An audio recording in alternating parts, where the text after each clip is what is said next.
Although I am only level 1, but with this unique skill, I am the strongest. Chapter 76. By the way, what was that crystal just now? Is that the rumored EXP selling that I've heard recently? After the excitement had settled, Margaret asked me a question that was unavoidable at this point. EXP selling. Was it during the time when they were selling something dropped from Mech Mouse during the Harvest Festival? Even though the monster gives out a huge chunk of EXP, but the drop is extremely inexpensive and is not in demand. How it's used was to turn it back into a rogue monster and defeat it to get tons of EXP. Though it was a totally different story compared to the crystal that I gave to her a while ago, in a sense that the one that she knows was to defeat a rogue monster to EXP. Thus I'm not sure of the content of EXP selling. This and that is sort of different. Using the ability of this ring, those who are already at the level cap, their EXP points would be stored into this ring, and once it hits a certain point a crystal will be formed, and that crystal could be given to someone to use. So that's what it was. What's more, I looked straight at Margaret. The princess that was being looked at so intently had her face redden immediately. I want to help you level up. Mine? If my theory isn't wrong, once you've hit your level cap, something amazing is going to happen. Question mark. Margaret tilted her head in confusion. Is she not aware of herself that she's been staring at me for a really long time? Was her common sense interfering with her thoughts? Or was the long period of unfaithfulness of getting all blurred her senses? Level 99 with all a drop rate. I predicted that she would be the super type where her growth is extremely late to blossom, something even she couldn't fathom in imagining it happening. Well then, what's the fastest and most efficient way of doing it then? I asked myself that. After an hour or so passed, a huge volume of bean sprouts was stacked in front of us. The place was just outside Nunium, where a tiny mountain of bean sprouts was stacked. The amount can be translated to about 1 million piros worth. Just having a tiny mountain of bean sprouts stacked there was quite a spectacle. Just so you know, the idea of gathering the bean sprouts was me, and the one paying was Margaret. It seemed that the girl was quite well off herself, as the more bean sprouts the better, she told me. For now I'll prepare 1 million piros worth then, straight to me. Again, once more, the amount currently stacked here apparently is the entire stock of Shikaro. I'm sorry that you have to pay for it. It is alright. What's more, what are you going to do with all these? Watch. Margaret and I then moved slightly away from the mountain of bean sprouts. After waiting for a while, one of the bean sprouts hatched into a slime. An outskirts with no one present. The slime that was born had nowhere else to head but towards us. The slime tried to attack us, but I loaded my gun with a normal bullet and fired at it. With one hit the slime disappeared. Afterwards, more slimes were hatched. This time, before they could move about, I fired my normal bullet to end them all at once. And beside me, Margaret had a look of ambition on her. So you're using the bean sprouts to gather experience points, right? Yeah, this is in a way how I gather EXP to sell. Well, commonly we would use the Mech Mouse to effectively gather EXP, but Shikaro doesn't have them. The former merchant probably originally gathered it all from his city. The slimes are being hatched one at a time. Those that were hatched were being one-shot by my gun. This is really amazing. You're always hitting the bullseye. For me to defeat monsters one after another without moving is rather impossible. Margaret then looked at me with respectable eyes. Probably it would take a long time to increase her level. I had 2 reasons as to why I chose the slime bean sprouts. The first being it is easy to defeat them in one hit. A slime at this level would be easy to defeat even without moving, and I would have a 99% chance of defeating it in one hit. And the other reason was, hanging on my waist was the pouch which I reached in to take out normal bullets and loaded it into my gun. The pouch that would immediately suck in the drops. Using that, whenever I defeated a rogue slime, I would not have to move and could just take the normal bullets from the pouch and continue firing it. Using normal bullets to defeat the slimes, and gaining normal bullets after defeating them. The whole point was to hunt it while looping infinitely with a perpetual institution. Both the slimes and the skeletons were the same, in which they both need to be defeated 10 times in order to get one crystal. And the moment I got them I handed it to Margaret. Defeat them, collecting my self-replenishing bullets, and giving the EXP. I repeatedly did the same motion over and over again. Sometimes adventurers would pass by from afar. The adventurers would all tilt their head in suspicion at what we're doing, and sometimes they would open their mouth and laugh. Those who don't know the reason why we're defeating rogue slimes would think it's strange, and people who think that our goal was to collect EXP would laugh. As in this world, because it was common sense that you would level up as you continue venturing, so it can't be helped that they are laughing.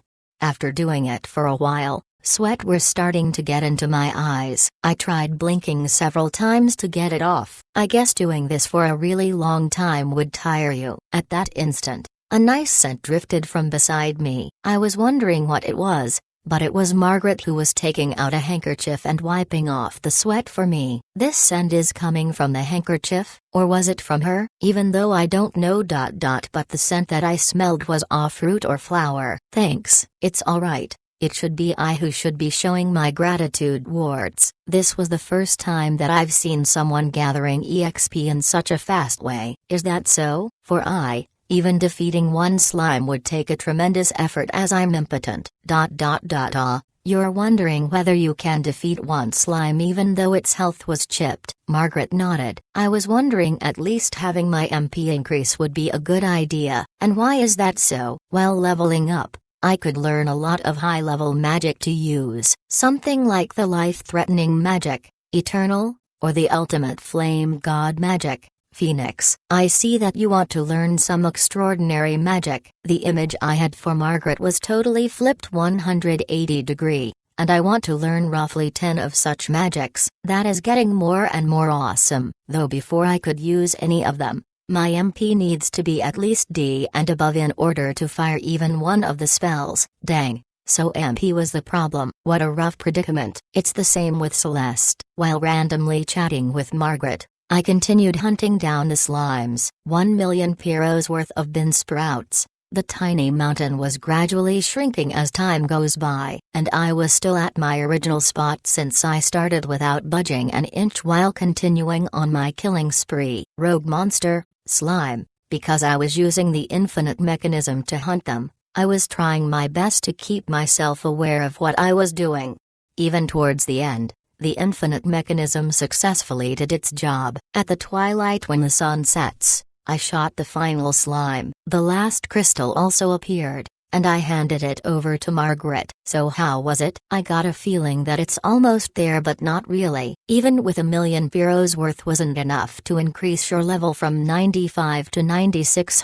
I'll order more right this instant. Oh, that's right. The stock has finished. And if we're to head to the site Duraru, the efficiency would drop significantly. No choice, we'll have to carry this level up business over to tomorrow. When I was thinking about it, Yoda-san, from behind someone called me. Of course I knew it was Emily, but Celeste, Eve, and Alice was also there. The girls brought a mountain load of bin sprouts over in front of us. What's going on, everyone? Low-level lied. Even then snuck a chop at me. You skipped afternoon's carrots. Oh right. I'm sorry. I was so engrossed at what I was doing. Eve was sullen and did not say a word. The rest dropped by in the afternoon to help her in getting carrots on the second floor and handed it to her. Engrossed? You've become addicted towards that girl? No, wait, that's wrong. Rita-san would never become addicted to anyone in that way. It's probably the same as me at that time. Wait, isn't it bad to butt in? What's wrong, Celeste? Why are you doing a Tsukumi session all by yourself? It's nothing, no desu. What's more important is that we've brought more bin sprouts for you, Yoda-san, no desu. Thanks. Wait, what? I've heard from other adventurers that Yoda-san was over here doing some stuff, no desu. You're amazing, Rita. Everyone was saying things like, is that the Rita family's Rita? I did not know that Rita was such a famous person. Alice was being excited. Rumors. So those busybody adventurers saw what I did and went back and spread the word. Yes, Disu, because of that we tried helping you out, Disu. Emily then graciously smiled. The 4 of them who brought the bin sprouts was a huge sum, even though it was lesser compared to what we had this afternoon. but looking at it, it could roughly be around 200k euros worth. Did you all go and collect it for me? Emily held her hammer up. Celeste then grabbed hold of her bicorn horn. Alice then let Bonnie-chan and Jumpy-chan return to their monster form, and Eve took out a carrot. TLN, what the hell Eve XD? That has nothing to do with me, right? After using my ult at Tsukumi Eve, I once again looked at the four of them. Thank you, was what I said. The four of them then smiled back at me sweetly. At night, we went to Nonium to check on the stats. Margaret then went close to the know-it-all board and operated it. 1/2. Level, HP, MP, Strength, Endurance, Intelligence, Mentality, Speed, Dexterity, Luck, Dash. The girls were shouted in joy. Because of the help of all of them, we safely helped Margaret to level up to 96. Beside her, I was looking at Margaret, and my heart was pounding fast. Will it happen? Or was it just a bunked theory of mine? My heart was pounding even faster than before. Margaret nodded afterwards and took a deep breath, then once again operated the know-it-all board. Gulped. I swallowed my saliva. 2/2. Vegetation, Animal, Minerals, Magic, Special Items, Dash. Level 96. Drop stats all D, and thus confirm my theory of getting all after maxing her level. My teammate were cheering even louder than before, since before that I've explained it to them. Thank you very much. Margaret then hugged me. She cuddled me tightly with her thin arms, and I understood that she was extremely happy. I got tired after defeating the slimes at a tremendous rate, but I thought that there was some worth in doing so after looking at her. Although I am only level 1, but with this unique skill, I am the strongest. Chapter 77. After helping Margaret leveling up, we went and meet up with the guy who sells the airbox. The place that she brought me had a building that showed a archive, Siha, on a signboard hanging on top of it. It wasn't a private house, but it gave off an image of a building that was used for an office or a store. When we went inside, a guy was surprised to see me with Margaret walking in. BT. For the time being we continued walking in. After passing through the reception area, we met the guy face to face. What does the signboard mean? It's my name, which is also this office's name. Oh, I see. This guy. Archive gave me a faint look of an eyebrow, and alternately compared me and Margaret. Why are you together with the princess? I was with her the whole time in order to increase her level. I explained what was going on to Archive. After encountering Margaret's level coincidentally, I predicted that when she reaches to level 99, her drop stats would be all A. Thus we tried leveling her up. The result was when she reached level 96 her drop was all D, so it was confirmed that when she reached to level 99, her drop stats would be all A.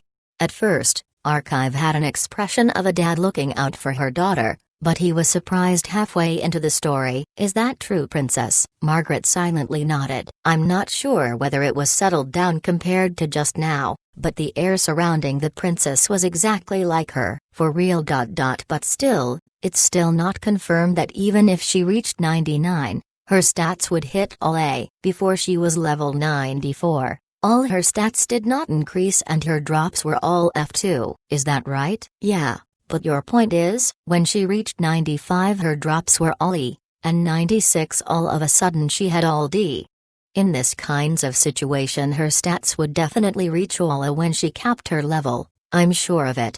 Even though I wasn't a human of this world, but I understood the various rules that this world works on when coming here. Originally this world's highest stats wasn't S but A, and following by this rule, so at first it does not grow at all but it will grow at a tremendous rate at the final stage. The ability would eventually become the highest. That I'm not mistaken, it's the same as after the war one will marry her or I die, or similar to when you drink cola and you burp. There is no doubt that I'm correct.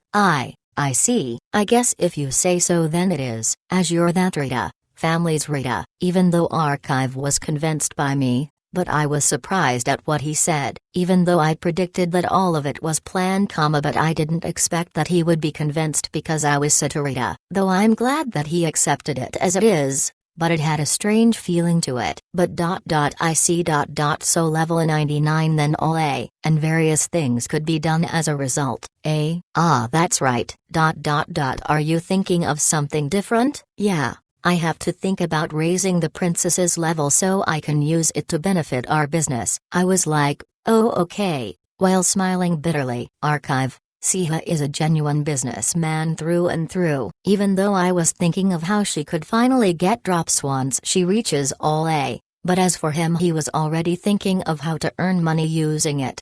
I did not even think that far ahead, though I don't have that in mind. But the idea would come out if you give me an idea. Princess Margaret, who sells air boxes. What she was doing was the same as a certain occupation. Do you know of a city called Alkil? Alkil? Oh, you mean the city where there's mech? This was the first time someone described a city with mech in its name. Since I knew of the mech mouse, so I'm assuming he meant that. I was wondering whether we should do a tour with Margaret and the rest over there. Tour? That's right. I want some help with the leveling of Margaret, was what I was thinking. The RE boxes that you usually make could be processed at Alkil, and let those desired adventurers do them. You're a genius. Archive suddenly stood up and had a smile floating on his face. That's right. If we let the princess's fan do it, it would be so much easier to level up and also earn money at the same time. That's killing two birds with one stone. Ah, so it's their fans. I was satisfied that my idea was taken. Yoshi, let's quickly convey this message to the 100,000 fans of Princess. OMG, that's amazing that you have 100k followers. Thanks Satu. Thanks to you we could make a profit. Please tell me anything that you need. Archive then grabbed hold of my hands and shook it up and down. He definitely has a grip. Well, I understand that this was probably a calculation that can earn a lot. As for the reward. Oh yeah, there was that. As I was thinking about it, I smiled happily and looked at the direction where Margaret was standing. In that case, I told Archive about the reward I want in exchange for the idea. The next morning, I wasn't doing my usual routine of diving into the dungeon. Instead, together with Emily, Celeste, Eve and Alice, the full member of our family was at the outskirts of Shikaro. The place was exactly the same as last night, where I was trying to help Margaret raise her level. This is amazing. Carrots are stacked like a mountain. Disu, the two who were easily admired, as the place in front was a mountain that was the same amount as yesterday's bean sprouts, but this time there were all carrots. So you're Satu-san. A young man came over here and talked to me. When I looked closely at who it was, I could recognize that it was one of the 4 guys who were guarding Margaret and helping her make the air. Yeah, I'm Saturita. This was the promised 1 million euros worth of product that you wanted, so it was all carrots. Since we couldn't find any more bean sprouts, as expected, since we used up all of it yesterday, so I've confirmed the reward. Goodbye then. After saying so, the guy walked away. That was the reward I asked from Archive yesterday. Well then, shall we? Yoda-san, that person isn't here today. No Dasu. If I'm not mistaken, I don't think we need any of this in the first place. Emily and Celeste both raised their doubts. Today I was thinking of leveling up all of your levels. I then explained to my teammates, since I could crystallize EXP, and using Turaru's rogue monster to create an infinite mechanism. Thus I was thinking of using that to help level up all of your levels. My hours. TLN, was what they both said, but the first one was Watashi, so I put my instead. Emily and Celeste were both surprised. Yes, since the both of you haven't reached your level cap yet, which could be a problem in the future. Objection. As Emily and Celeste were nodding away, Eve suddenly came and pushed them and cast an objection. I will not forgive anyone who makes fun of carrots. We're not making fun of it. We're just trying to use it for EXP. Carrots are to eat. That's also true, but if you still want to do it, then you will have to cross over Bunny's dead body. Eve then stood in front of the mountain and blocked it with her 2 arms raised up. As usual, her loyalty towards carrots will change her personality drastically. Please just hold it in for now. No Dasu. That's right. If you hold it in right now, I'm sure Rita-san would give you even more delicious carrots to savor. Emily and Celeste were trying to convince Eve. By convincing her, I could see that Eve's attitude was slowly softening up. Jeebus, I guess it can't be helped. I'll promise you, after everyone's level reached their cap, I will give you the carrots as per said. Maria carrots? Yes, Maria carrots. A year's worth of supply. That's too much even for me, okay? For Christ's sake, even though it's already a lot to give one a day for a year. Well, whatever. I don't really hate the face she gives when she's happily enjoying her carrots. Fine, fine. I promise. Bunny will be patient. Eve nodded and withdrew, and we went face towards the day after tomorrow. If you think we're trying to go away, it's not, as we are leaving a distance, where the rogue monsters would not be influenced as we sat down. Why here though? Leeward, eh? Even if you can't eat it, at least you can smell it. Oh? Okay, an arena seating where we can see it live. No, I don't get what you mean. Even though I'd suck me Eve, but she did not respond to that. I guess she was really trying her best to smell it. Well then, shall we start? Since Alice has reached her max, it's just Emily, Celeste and Eve. Bunny has already reached her cap. Oh, I see. Before she came to our team, she was quite a famous adventurer, so that means only Emily and Celeste left. If I'm not mistaken, Emily's max was 40, and Celeste was 54. Yes, Disu, I can't believe you remembered. Emily like a child responded to me, and for some reason Celeste's face was bright red, and thus the two of us left a distance away from the carrots. After waiting for a while, the carrots were hatching out drowsy slimes one after the another. The drowsy slimes that were being hatched were being shot down, and after being defeated its drop went into the pouch and I continued loading up more normal bullets. Doing the same thing as last night, I used the amount of bullet that I'd gotten from the drop and like an infinite mechanism continued doing it over and over again. From one end the carrots were hatching one after the other, and on the other hand EXP crystals were being made. As expected, Yoda-san is amazing Disu. Circling ... No it's not, but it's like the pattern of working where you completing it. It is a figure of a super adventurer. Well, maybe I had a lot of people placing me in a company. While chatting with them beside, I was producing the EXP crystals. The carrots were gradually diminishing, and both of their levels were slowly increasing. I'm finally at my cap day. Next is me. Going by this pace I think it would not be enough. You're right, it seems to be not enough. Alice-chan, come and follow me Disu. We'll buy the rest that wasn't enough. Emily, it would be expensive to buy it currently. Wouldn't it be better if we head to the dungeon and hunt for it? Yoda-san wishes for us to quickly hit our cap Disu. So I don't think we can make it in time if we were to hunt carrots in a dungeon Disu. Well, that's true too. Even if it's slightly more expensive, but if it is for Yoda-san then I think it's alright. Nano Desu. My friends behind were discussing something. Probably Emily was doing something for the sake of our team. It's like in a family where she's the position of a mother and is handling all types of situation, letting her help me on various things. I continued defeating rogue monsters without being disturbed. In between, for some reason the drowsy slimes were turned into normal slimes, but I didn't mind them and continued gathering more EXP. As the sun starts to set, and then the day changes, thus finally I was able to max both Emily and Celeste's level, although I am only level 1, but with this unique skill, I am the strongest. Chapter 78. Rita equals Royal Blue. Featured image credited, Piccolo. Urgent notice, TLN update. Hello readers again. I'm bringing good news for you all since I saw a comment mentioning they want the people's name mentioned at the end of a speech. I wanna try something different.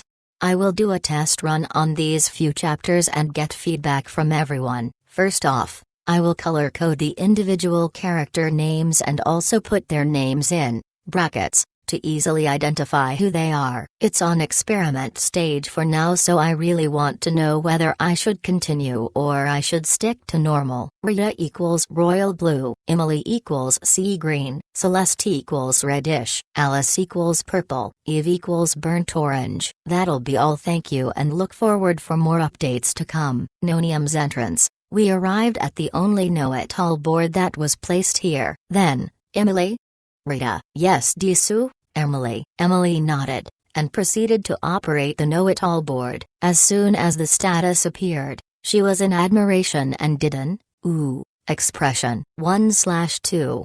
Level, HP, MP, strength, endurance, intelligence, mentality, speed, dexterity, luck, dash.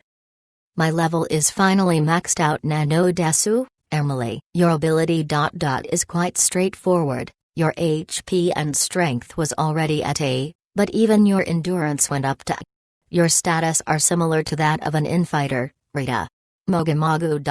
This is ... Mogumogu ... strong, Eve. Eve was talking while chewing on a carrot. It is bad manners to speak while you have something on your mouth nano desu, Emily. Eve stopped talking. After completely devouring the carrot on her mouth, she reached out for another one and ate it. You're still eating. Aren't you going to continue explaining, Rita? I will not forgive anyone who interferes with a date with carrots whether they are gods or not. Eve, aren't your words intensely wrong? Well, whatever, I do agree with you that she'd became stronger now. Strong and tough. If she had an ability to recovery then she would be able to manage herself. Rita, that's not true desu, Emily. Emily's face was bright red. You're being overly modest. Having your HP, strength and endurance reaching A is no small matter. It's honestly amazing, right everyone? Rita. When I asked for agreement with my teammates, they all nodded. Emily became more and more embarrassed. As she was trying to hide it, she operated the know-it-all board. 2/2. Vegetation, animals, minerals, magic, special items, dash. Even your drops have slightly increased, Rita. Yes desu, now it's Celeste's turn isn't it nano desu, Emily? Celeste. Celeste nodded, and stood in front of the know-it-all board where Emily was previously standing, and efficiently operated it. 1/2. Level, HP, MP, strength, endurance, intelligence, mentality, speed, dexterity, luck, dash. Amazing desu. Your MP has finally reached A desu, Emily. With that you won't be exhausted with mana depletion. Previously it was at C, right, Rita? You can also fire a lot of level 3 magic now desu, Emily. While me and Emily were in high tension, Celeste was silent. What's wrong?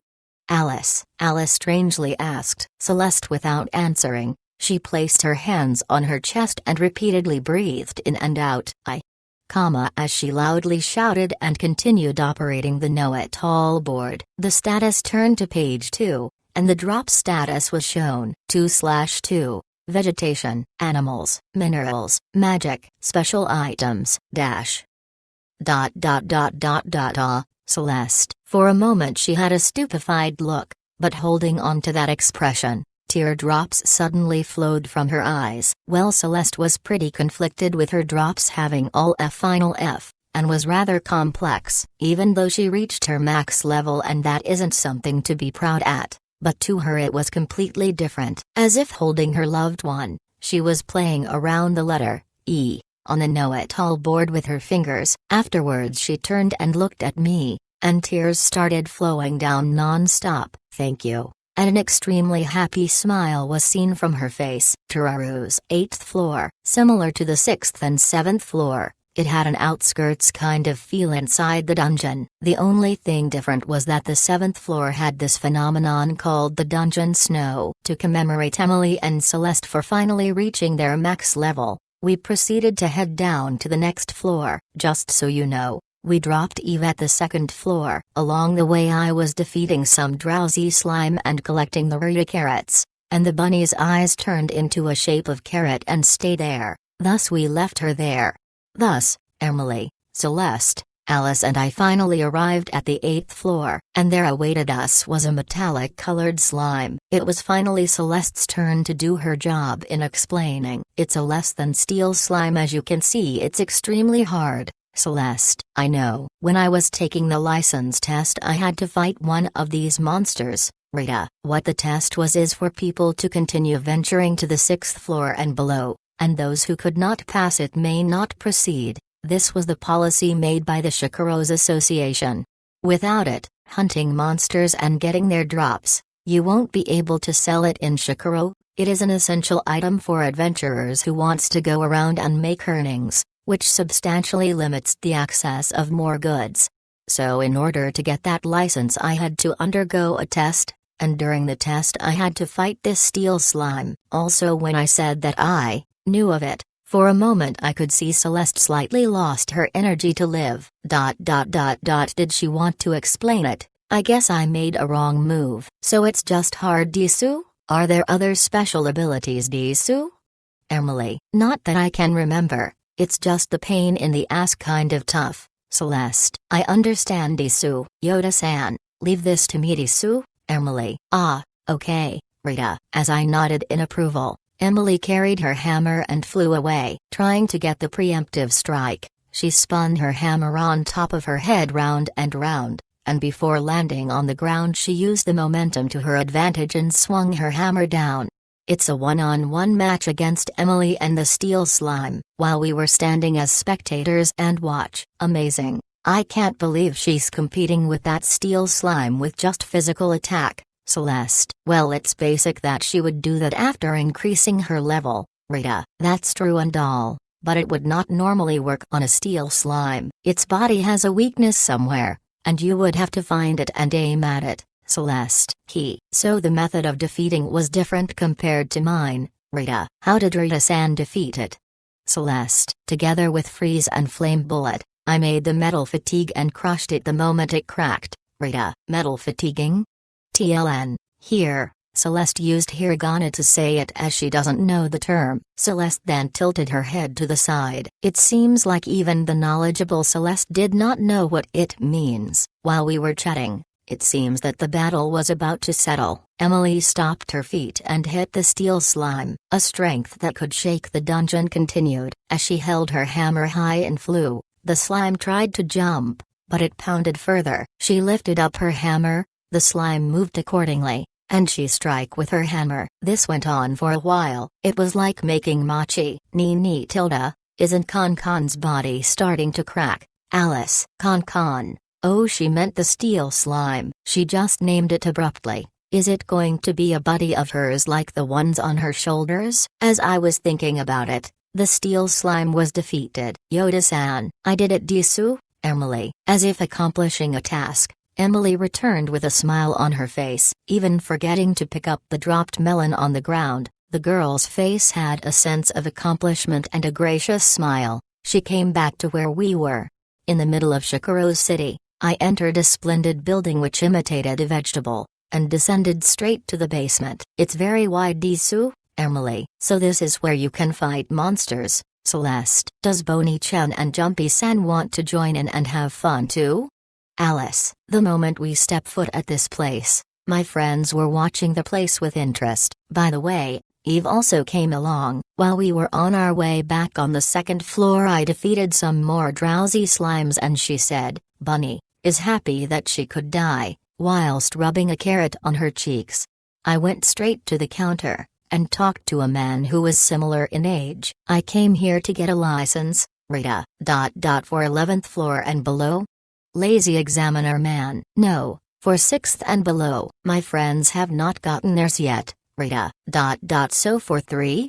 Lazy examiner man: no, for 2, Rita. Without any expression, the man came out of the counter, and started preparing. I then went back to where my friends were at. I've talked to him, Rita. Yes, Jisoo. But why though, Jisoo? If Yoda-san himself has the license, then wouldn't be no problem, Jisoo? Emily: though that's true, but I guess it would still be useful to have it just in case. Rita: thinking about it, I guess this is because I'm a modern person who intuitively thinks about driver's license the moment I hear the word license.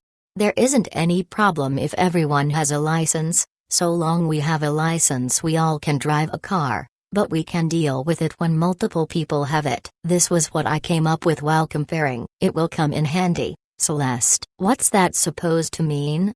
Rita: I asked back, and Celeste's eyes were brimming brightly. It was different when she couldn't explain about the steel slime. Now it was a look of confidence. It's to show how powerful our family is. For example, how many people has Dropastats, or how many of us has a license. This kind of things do happen. If you're strong and have a license, it will be useful when the time comes. Celeste. Now that you mention, when I first heard of Neptune it was something along the lines of, there are 5 people who have vegetation drop of a, Rita. Precisely because of this, we all, Celeste. Celeste then looked at the man who was preparing from quite a distance away, because Rita-san has not announced this yet, so it's better if we do this quickly, Celeste. As Celeste finished explaining, the 3 of us nodded. Afterwards the preparation was complete, and the man returned. Who's gonna do it? Lazy examiner man. Emily. A. Rita. Not too far from us. An item that was the perfect range to turn into a rogue monster was there. It was a potato. Steel, wasn't it? Melons previously, Rita. It's random, with the exception of the 7th floor. Examiner. Why is the 7th floor an exception? Alice. Alice then asked a rather normal but not really question. Normally, you can't defeat the 7th floor's monster with just a single person, Rita. If I use the tier of slime now, the difficulty will be too low, so it would be meaningless. Examiner. Is that so? Alice. In order to pass, you need to defeat it with 5 child. Examiner. It's quite difficult. What should we do? Rita. I looked at both Emily and Celeste. Potato. It's a monster from Teruru's 6th floor. They are also called the parent-child slime. There's a special way in defeating it. I'll do it, Celeste. Can you? Rita. Celeste nodded. She has quite the confidence in herself. I understand, Rita. Good luck no desu, Emily. I kite go tilde, Alice. Celeste nodded, and went off. While waiting at the perfect range, the potato soon hatched into a rogue monster. If it's 5 of them I'm sure Celeste-san can do it. Nodes, Emily. That's true, using her bicorn horn to first defeat the 5 bodies, then finishing it off with her inferno. Rita. Emily and I both nodded. Because the both of us knew the capability of Celeste, we watched it and relieved. Below Celeste's feet, a magic circle appeared, and her long and beautiful hair fluttered around as she used her magic. Inferno. Celeste. Rita and Emily. Both Emily and my voice matched. That was different compared to what we'd imagined. The first magic she used was Inferno. Around 10 of the child slime was burned to crisp. Why did you use Inferno first? Rita. The parent will be even stronger than usual. Desu, Emily. There are 2 characteristics about the parent-child slime. Depending on how many child hands and feet you defeat the parent main body, the drop will increase, and also if you defeat more child hands and feet, the parent main body will get stronger. Annihilating all the child, the strongest parent in theory was created. Celeste wasn't hesitant, and continued using her magic. It was a different magic circle this time. This is the power that Rita-san had nurtured for me. A new power, Celeste. Celeste muttered, and continued holding out her hands. Rip it apart. Less than silent fury. Celeste. A laser-like thing was narrowed further from the supple of her fingertip and continued shrinking as a light was launched, and that hit the body of the parent slime. The laser then went through the body and continued further. The slime, that was deemed to be extremely powerful, was sliced in half, and pon, a sound was heard and it disappeared. She did it, Desu? Ah, Emily. Celeste was wobbling, and I went and hugged her. What's happening? Celeste. You use too much magic. A new magic. What's more, Rita? As I said this to Celeste, sweat was floating from her forehead, and her face changed into the color of a paper. For heaven's sake. You're still the same even when I first met you, Rita. No, I've changed, and a drastic one at that, Celeste. Celeste then looked straight at me in the eyes, a gentle, yet intense and passionate eyes. Thank you for everything that you've done for me, Celeste. This was the first time it hit me right in the heart. Kokoro when I heard the word thanks. It was the most thrilling thing. Everyone's fav poll time. Yay or nay for colors. Bracket names will still remain for other viewers to easily read. Please do check out my other editor's work called Fantasy Falls. It's a really refreshing lane that is totally different from this light-hearted lane. A chapter was released not long ago. 3. Although I am only level 1, but with this unique skill, I am the strongest. Chapter 79. Celeste and Emily had safely gotten their license and the next day arrived. With the help of Emily's godlike abilities to clean, the entire member was currently seated at the warm and gentle living room. While everyone was staring at the breakfast made by Emily, she went up to me and spoke. Yoda-san, do you have any plans today? Emily, plans? I'm not sure I have one, so I guess I'm heading to the dungeon and make my rounds for today. Seeing as the Harvest Festival recently ended, I guess it's back to earning some money, Rita. I tilted my head upwards, looking up at the ceiling while wondering. During and after the Harvest Festival, many things have happened. I've met with Alice, defeated the Dungeon Master of Nunium, I helped max Margaret's level, and also for Emily and Celeste, plus getting license for both Emily and Celeste.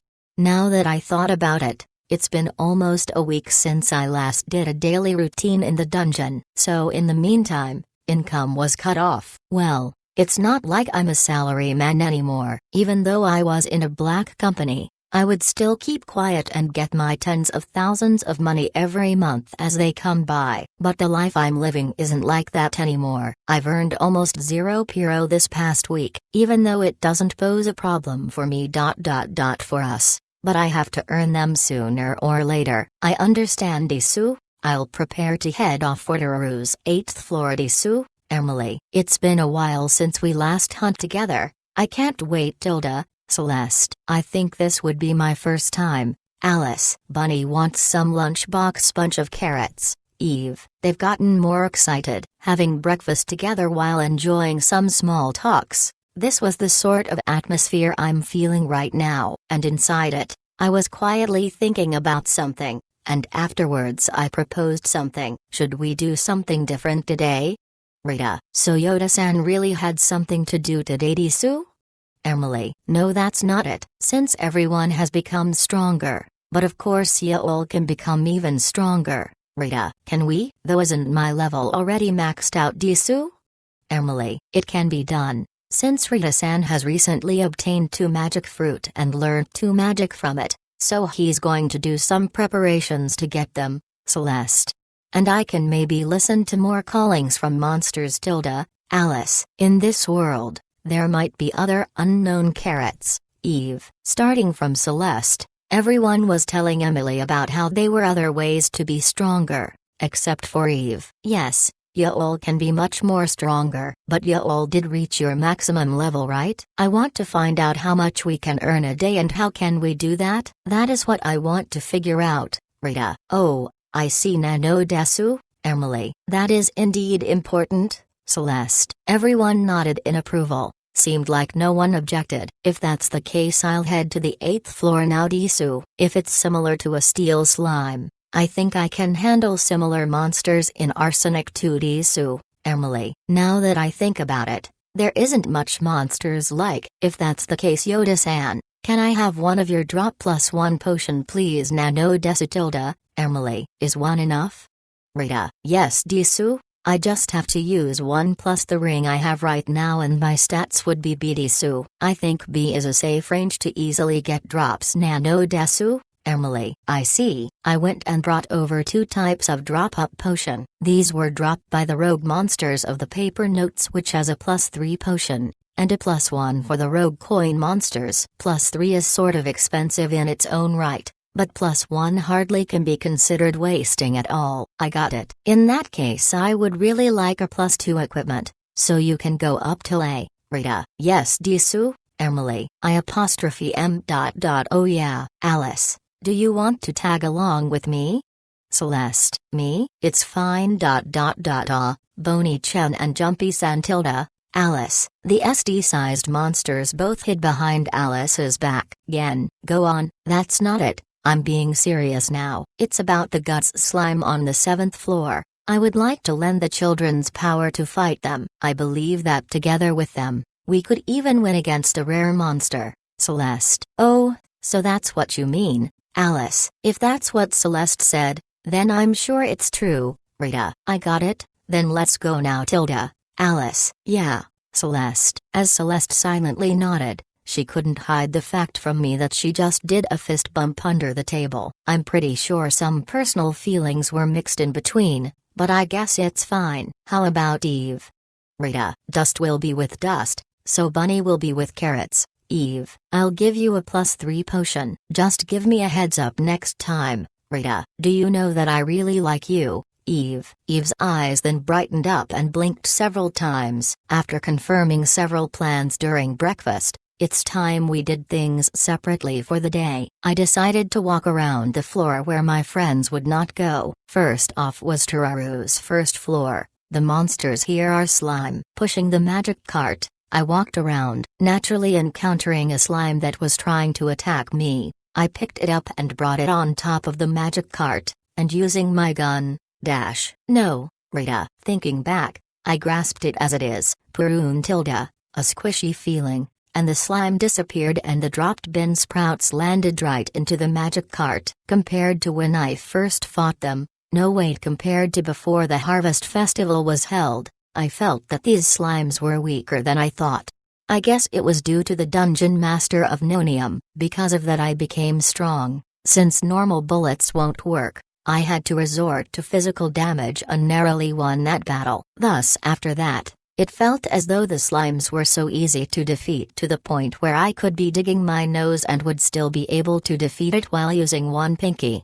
Continuing ahead while pushing the magi cart, I once again met with a slime and doing the same thing I grasped it tightly where it could not escape at all, and brought it on top of the magic cart. Camarita, whistling aloud, it's as if I was doing grocery shopping at a supermarket. After some time passed, the function of the magic cart showed that I have accumulated 40k Piro worth of items. I then brought the magic cart that was fully loaded with bean sprouts back to the city, and brought it over to the trading shop named Dot. Afterwards I went back to the dungeon. This time it's the second floor. Was what I thought, but Eve caught hold of me. She told me to hand over an S-drops Rita carrot in order to pass through here. The third floor. Cockroach slime. Emily's natural enemy, a shiny black slime that crawls creepily on the ground. Back then it was so hard to get through this floor. Emily would have to cover her eyes and ears and we had to escort her to the next floor. But after having Alice joined our team, she would know the exact location of each monsters and would lead us. She would lead us to paths that you could not even hear your own footsteps. What's more, it was at that third floor. The cockroach slime drops pumpkins. Well, it's not like I'm afraid or anything, so I proceeded to pick up the crawling thing, and doing the same as before, but he knew, he effed up.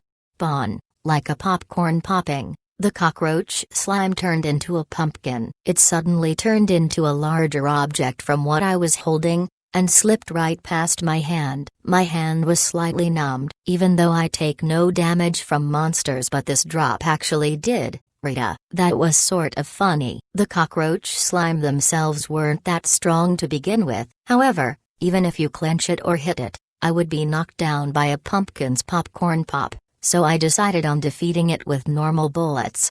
After carrying 4 pumpkins that was equivalent to 42k Piro, I sold it off to Dot. In total that was 80k Piro. Once again I head back into the dungeon, and the official residence. Eve once again asked for a carrot fee before passing through. Arriving on the 4th floor, the monsters were bat slimes. Sometimes it flew around, and sometimes it would hang itself upside down on the ceiling, so I shot down those that I could see. Even though it dropped at quite a distance, it was instantly sucked into my pouch, and I took it out and placed it inside the magic cart. Normal bullets, pew, and into the magic cart. That was the triple combo that I did while continuing onward. Even though it was the 4th floor, but they were indeed weak, I took no damage while defeating them, and in no time the magic cart was filled to the brim.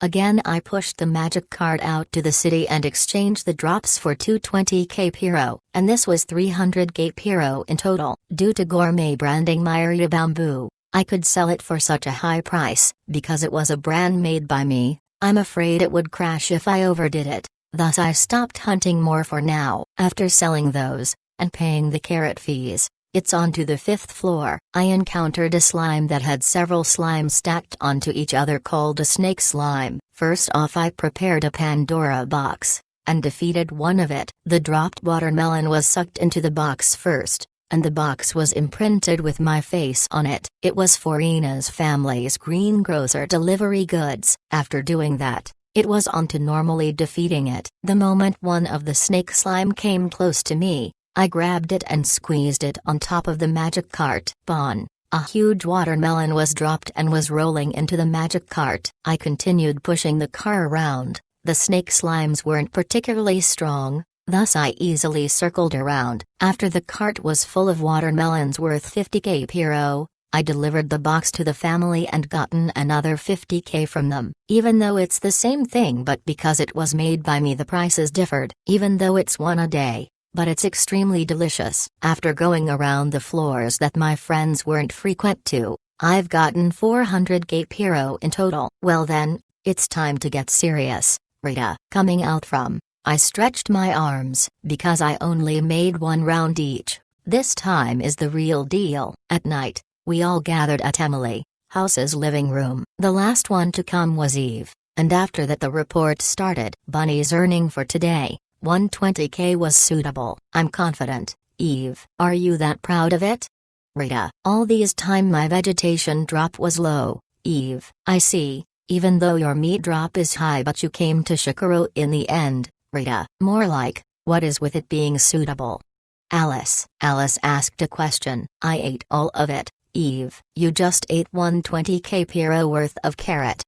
Rita, I just had to tsukumi her, because the currency of Piro and yen was similar. In one day she just ate 120k yen, $1,082.5 worth of carrots. As for me, I made 160k Piro desu. As expected, it was a new record now, no desu. Emily, that's amazing, but Eve won. Rita, the one who lost was Eve-chan because she ate it all at the end of the day desu. If she could have held it right at the end day, then it's my loss desu. Emily, Bunny, can double that amount. Eve, and you're gonna taste it all. Rita, the both of us earned 215,123 Piro. Celeste, so one person would be around 100k Piro then. Rita, Celeste and Alice finished reporting. It's so like Celeste to report it by herself. After knowing everyone's report, they all looked at me, as they want to know how much I'd earned. I cleared my throat,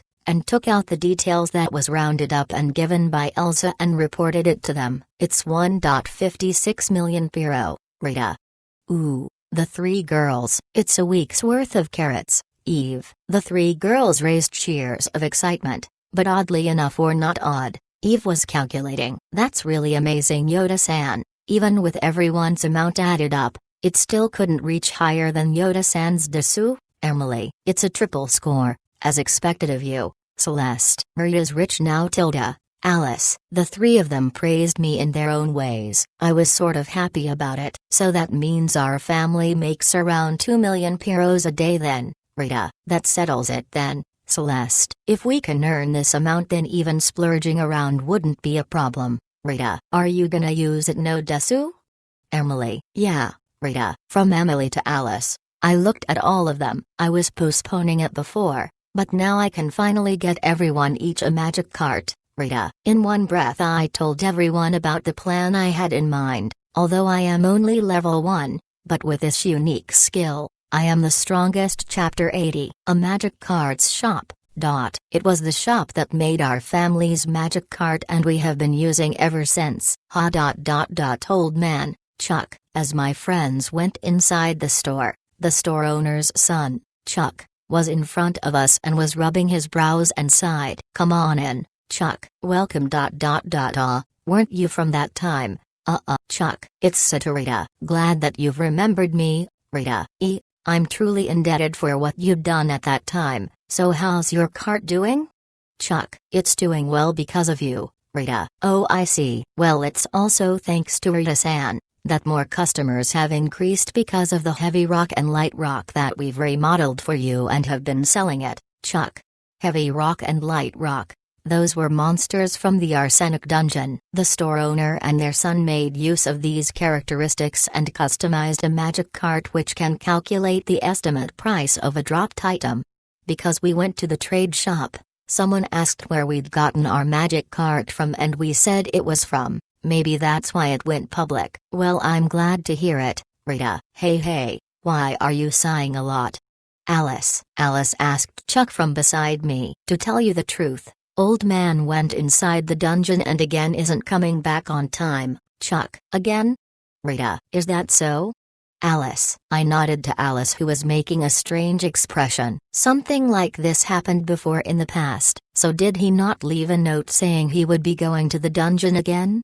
Rita. As I further about this manner, Chuck had a troubled expression and he slowly nodded. Is that so? This time I would like last time go around and check. Since arsenic isn't really that dangerous, Rita. Since arsenic's monsters won't come and attack you head on, Celeste. Chuck then nodded to the explanation that Celeste gave. Afterwards, she looked at me with eyes of expectations. What that means is that I have no choice but to go then. Arsenic Dungeon, 17th floor. Arg. I'm tired. The moment we came down, I exclaimed as there was a rock. No, there was a rock monster with face attached to it. From the first floor till the 17th floor, each and every rock monsters looked exactly the same from the rest. Strictly speaking, there were some minor differences. There were some slight differences from each of their expressions, but the difference was truly on a subtle level. What's more, the rocks would just stare at me, and would not attack whatsoever. Shikaru, no, I think that the whole world would agree if there was a dungeon that was this peaceful, but because there wasn't any stimulation at all in return, it was driving me crazy.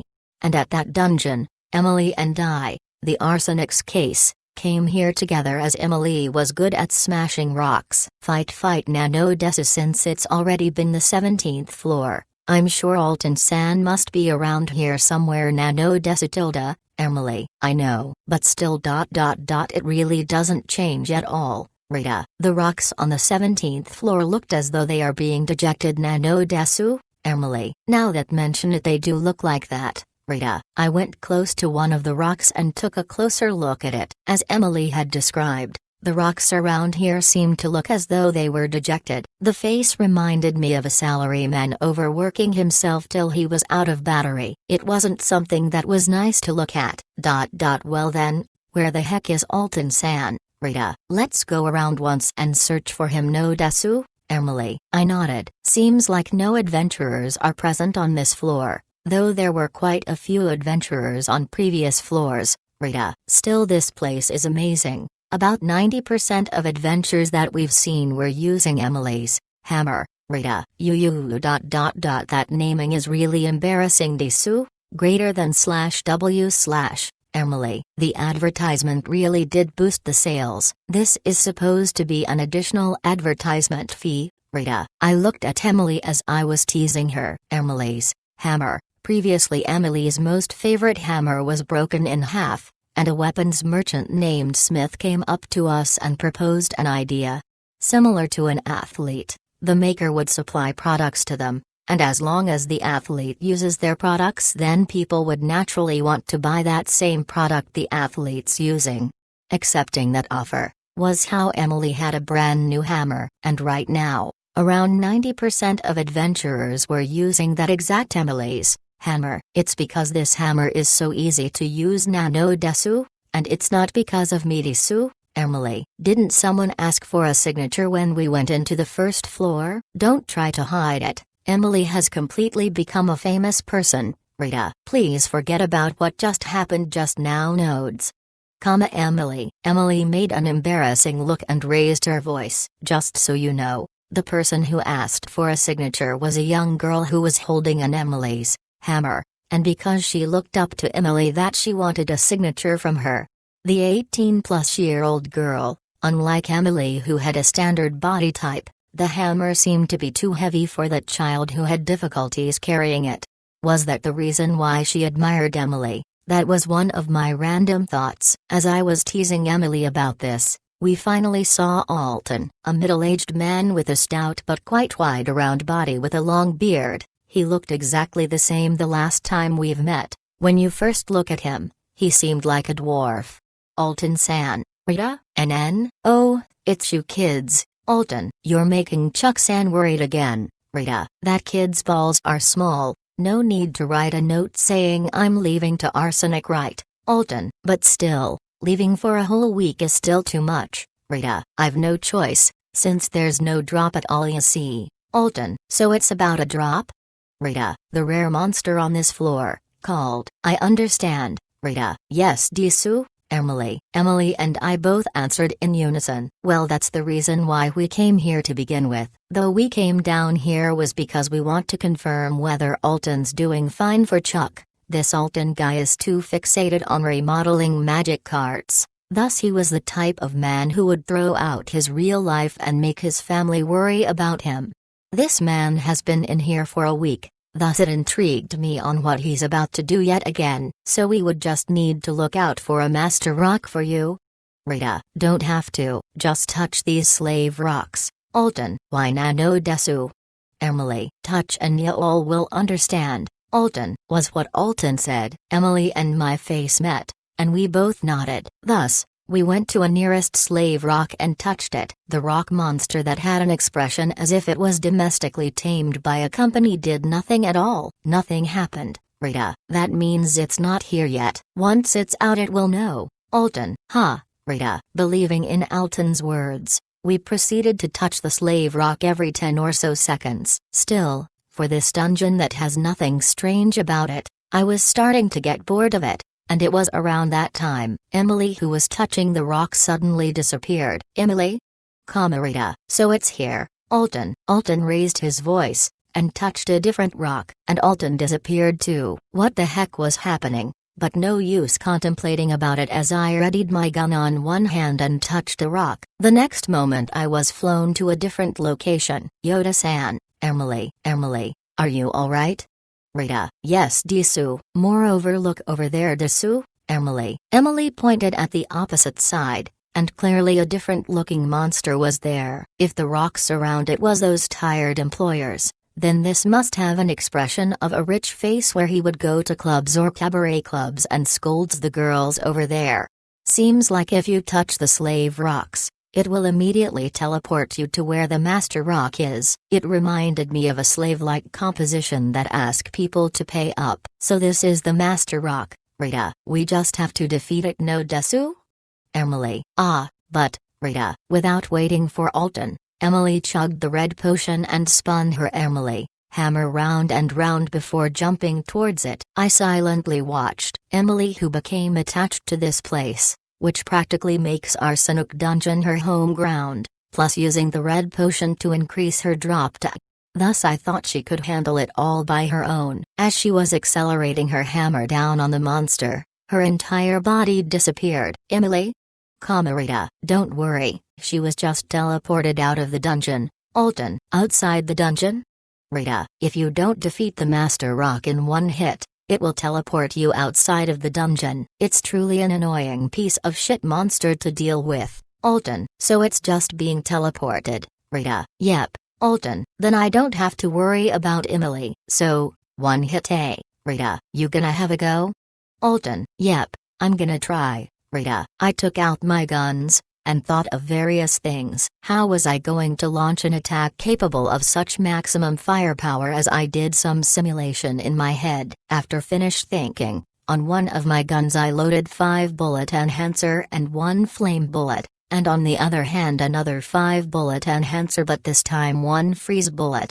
And with that, I fired. The flame and freezing bullet merged together, and fused into one. An annihilation bullet being reinforced by the bullet enhancer gouged a space 5 meters in diameter. And obviously, the master rock was never to be seen again as it was annihilated. An annihilation bullet greatly reinforced by bullet enhancers. Hey you ...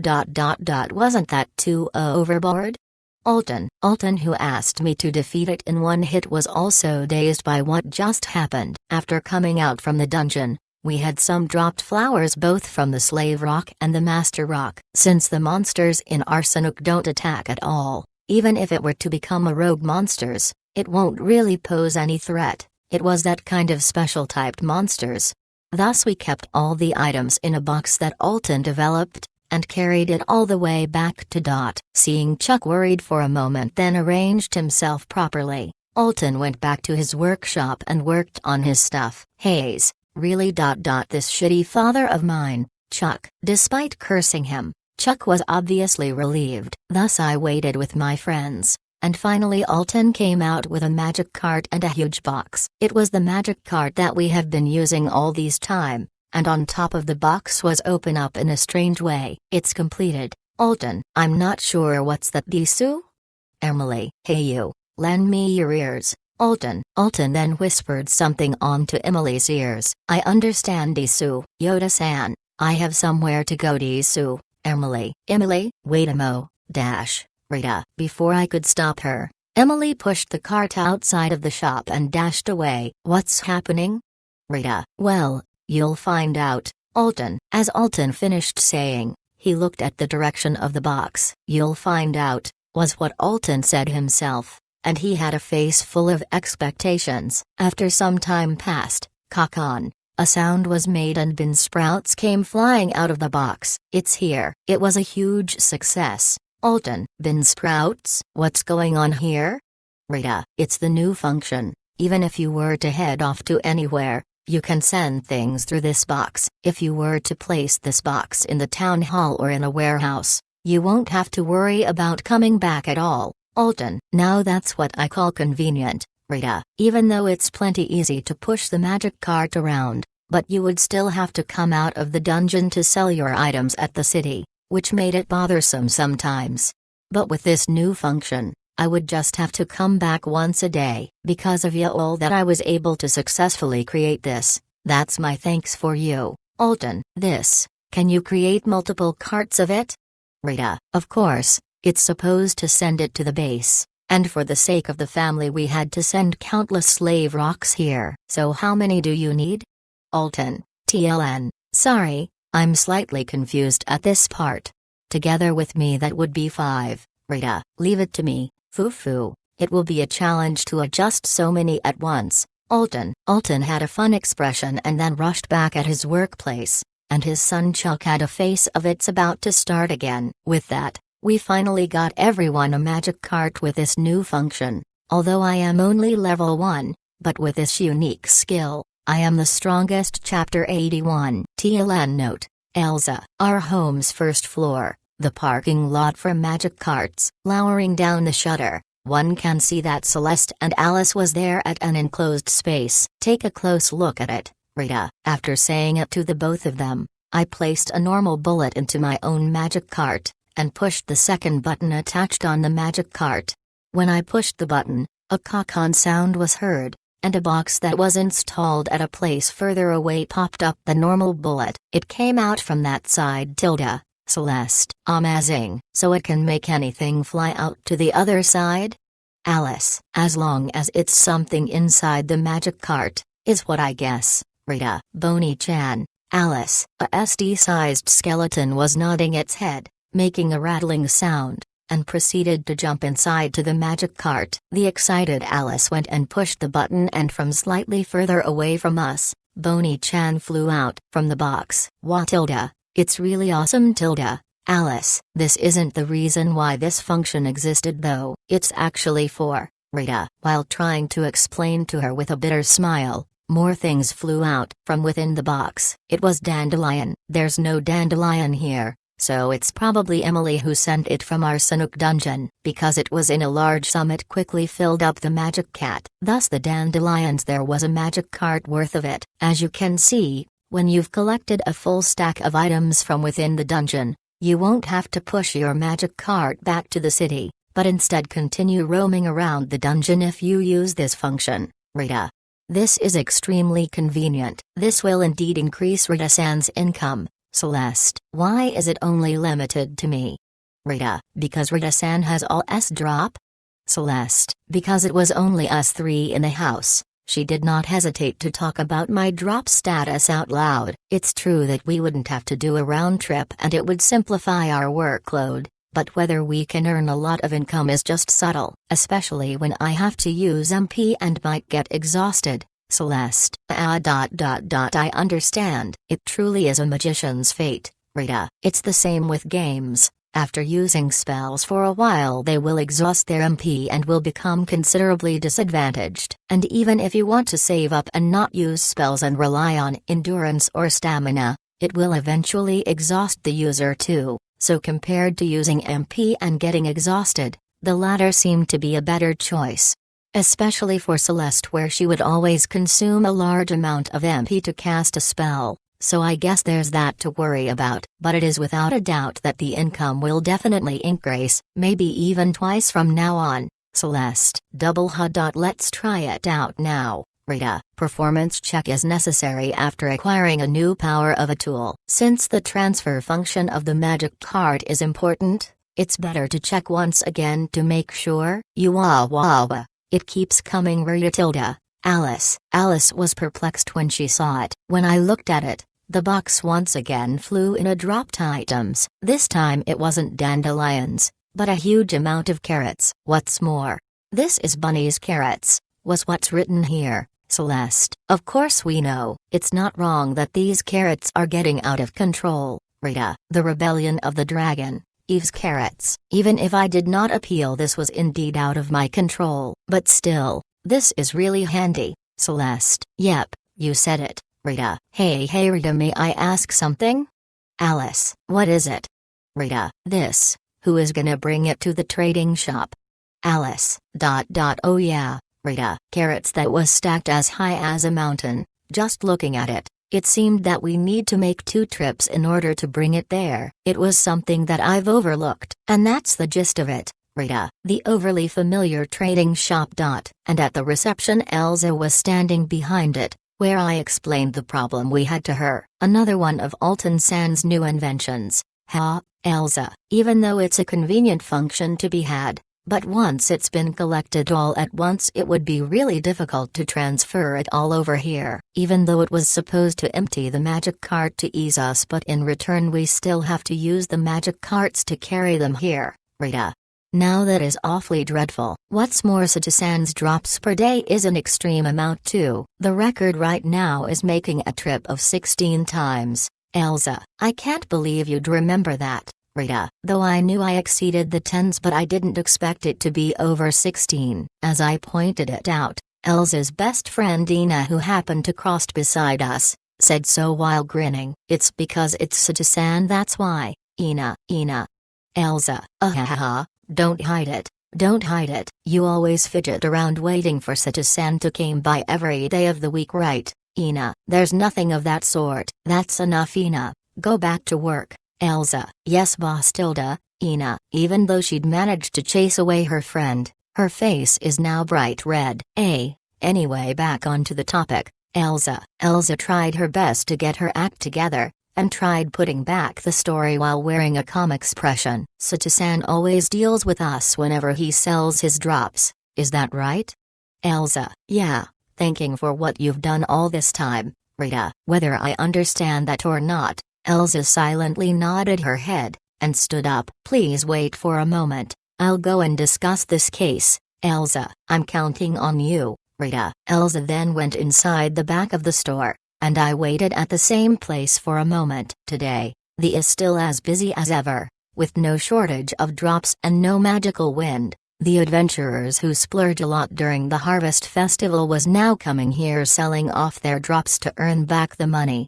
Thank you for waiting, Elsa. Elsa returned. After hearing her voice I looked at her direction, and beside her there was a guy standing there. At first glance, he was a 30-year-old man with not much special traits. But for some reason he has a bird's nest on top of his head, and from inside the nest a bird could be seen, a deep blue-colored bird. It was a swallow. Why is there a swallow on top of this guy's head? Let's not succumb him. It might be the latest fashion trend, or maybe it might be his pet. I don't know whether eating the bird's nest is good or if the bird decides to take shit on top of his head. Various thoughts were popping in my head, but I decided to hold back. Might succumb.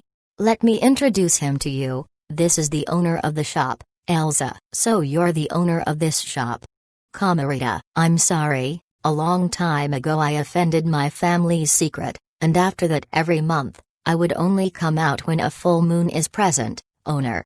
When you said you won't meet anyone but in the end you came out to meet me. Question mark. I'm glad I did not run away or anything, Rita. The owner laughed and sat beside me, even though he was moving normally, and the nest was slightly shaking. But for some reason the nest was strangely in balance on his head. It's not like the nest was ingrained into his head. What a strange sight to see. I really want to tsukami him. Though I'm afraid if I did that his backstory would never end. Working on my self-discipline in full action. The guy gave his name. I'm this shop's owner. Name's Will Ducker. Nice to meet you, Will. Nice to meet you too, Rita. We're always indebted to you. It's because Sato-san was always bringing all these dropped items that our store's reputation has skyrocketed. And our market share in the industry is steadily rising. I give my thanks to you, Will. In one breath, we'll cut to the main topic. I've heard of it from Elsa, and I've figured out a solution, and I wanted to discuss it with you but I would have to dispatch Elsa. So what do you think about it? Will. Elsa. For some reason Elsa was surprised, even though she reported it. Did she not get the news? Is this suddenly happening?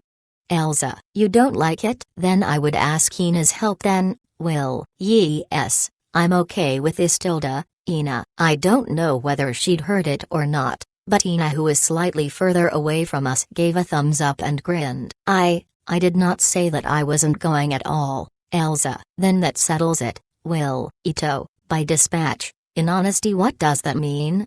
Rita. By that, it means I'll dispatch this child as an exclusive staff to the baggage warehouse of the now rumored Rita family. She would collect the items of purchase once a day or maybe two if needed, and we will collect it, was what I thought of. Will. I see, Rita. I then ran a simulation inside my head based on that proposal. That would be great in our favor. The time and labor it takes in carrying it to sell it will finally become nearly zero. What's more, I can trust Elsa, so it's no problem.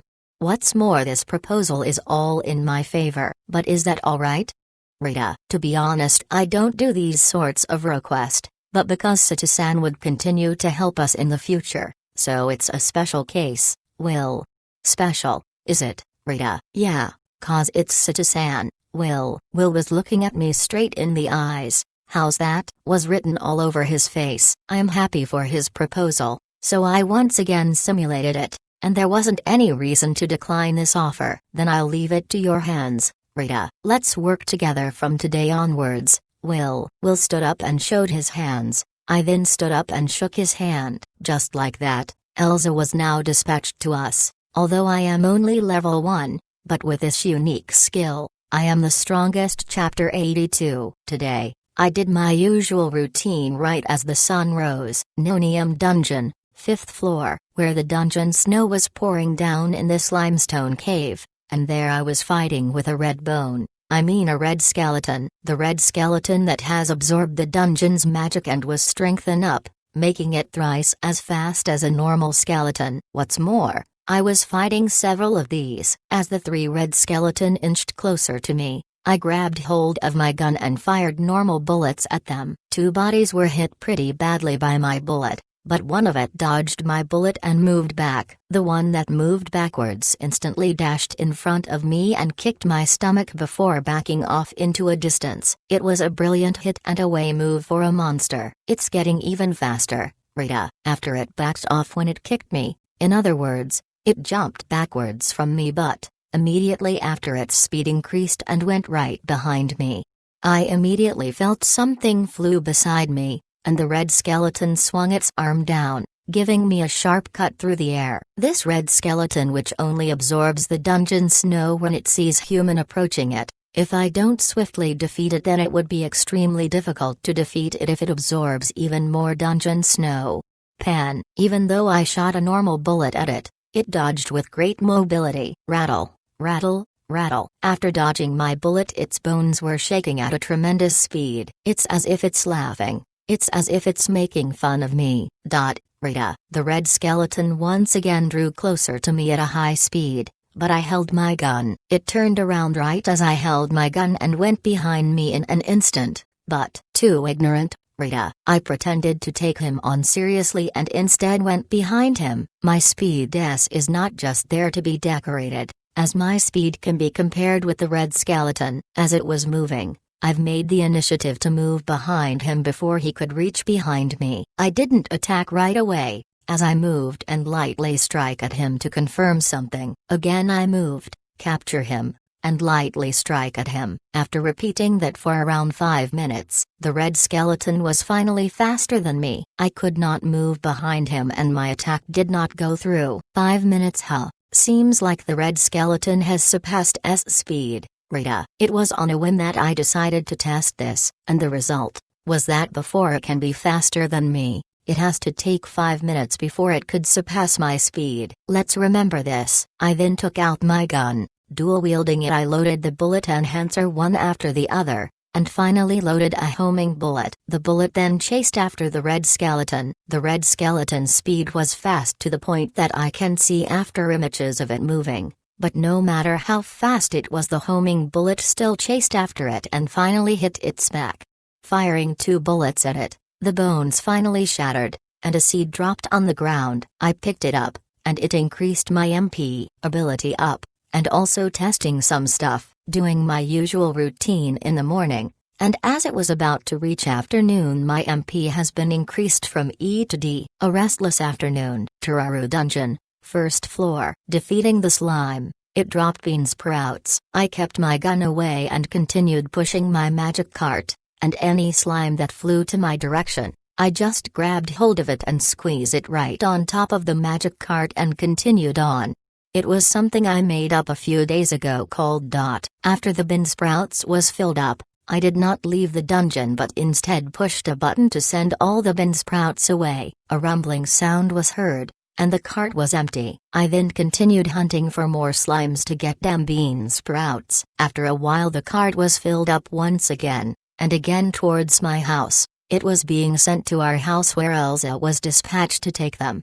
Because I wanted to send these, I was restless right now, to the point where I did not even count the amount, more like I do not have the luxury of doing so. It was because once the cart was full I had to quickly clear it up and collect more bin sprouts. It wasn't just the bin sprouts, I needed to head to the 3rd floor and get some pumpkins, also the 4th floor's bamboo shoots, and the 5th floor's watermelon. Because of that, I did not have the time to calculate the exact earnings I'd gotten. So restless. After finally finishing my task, I wanted to know the results, but I got frustrated during the process of doing this. I wanted to return and know of the result, but I was lost in thoughts several times, and decided to endure it and continued hunting. Thus, my entire afternoon was taken to do this. Not going out of the dungeon once, I was hunting monsters non-stop. Evening. As I returned to my 3-story house, Emily and Celeste was already at home waiting for me at the 1st floor. Welcome back Nano Desu, Emily. Welcome home, Celeste. I'm back. Were you counting? Rita. The 1st floor basement for Magic Cart. There was makeshift office. Over there was Elsa with papers stacked high up as she was writing at a fast pace. As I looked at what she was doing, there were plenty of numbers being written. So I guess she was calculating today's total earnings. So how is everyone? Rita. I'm still not sure. After finished counting, we wanted to wait for Rita-san to return before announcing it all together. Celeste. This is the first time Nano Desu, that I am eager to know how much we earn. No Desu, Emily. Same here. In the middle of hunting I wanted to know so badly that my focus was all over the place. So I assumed that today's efficiency would be worse than usual. Rita. I understand that feeling Desu, Emily. Emily showed her consent. Hopefully by tomorrow I won't be this restless and my efficiency would be back to normal again, so I thought that if the earning for today would fall, it doesn't matter anymore. Whilst thinking about it we waited for a while, and finally Elsa put down her pen and looked up. Thank you for your hard work. Is the calculation over? Rita. Yes, the total earning of everyone today is, Elsa. Please give us the individual's earning first, Rita. Oh, okay. Then first off, Celeste's SAN earning was 156,551 Piro, Elsa. Previously Celeste's earning was around 100k, right? Rita, I'm genuinely surprised. An increase of 1.5 times. Celeste, even the person herself had a face as if she couldn't believe it. Next is Emily San. It's 273972 Piro, Elsa. That much Disu? Emily, yes, I'm not mistaken. Elsa, Emily, you're amazing. Rita, it's because of Yoda-san. Disu greater than W? Emily, no, that's not it. Earning 270k is an amazing achievement. Rita, what does that mean, Disu? Emily, I've previously calculated this, but if you earn a total of 270k a day, then after a year you would have earned a total of 100 million. Rita, Emily, 100 million. That is indeed amazing. Celeste, Emily, who is shocked beyond belief, and Celeste, who caught her tongue while speaking. Of course, it's not like we go and dive into the dungeon each day. Nevertheless, 270k a day is something symbolic and something to look as a point of arrival. Congratulations, Emily, you finally earned the achievement of 100 million player. Rita, come on. It's all because of Yoda-san's help, Disu? Emily's cheek was dyed red, and smiled brightly while being embarrassed. She seemed to be really happy about it. Well then. Last is me then, Rita. Again I felt restless, looking at Elsa. I waited for my total earning. In my mind I was picturing someone doing a drum roll for me as my heart was racing even faster. As for Rita-san, it's 2,999,808 Piro, Elsa, just shy away of 3 million. Rita, in that one moment I had so many feelings hitting me all at once. I was happy of my new record, but then it was unfortunate that I did not hit 3 million. A lot of feelings hit me right in the heart. Kokoro, but awesome, as expected of Rita-san. Celeste, Rita, a 1 billion player nano desu? Emily, 2. Rita, 100 million was indeed huge, so I responded quickly, but I soon understood immediately that it was in billions. A billion player It might be more awesome than I initially thought. At night, I wasn't able to sleep as my excitement was rising ever so high. Although I am only level 1, but with this unique skill, I am the strongest. Chapter 83. At night, we had a party at the second floor's living room. There were various foods being placed on top of the table. It was as grand as the Hotel Viking, and all of them were made by Emily. As of right now,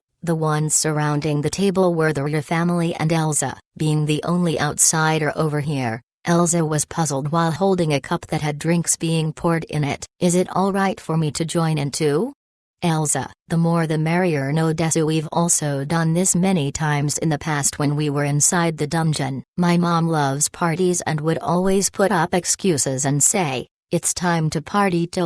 No desu? Emily, what a lively mom you have. Alice, we would also have her most favorite wine that was dropped in a dungeon and was being kept for a year plus. No desu? Emily, when you put it that way, it's rather hard to imagine what kind of mother was she. Rita, probably someone similar to Eve-chan. Alice, after Alice said that, she went ahead and hugged Eve. Even that looked like a small animal holding on to her carrot had a look of annoyance, as Alice embraced and cuddled her while she was casually holding on to her carrot.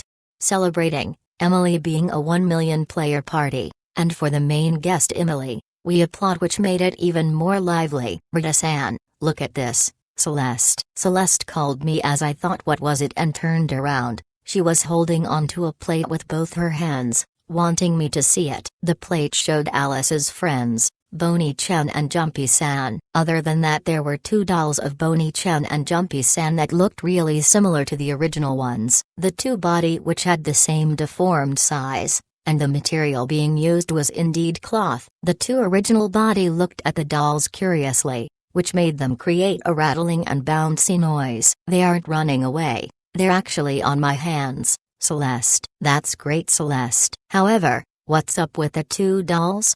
Rita, I made them. Celeste, you made them. Celeste did. That's awesome. If you put those inside a crane machine, I think people won't find it weird at all, Rita. Adorable tilde. Celeste. Celeste's eyes were shaped into hearts while looking at Bonnie-chan and Jumpy-san, even though several days ago, when Celeste tried to get close to them they would immediately hide themselves. Thinking about it, this was a huge step forward. Thus, thinking it that way, it was a huge accomplishment to be had. In any case, this is awesome. I know that you like dolls and whatnot, but I didn't expect you to actually make one by yourself. What's more, it's really cute, Rita. Celeste equals san awesome no desu, Yoda sans do, Emily. Wah tilde. Comma Celeste. For some reason Celeste raised her voice, not letting Emily finish her sentence. Sounds like my name was being mentioned, but what was it? Celeste. Celeste, who suddenly raised her voice soon after, become discouraged. That was because Bonnie-chan and Jumpy-san, which was on top of Celeste's palms, was frightened by her voice, immediately reacted to it and ran away. They jumped down onto the table making rattling and bouncing noises, and in a second, they were climbing onto Alice's clothes. Celeste. The disappointed Celeste looked at the two of them and reached out her hands in sorrow. Seems like this would need a few more days before her dreams will come true. And thus the party continued, having the highest quality of ingredients and the greatest atmosphere. The time passed quickly as we were having so much fun. As I took a deep breath and leaned against the wall, allowing my body to gradually move downwards onto the floor, Elsa saw me and walked towards my direction. Thanks for the hard work, Elsa. You too. Thanks for today. It must have been a pain to move around this much, Rita. It's alright, it's my job to handle these. But then again, it was amazing, Elsa. Amazing? Rita. Rita-san's family, even though everyone is this amazing, but they are harmonic. Especially Eve-chan, who was once known as the killing rabbit, could actually join with normal people, which really surprised me. Elsa, it's because of Emily. You've also noticed something when entering this living room, right? This warmness and brightness, as if it were created by magic. It's all due to the power of her, Rita. Though I think of Emily-san as a normal person. Elsa, a normal person? Rita. I wondered what that implied, as I tilted my head and looked at Elsa. Not as a saint or a god, but as a normal person. A normal person would not make their enemy's house so bright and warm for them. More like it's impossible. Elsa. I see your point, Rita. To me, this house resembles a mirror. It reflects the image that Emily wants to portray to the person she adores. Elsa. After finishing her sentence, Elsa looked straight at me. The person that Emily wanted to portray to ... Is that me? Hence why I think that Rita-san is an amazing person. Elsa. Are you sure about that? Rita. And that's why I'm really happy that I can work under Rita-san, though I was recently dispatched. But please take care of me from today onwards. Elsa. Yep, I will do my best, Rita. Elsa and I then firmly shook each other's hands, and thus the loud and lively party continued until late at night. The next day, in order to meet me, who was doing my daily routine at noonium, Clint called me over to his office. Though I wanted to do it right after my routine, but it was something urgent, thus I stopped my routine halfway and went straight to the Dungeon Association. After knocking, I went inside the chief's office and saw that Clint was sitting down relaxingly while drinking. On top of the drink was a layer of white that looked like paper being wrapped with medicine stacking as high as a mountain. He drank it all in a gulp like it was water. Was the emergency to give him a stomach medicine, though he seemed fine and could even drink it without water? While thinking of such nonsense, I spoke. Are you alright? Rita. I'm okay. Because of this my mood was slightly lifted. Clint. By fine, you don't mean drinking that terrible looking medicine, right, Rita? Don't worry about it, it's just plain sugar. Clint. That isn't medicine then.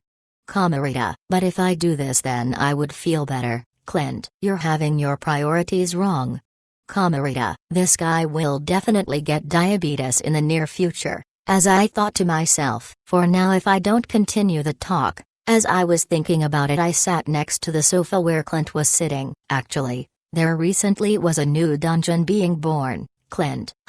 Rita. Is it those kinds of talks again? During the time when I came to this world, There were already 2 dungeons being born, which was Nonium and Solon. It's quite frequent, I suppose, but wasn't it supposed to be rare or something? Isn't it quite likely, as I keep hearing about it? Though, Clint gave off a serious expression. His seriousness was so severe that on the table there was a small box that was open. He would just grab the cubic sugar and eat it as his sort of seriousness.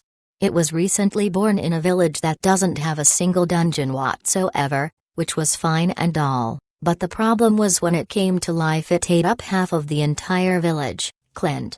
It swallowed the village, Rita. It happens from time to time, where the dungeon would be right below the village, but to swallow the village ... as it sometimes would take over the village, Clint.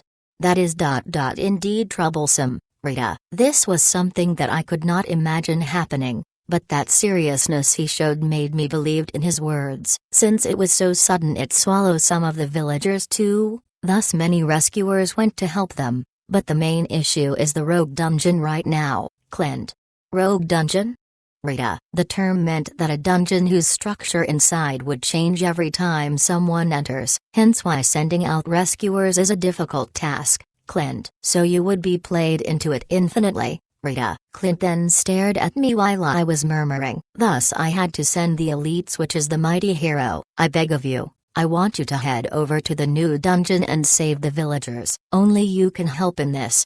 Clint. Clint then placed his hands on the table and stood up. His momentum was so quick that it looked like the table would be lifted up. I got it, Rita. Really, thank you. Once again, thank you for your help. Clint. After receiving a map from Clint, who was desperately thanking me over and over again, I quickly left the Dungeon Association building. A dungeon that swallows a village. If I don't hurry over, things might get worse. Although I am only level 1, but with this unique skill, I am the strongest. Chapter 84. After talking and taking the map back, I went and discussed it with my teammates. Inside the bright and warm home, usually we would chill and relax at the living room, but this time they had a serious expression when they heard the news. What's the village name? Celeste. Edo. According to the map it's called Indole, Rita. Alice. Alice suddenly raised her voice. What's wrong, Alice? Rita. That's my village. Is it really Indole? Alice. Yeah. It's this, right? Rita. I held the map that was given by the somewhat confused Clint to Alice to look at it. She hurriedly took it and immediately answered. That's Indole. How could something like this happen? Alice. This has become something huge. Disu? Emily. Rita. I want to go too. Please bring me along. Alice. Alright, Lego. I would also prefer if one more person would tag along. Rita. Why only one? If everyone were to go, then our fighting power would drastically increase, and wouldn't the probability of rescuing people would increase too? Celeste. Celeste made a really obvious statement. Well, you've also heard the story where if someone were to enter the rogue dungeon, the structure would change too. So it's not about whether all of us should go or not. It's that if the structure were to rapidly change, then we might endanger the lives of the villagers that were trapped inside the dungeon. Rita. I see, Celeste. TLN. I don't. So that's why you only need one more person now, no Desu? Emily. What should we do? As we cracked our heads together. Bunny will go. Eve. Suddenly, the person I least expect raised up her hand. It was Eve, with her proud bunny ears and her sexy bunny suit. It was really out of the blue that she, a person who would only care about carrots, would recommend herself. You sure? Rita. Though quietly, but with a firm resolution, Eve nodded. With that, together with Eve and Alice, the three of us would head to Indole. Indole was located at the foot of a mountain where it was being sliced in half by a river, with nothing special in the village in particular.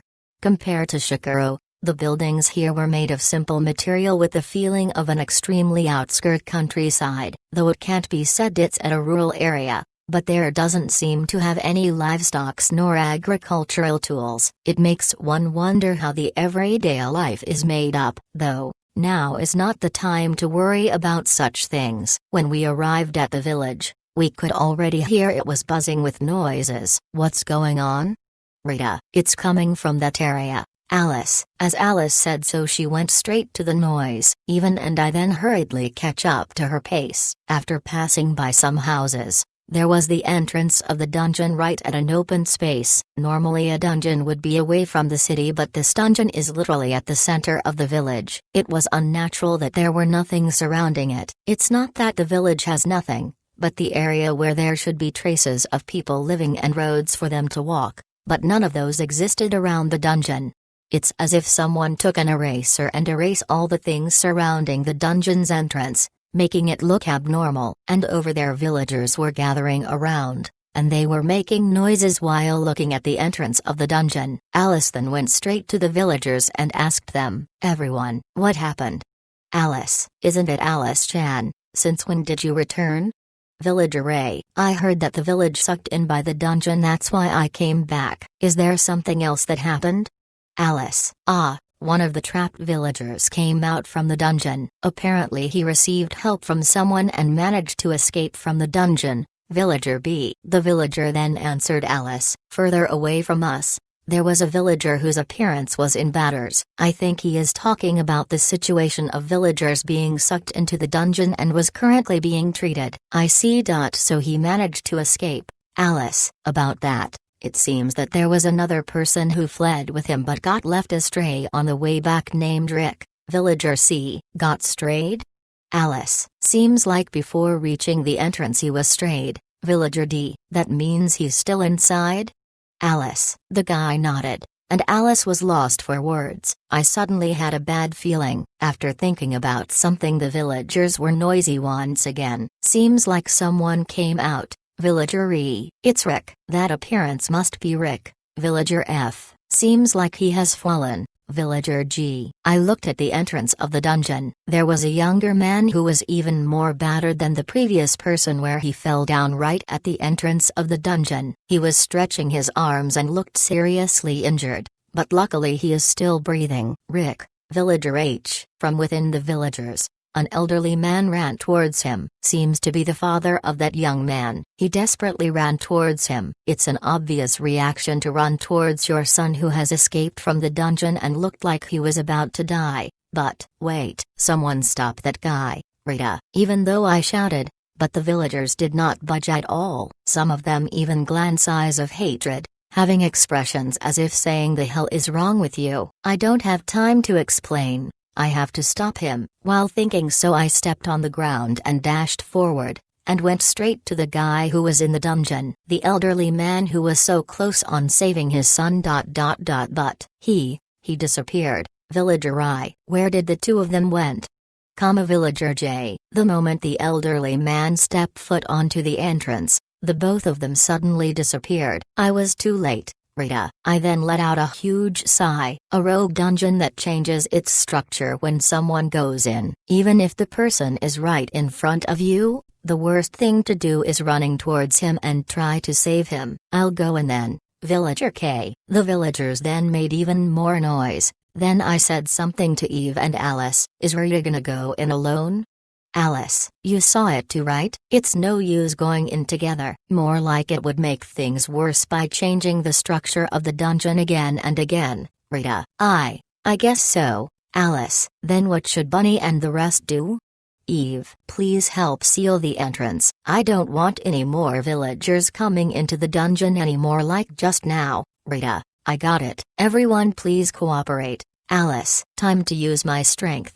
Eve. Alice was enthusiastically holding her fist, whereas Eve had a blank expression while making a chop hand and moving it up and down, while leaving it to the both of them. I went inside the dungeon. Instantly, the scenery around me changed. The dungeon was a cobblestone-type underpass, where I was standing on a single road. Whether I look in front or behind me, there was only one road. The entrance which I came in just a moment ago was never to be seen again. What a meddlesome dungeon this is. It's not suitable for large groups of adventurers to enter and go around. I was also starting to get used to this world, where without thinking, I put all my bullets into my guns, and prepare for any situation that may occur. And immediately I was being encountered by a monster. Though it was a monster the shape of a human, but its size was small, It was one size smaller than the 130 centimeters Emily, though it's not of a body of a child, but the face had a weird adult look to it, plus you can see fangs on each of the corner of its mouth. Its back also had bat wings growing from within, using them to fly. It was a little devil monster. I wonder what's the name of this monster. While thinking about it, I readied my gun, but the enemy immediately ran away. I then lowered my gun while looking at the unexpected situation. I guess this was the first time that a monster immediately escaped when I encountered it. It might be those kinds of monster, Rita, Gashin. There was an impact from the back of my head. I was completely attacked by surprise and fell down. I immediately stood up and turned around. The monster that ran away was now there. When did it sneak behind me and attack me? Because of the false withdrawal and the success of the surprise attack,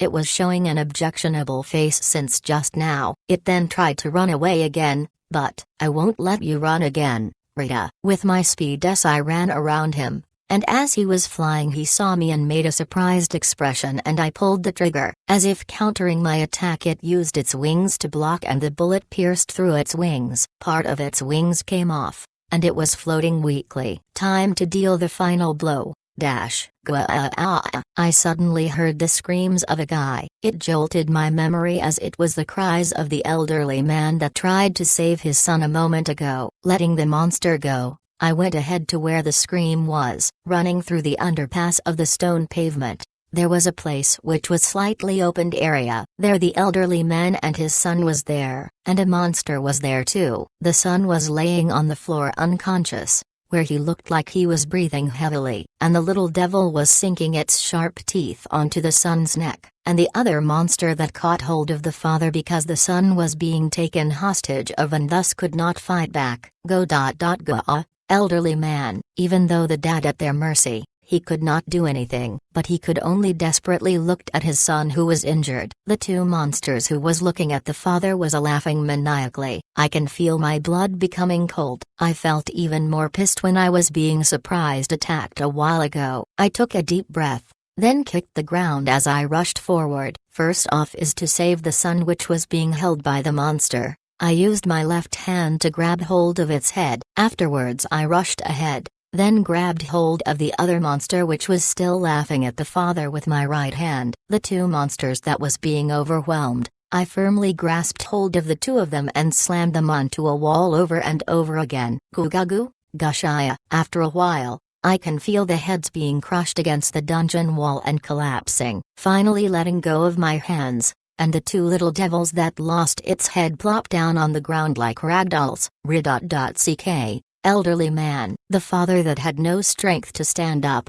crawled on the ground and head towards his son. The son had serious injuries, which was even severe than the father. If I were to leave them there it would get worse. But I took out my gun, and loaded some O's 5-bullet enhancer, and 1 healing bullet. This was the highest healing factor I could come up with, and with that I shot it towards the father and son. Then, a white light envelopes the both of them. Rick, are you alright, Rick? Elderly man. Father, why are you here?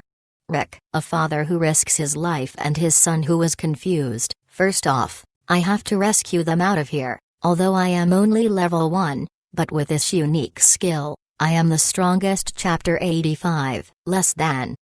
This chapter was brought to you by M. The Meister. Thank you. Really thank you. How should I repay you for this kindness, Aaron? Thank you very much for saving us, Rick. The father and son, Aaron and Rick respectively, who was saved by me, was thanking me over and over again. What's more, what happened to the other villagers that were sucked into this dungeon, Rita? I'm not sure either, Rick. I wanted to extract some information concerning about this dungeon from Rick, who had almost reached the entrance of the dungeon, but all I got was a shrug and a frown on his eyebrows. You don't know? Rita. At first, everyone was together when we were sucked into the dungeon, but the structure of the dungeon kept changing and we ended up getting separated. Even the houses disappeared. Rick. What do you mean by the houses disappearing? Rita. Though there were several houses being swept into the dungeon, when it was the third time when the structure of the dungeon changed, the house beside me was already gone. Rick. My Chan's home? Aaron. Rick nodded to Aaron's answer. I was wondering what to do, but the last I was sent flying away was when I could see a shining light ahead of me and also the voices of the villagers, so I tried escaping from the house to leave the dungeon, but there was a monster and I did manage to escape from it, though I sustained a huge injury, and using the last of my energy, I crawled towards the entrance. Rick. I see, Rita. From what I can conclude, when the dungeon was first spotted, 10 or so houses were being swallowed into the dungeon, even though all of them landed at the same place, but from what I heard there were people going in to rescue them, which backfired and ended up separating the villagers into various places.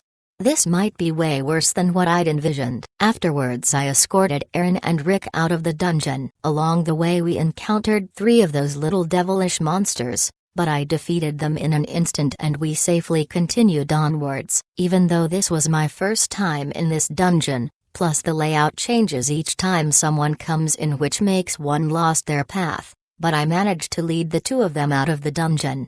Aaron-san. Rick. Villager A. Are the 2 of you alright? Villager B. I'm glad that you're all alright. Villager C. The villagers sprang forward and made a circle around us as they celebrated their survival through their mouths. On the other hand, Alice and Eve came back to my direction. Good work, Matilda. Alice. There seems to be several more people trapped inside there, so I'm gonna go inside once more. Rita. Hey, listen to this. Just now another person was saved. Alice. Did he escape by himself? Rita. Not really. When Rita went inside the dungeon and the layout changed, right at the entrance of the dungeon someone appeared. Alice. Oh wow, that means when the layout changed he just so happened to be flown at the entrance. What's more, even closer than when Rick was close to the dungeon. Rita. He was lucky. Eve. Eve frankly spoke. It's true that his luck was good. I can only say that he was lucky that the needed rescuer was brought near to the entrance as soon as I went into the dungeon. Well, time to go in again. So how many are there left to be saved? Rita. Let me see. Since Rick is now here, another 13 people. Alice. That's a lot. I was hoping to go in once and save them all, but I guess that's impossible now. Rita. Looking back on the situation of the villagers who we've been able to rescue so far, it's best to say that they have been scattered around pretty thoroughly. Bunny will go too. Eve. That's right, then I'll count on you. The monsters aren't that strong, so Eve would find it rather easy. Rita. K. Eve. How about me? Alice. For Alice it's gonna be slightly tougher, so I suggest waiting outside. Rita. Okay, I'll do that. Alice. Thus leaving Alice behind, Eve and I went inside the dungeon at the same time. As I kicked the monsters I continued heading around the dungeon. I was supposed to be the vanguard, while Eve was supposed to be the rearguard. Even though I was just one step ahead of Eve when heading into the dungeon, but with just that Eve and I were separated when we went into the dungeon. Whoever goes in will change the layout of the dungeon. It seriously is an annoying dungeon to deal with. Anyhow, I hurried ahead while figuring out an efficient strategy to rescue all of the villagers. Since the layout always changes, I thought that I had no choice but to make a marker. Thus I tried to hit the dungeon's wall with my right hand as I proceeded going right and right continuously. Certainly with this method I will somehow reach something, which wouldn't overthrow me. Suddenly, I heard a human voice from afar. As soon as we heard that voice I ran towards it, turning around 2 corners, and saw a girl sitting on the ground while crying. A little kid the age of an elementary school girl was holding on to her knees while crying. I'm hungry. And it's cold. Young girl. Hey you, Rita. Who are you, uncle? Young girl. Rita. I was suddenly caught off guard. It was painful for me as my heart did not came prepared when I heard the word uncle. I then quickly switched my upsetting mind and ran towards the girl. Are you alright? Are there any injuries anywhere? Rita. Yeah, I'm fine, young girl. I see. What's your name, little girl? Rita. Muru. Oh, Muru-chan. Okay, Muru, let's head out right now. Rita. But a scary devil is around here. If we move it will find us. Muru. It finds you when you move? Rita. Yes, it seems like it can't see you if you stay really still, Maru. Is that so? Rita. I did not notice this at all. No, I did not even bother noticing it, because if you encounter a monster in a dungeon, your reflexes was to immediately prepare for battle, even if you do not go for the preemptive strike. I wouldn't even have noticed that the monster would have such a Daruma-san-like characteristics, as my pattern was to always attack first. So we should stay still, Maru. Okay, great job noticing that. Now, let's head out now, Rita. But the devil, Maru. Don't worry about that. Now let's hurry, Rita. TLN, Kyujo Oniai-chan's gonna save you. Helping the young girl stand up, we went ahead while protecting her. Again I used my right hand to mark the walls, and along the way monsters came out to aim at the weaker target, which was Maru, but all of them were killed instantly. We finally reached the exit after walking for about 20 minutes. When we went out, the same villagers who greeted Aaron and his son gathered around Maru. A young woman ran towards Maru and hugged her. Apparently the young woman shedding tears while hugging Maru was her mother. The young mother that was repeatedly saying sorry was crying but was happy that her daughter was safe. While looking at that scene, I called Alice over. How many more? Rita. 12 more to go. Alice. So Eve hasn't come out yet? This is gonna take too much time. Rita. It hurts when everyone is all separated. Alice. How I wish we could use the humanity tactics. Since Clint said the dungeon always changes, I thought that it would be better to bring along a few elite adventurers, but since it becomes disjointed when diving into the dungeon, it's better if fewer people goes in, Rita. Then should all the villagers go in at once? Alice. The monsters inside are quite strong, Rita. How strong are they? Alice. From Alice's shoulder, Bonnie-chan and Jumpy-san emerged. About 5 times as strong as Bonnie-chan and Jumpy-san, Rita. That is indeed strong, Alice. If you were to go in, an accident could happen to you while you are trying to rescue the villagers that are already in a pinch, so I suggest if you don't T.O. Well, if the villagers are all adventurers, then I suppose it might work, Rita. A sight popped up in my head. Just as Rick and the subsequent villagers have escaped, there was a possibility that the villagers that were trapped within would be blown near the entrance if someone enters. If there were a large number of adventurers that could protect themselves, then we could just let them in one by one and take advantage of the rapid changes of the dungeon, Rita.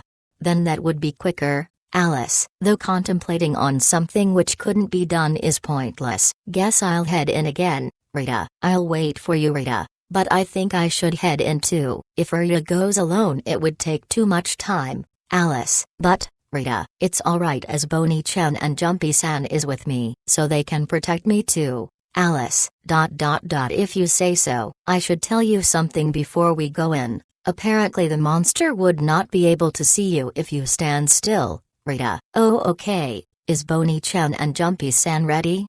Alice. The 2 little munchkins on Alice's shoulders both rattled and jumped. It was a charming movement, but today something was off. However, after hearing Alice's words, their bodies stopped moving, and the reason why they stopped was because, Rita. What's wrong, Rita?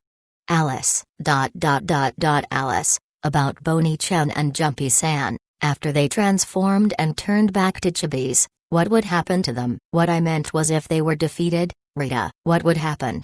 Alice. Like where would they go?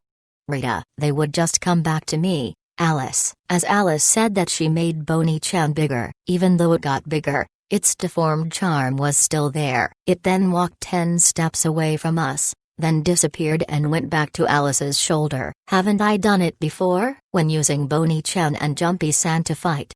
Alice. That's right. Hey Alice, Rita. What it is? Alice. If we let Bonnie-chan and Jumpy-san enter. Then won't the dungeon change? Rita. Alice. Alice seemed to get what I was saying after a slight pause. We then ran straight to the entrance of the dungeon. The villagers that was gathered there was wondering why we started running so suddenly. Alice. Rita. Okay, then Bonnie-chan, please do your thing. Alice. Bonnie-chan then became a skeleton again, even when a monster popped right out of nowhere. Though the appearance looked deformed, the villagers weren't afraid. Bonnie-chan then entered the dungeon and disappeared. It's the same, Rita. Yeah, same as when Rita, Eve, and Rick went in. Alice. So can she return? Rita. Wait for a mo. Return home. Bonnie-chan. Alice. Bonnie-chan then came back onto Alice's shoulder. Go, Jumpy-san. Alice. This time the slime entered the dungeon and disappeared, and the layout of the dungeon changed yet again. And then he came back. We can do it. You just have to keep doing that then, Alice. Rita. Alice sent her fellow monsters troopers one after the other into the dungeon. The structure of the dungeon changed once every 10 seconds, and when the 10th time, it's Korra's house. Villager D. A monster attacked and it's burning. Villager E. Help me, Korra. At the entrance, we could see a house was on fire. Not only that, but the little devil monsters were burning the house. Looking at it, the villagers ran all at once. Don't go in, Hayes. I'll head on first, Rita. I took out a restrained bullet and aimed at the villagers who were running. Then a bright light broke behind the villagers. What's this? Villager F. I can't get out. Villager G. I left the hot-blooded villagers there, and this time loaded the homing bullets. It was difficult to aim from outside the dungeon as the entrance gets darker as you looked into it. Thus I had no choice but to use this. After 12 shots of homing bullets, the bullets dived towards at an irregular trajectory and flew into the dungeon, hitting the little devils. Is anyone there? Rita. I called from outside the dungeon, and there a middle-aged lady came out from the building which was in flames. Her face was full of soot and made her cough, but she seemed to be able to walk on her own. The woman, named Korra, managed to leave the dungeon while leaning. In about 3 minutes we saved another person. Let's continue with this pace. Rita. Yup. Alice. Alice then sent out her fellow monsters again to change the layout of the dungeon. Even though the layout changes randomly and irregularly, but it was working. Around 10 to 20 times there were villagers at the entrance, and I was in charge of defeating the monsters, and those villagers that were badly injured was being cured by my healing bullet, and for those who could not walk anymore, I threw a rope inside the dungeon to pull them out. The villagers who finally understood what we were doing finally calmed down and left us be. After what took about an hour, we finally rescued the last person. The villagers then surrounded Alice and I and raised their voice as they cheered and praised us. By the way, I had low level, Eve. There wasn't any explanation whatsoever, as Eve, who had undergone more than 100 times of layout changes in the dungeon, went up to me and suddenly beat up my head with more power this time. Although I am only level 1, but with this unique skill, I am the strongest. Chapter 86. At night, in Alice's house, we were brought to the place that she grew up, her house. It was similar to the rest of the villagers' house, where there wasn't much complication in building the house. Together with Eve, we were being asked to stay at Alice's house. I'm sorry that I had to do all of that because I wanted to help them as soon as possible. Rita. This shakes a lot, Eve. I'm really sorry, Rita. Low level is unfaithful, Eve. I beg you to please forgive me, Rita. Low level is not qualified to live, Eve. Are you going that far? What's more, isn't that a really old saying? Rita. Oh my, I guess I lost my qualifications to live too. Alice. Rarely do I see Eve being so rebellious. It was unusual for her to enrich such facial expressions other than talking about carrots. I guess she was in a bad mood because she was still inside, and as she was inside the dungeon got deformed a lot of times. Alice and I kept apologizing this entire time. Carrots 100. Eve. Once we go back I will immediately prepare all S-rank carrots for you, Rita. Then I'll forgive you, Eve. I somehow managed to calm Eve down, but I was glad that everyone was saved thanks to Rita. Rana mentioned that if Rita wasn't here then it would have been awful. Alice. Is that the most injured girl? Rita. The villagers that we saved inside the dungeons, some had minor injuries but some had sustained heavy injuries too. Most of the time I could heal them with my healing bullet, but there was this woman who was about to die, and it was at the level where the limbs were just messed up.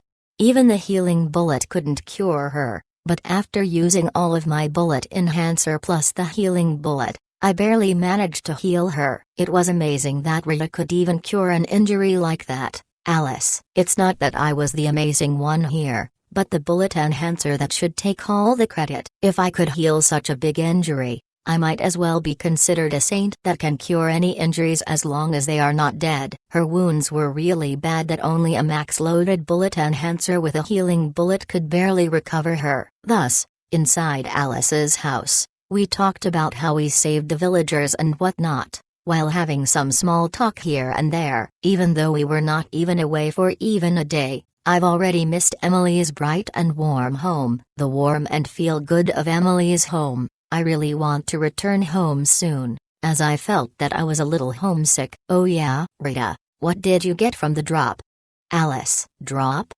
Now that you mention, I don't see no drop at all, Rita. I guess so, though I've only noticed it, but there really wasn't anything. Even at the entrance of the dungeon we knocked down a lot but nothing dropped. Alice, I nodded. When changing the layout of the dungeon by using Bony Chen and Jumpy San, the villagers that were transferred to the entrance occasionally had little devils around them. Thus I shot them out of the dungeon to get Bony Chen and Jumpy San out of there, but I have not seen a drop even once. I wonder the drop doesn't count if you're outside of the dungeon. Alice, there should be no such cases. Earlier when I was getting my freezing bullets I've tried that, or when I was helping Aaron I was literally inside the dungeon. Rita, is it a dungeon that does not drop anything? Alice, something like Nonium, though even that dungeon drops something for me. Rita, since I have drops that no one else has, as I had done so far, even if other people said something like, it will never drop, but for me it would have dropped something as far-fetched as not dropping anything when I defeat it is impossible. Did Eve manage to defeat any monsters when she was inside? Rita, no drop. Eve, what do you mean? Rita, Kaya. When I was about to think while stroking my chin, I heard the scream of a woman from outside. I went out of the door promptly and rushed out, and ran to the direction where the scream came from. It was at the entrance of the dungeon, where a woman was attacked by a monster under the moonlight. The monster was that little devil. That wretched face was scaring the woman, and if you looked closely the woman seemed to already had sustained some injuries. This bugger. Rita, I fired normal bullets to make the monster get away from the woman, and fired 2 more to make a penetrating bullet to where the monster will be running away to. Don Piscia, just as he went to that direction he was hit by my penetrating bullet. As one would expect, this monster had a high level of intelligence. Its movement pattern of avoiding was different compared to other monsters. It was as if I was fighting another adventurer rather than a monster, which was harder to predict. The monster who was shot crashed into the ground and stopped moving. I left it there and ran over to the woman, squatted down and checked on her condition. Are you alright? Rita, it hurts. My arm hurts. Alright, wait a mo, Rita. I then used a healing bullet and shot at the injured area with 1 bullet enhancer. The magic circle expanded, and an array of light enveloped her. Her wound was then cured after the light settled. The wound. You alright?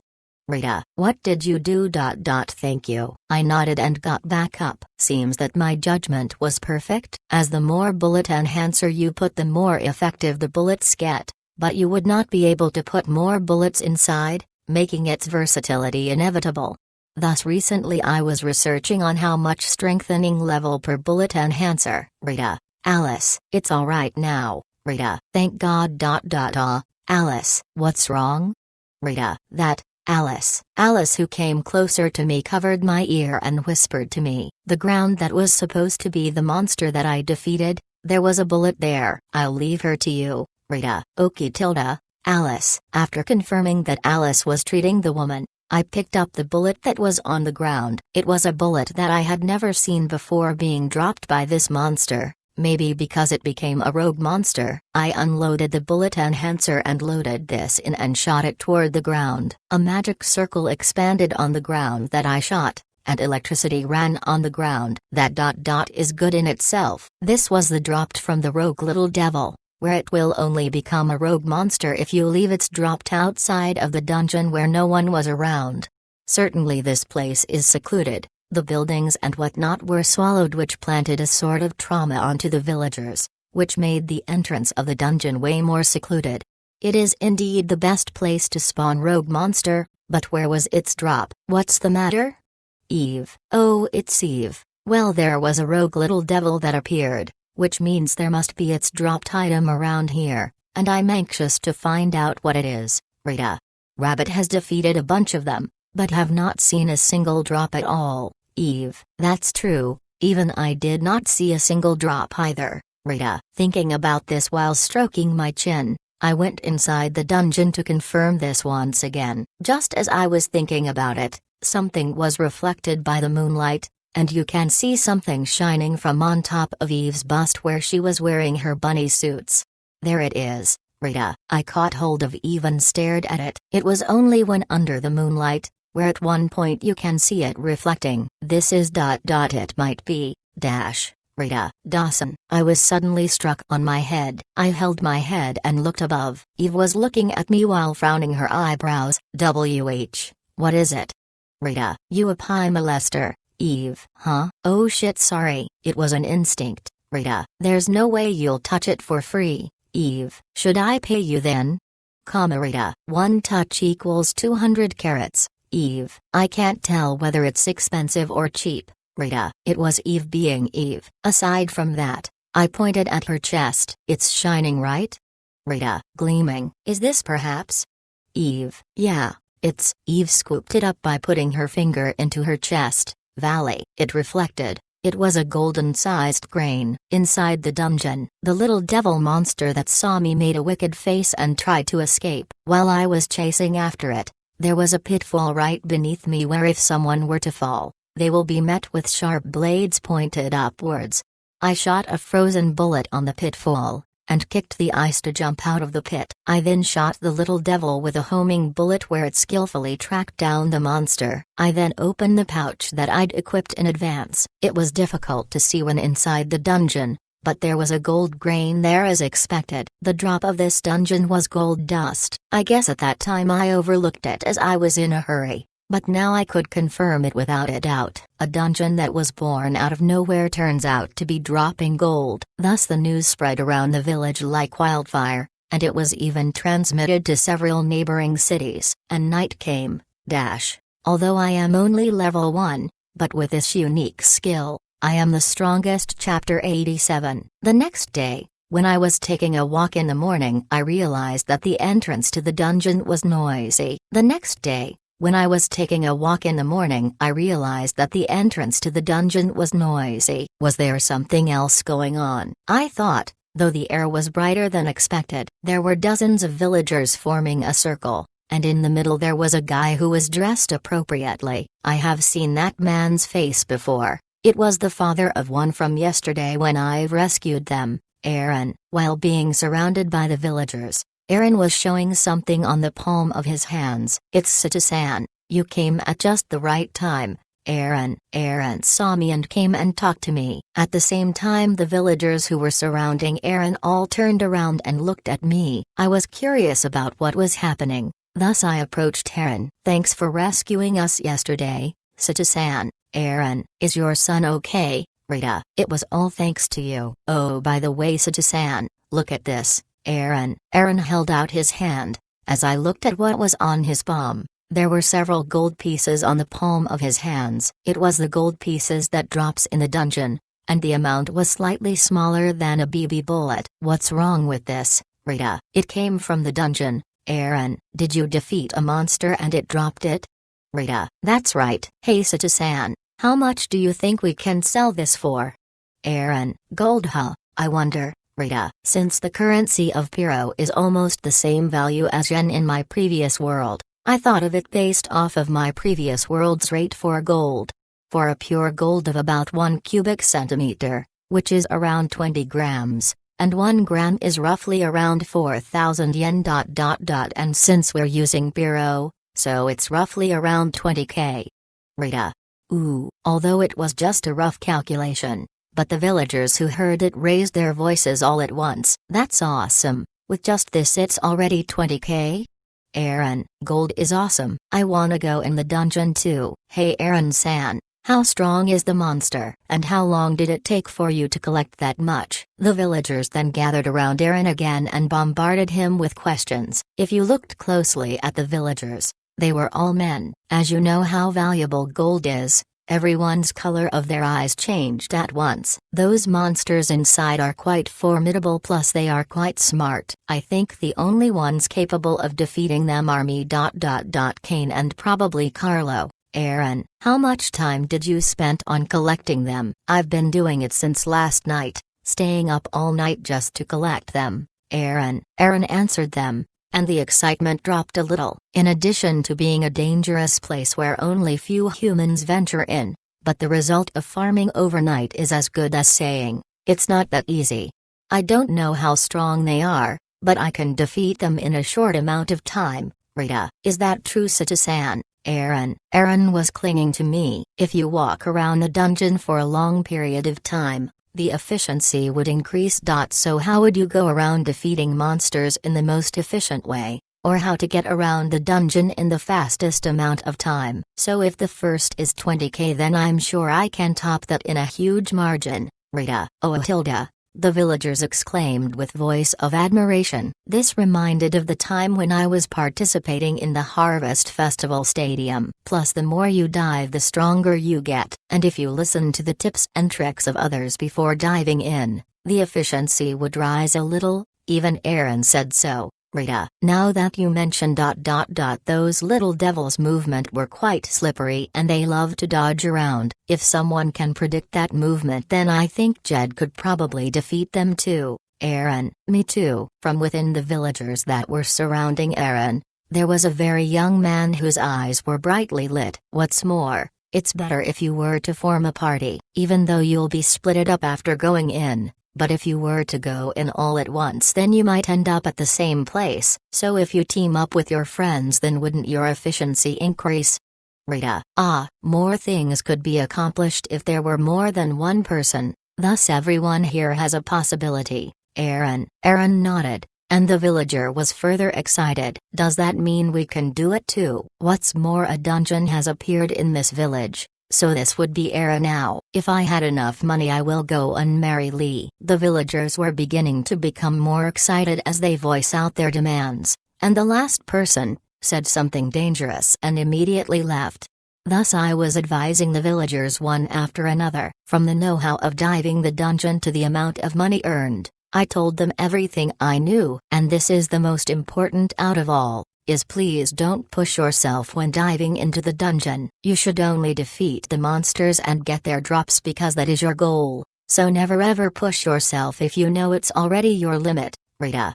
After putting on a serious face, the villagers became silent, and had the same expression as me. Perhaps the adventurers in this world said the same thing as what I said. It's better to remember this. I can still do it. The moment you think of that, turn back immediately. No one would come and save you if you pushed yourself and collapsed during battle. Rita, Aaron moaned. That person ... It was the first time seeing him this unhappy. There is a saying where, if I can come back alive, I can do it again. Rita, it was a saying that had no relation with dungeon exploring, but it does in my world. I thought that everything that was dropped by the dungeon should be circulating in this world. After separating with Varen and the villagers, I went around the village. As you leave the dungeon, the village was so quiet as far as the eyes could see. I thought that it wasn't bad to relax myself in such a place. Was what I thought when suddenly the air around me felt noisy. There were a number of adventurer-style men standing in front of the head villager's house that was introduced to me yesterday. The villagers were staring at the adventurers with eyes of hostility. Rita. Alice. Oh, it's Alice. What seems to be the problem? Rita. Alice, who was amongst the villagers, called out to me to come over. A man from Samakran came. Alice. TLN? ? Samakran? Rita. It's the patron of this village. Alice. Patron? Rita. As I wondered what that meant while scratching my neck. There are villages with no dungeons, am I right? It's the same as here. So these villages are aided by big cities. Alice. Aiding as in ... Rita. I was reminded of the case back in Ceylon, right in the middle of Shikaro and Hatero. A dungeon was born out of nowhere. Thus the two cities were fighting who gets the ownership of the dungeon. Though that and this is slightly different, being located right in the middle of the village. If the dungeon was born within the vicinity of the village, then naturally it belongs to that village. In other words, these patrons came here in order to secure the dungeon first to invest. Yeah, that's right. And the moment the city of Samakran heard that a new dungeon was born, an important person from the city came down. Alice, is that so, Rita? Well, it's an obvious thing to do. But if that's the case, then why is the atmosphere so strange? The adventurers must have been here to escort Mr. Samakran. But why were the villagers staring them with hostility? Exactly what is going on right now? Please get out right this instant, head villager. An angry voice came out from the head villager's house. It was clearly not going well inside. The adventurers furrowed their eyebrows, and the faces of the other villagers had a face as if they knew what happened, and some even did a fist bump. And suddenly the door of the head villager's house was violently opened, and a good-looking middle-aged man came out. Thanks for waiting. We are, I've certainly received your assistant, but your side did not even respond for help, plus there were no talk about a rescue mission coming to save us whatsoever. That's right! Exclamation mark, comma. The villagers were in sync with the anger of the head villager. I'm sure it is natural for them to be angry, because you can see Samakran from over here. Alice, is that so? Rita, I was surprised to see Alice speaking up. Yep, though it was blocked by trees, but sometimes you can see it from a certain perspective. Alice, then it is much closer than Shikoro, Rita, and we even asked for help from them. Alice said as she was disgusted by them, even though their relationship was close, but the Samakran did not even offer to help. In return they had to rely on Shikoro, which was much farther away, for help. Thus I can see why the villagers were furious when they only turn up right now. I want you to think this calmly. Realistically, it is impossible to operate and maintain a dungeon by yourself. Ugh, the head villager groaned. Well, that's to be given. Similar to Aaron and the rest, they did not know what to do when a dungeon pop out of nowhere, so it's natural that the head villager would not know how to handle either. Thus the head villager was troubled. Though the wandering gaze suddenly looked at me and returned to their usual energy. Don't worry about it. Who? Indole has a benefactor to return to, the head villager declared while looking over to me. Both the middle-aged man, the adventurers, and the villagers looked at me, taking notice of me. Eventually the villagers raised their voice and cheered. Although I am only level 1, but with this unique skill, I am the strongest. Chapter 88, a benefactor. The great Samakran-san frowned. Plus, he was staring at me as if judging me. Be it a snake or a reptile, the stare gave of an unpleasant feeling to it. Judging from your outlook, aren't you just like the rest of the adventurers? Who in God's name are you? Name's Satorita. As you can see, I'm just your average adventurer, Rita. Then answer me this. Why is Amir? Isn't it obvious to come and help when someone calls for it? Moreover, why didn't your side came and help when the situation calls for it? Isn't Samakran closer to here than Shikoro? Rita, Shikoro? The man's eyebrow twitched for a second. If you're talking about a rescue party, we indeed prepared one for this. It's just that since it was a new dungeon, we had to be extremely careful on choosing a suitable candidate, including their ability. Though our Shikoro's Dungeon Association immediately came to their rescue when they asked for it, Rita. I glared at the man. What's more, the adventurers that you have was always patrolling around the dungeon every day, so how can their abilities not be suited? So exactly what are you checking for? Rita. The complexion of the man's face became even more severe. On the other side, the villagers were agreeing with what I said and shouted with, "That's right. That's right," or, "If you sent your adventurers immediately, it wouldn't even take half a day to arrive," to them. The man stared at me, then turned and stared at the villagers that were rioting. For a moment, the stare of the man that resembled a snake silenced the villagers, but not long after they started to raise their voice again. The man then headed towards the head villager, and spoke. After hearing from them, I understood. If you really want to get help from Shikoro, then I won't stop you. It's not Shikoro, but the benefactor, head villager. That's right. In the end, It's the same, the man sneered. Then I would like you to return the debt that you owe us when you were trying to build your village. Mew. Head villager. The head villager hung his head low, whilst the rest of the villagers went silent. Afterwards, the man pursues this even further. 10 billion. If you can return it, I'll cut off all ties. That's ridiculous. I don't have that much, head villager. In this world, there is something that exists called interest. You know what I mean, right? The man then turned and looked at the head villager and the rest of the villagers, and laughed coldly. Seems like this was something impossible to begin with. Even I understood from listening. So around 2k tons of sugar, huh, Clint? I don't even know where to begin, whether that's a lot or little. Camarita. Night came. After calling Clint over, he arrived at the head villager's house to discuss. The head villager and I roughly explained the situation to Clint, and he showed a rather difficult expression while sighing. Oh, just so you know, we used the magic card to contact each other. I would throw a paper card into the magic cart and it would be transported to our home, and Emily would hand over the paper to Clint to see. And that's how Clint hurriedly came. And now we're back to where we started. Again, this Clint placed a mountain load of sugar cubes on top of his coffee while drinking it, while also showing a difficult expression. There's no doubt that this problem would come back to us, though we mostly came to help for the beginning. Clint. The head villager quietly listened to Clint, even though the head villager looked twice as old as Clint, but the position right now was reversed even with the age gap. Yes, that's right. Head villager. I had a quick look at the size of the village, but the number of people in this village when compared to our capital, it would be 1 in 100 of ours, Clint.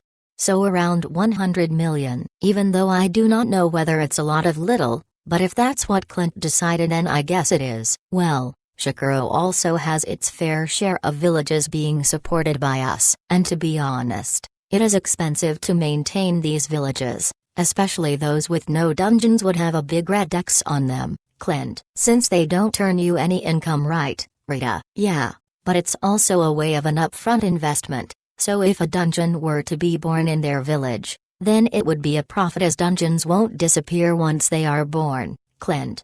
I see, Rita. That news was a first for me. Well, even if they don't disappear, they are dungeons like Nonium, which causes deficit as they do not have anything inside them, Clint.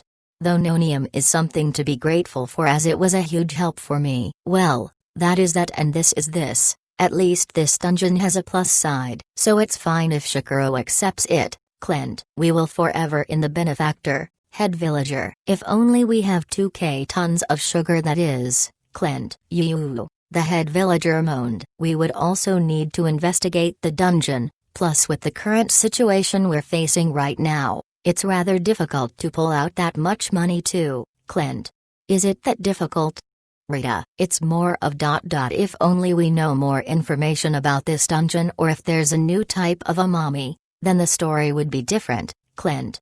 The words of Clint made the head villager troubled and hurriedly looked at me with pleading eyes. Please don't look at me with such eyes, I'll be troubled too. It's a huge sum of money, 10 billion Piro, you know. It's not something I can just hand out willy-nilly. That's the whole reason why I contacted Clint, but I guess even he can't give out given the situation. Now what should I do about this? Is Sato-san here? Oh, there he is. The door opened widely, and a man came plunging in. Who are you? Rita. I somehow remembered him, but I've forgotten his name. If I'm not mistaken, it's Carlo. We met at the dungeon during morning, Carlo. It was when Aaron said the villagers could win against the monster if they tried. Rita. Diving into the dungeon and fighting against the monster. That was one of the names Aaron judged was suitable to dive into the dungeon. That Carlo then came forward and spoke to me while clutching up. There seemed to be trouble, Sato-san. Aaron has not returned at all. Carlo. Nani the Fyak?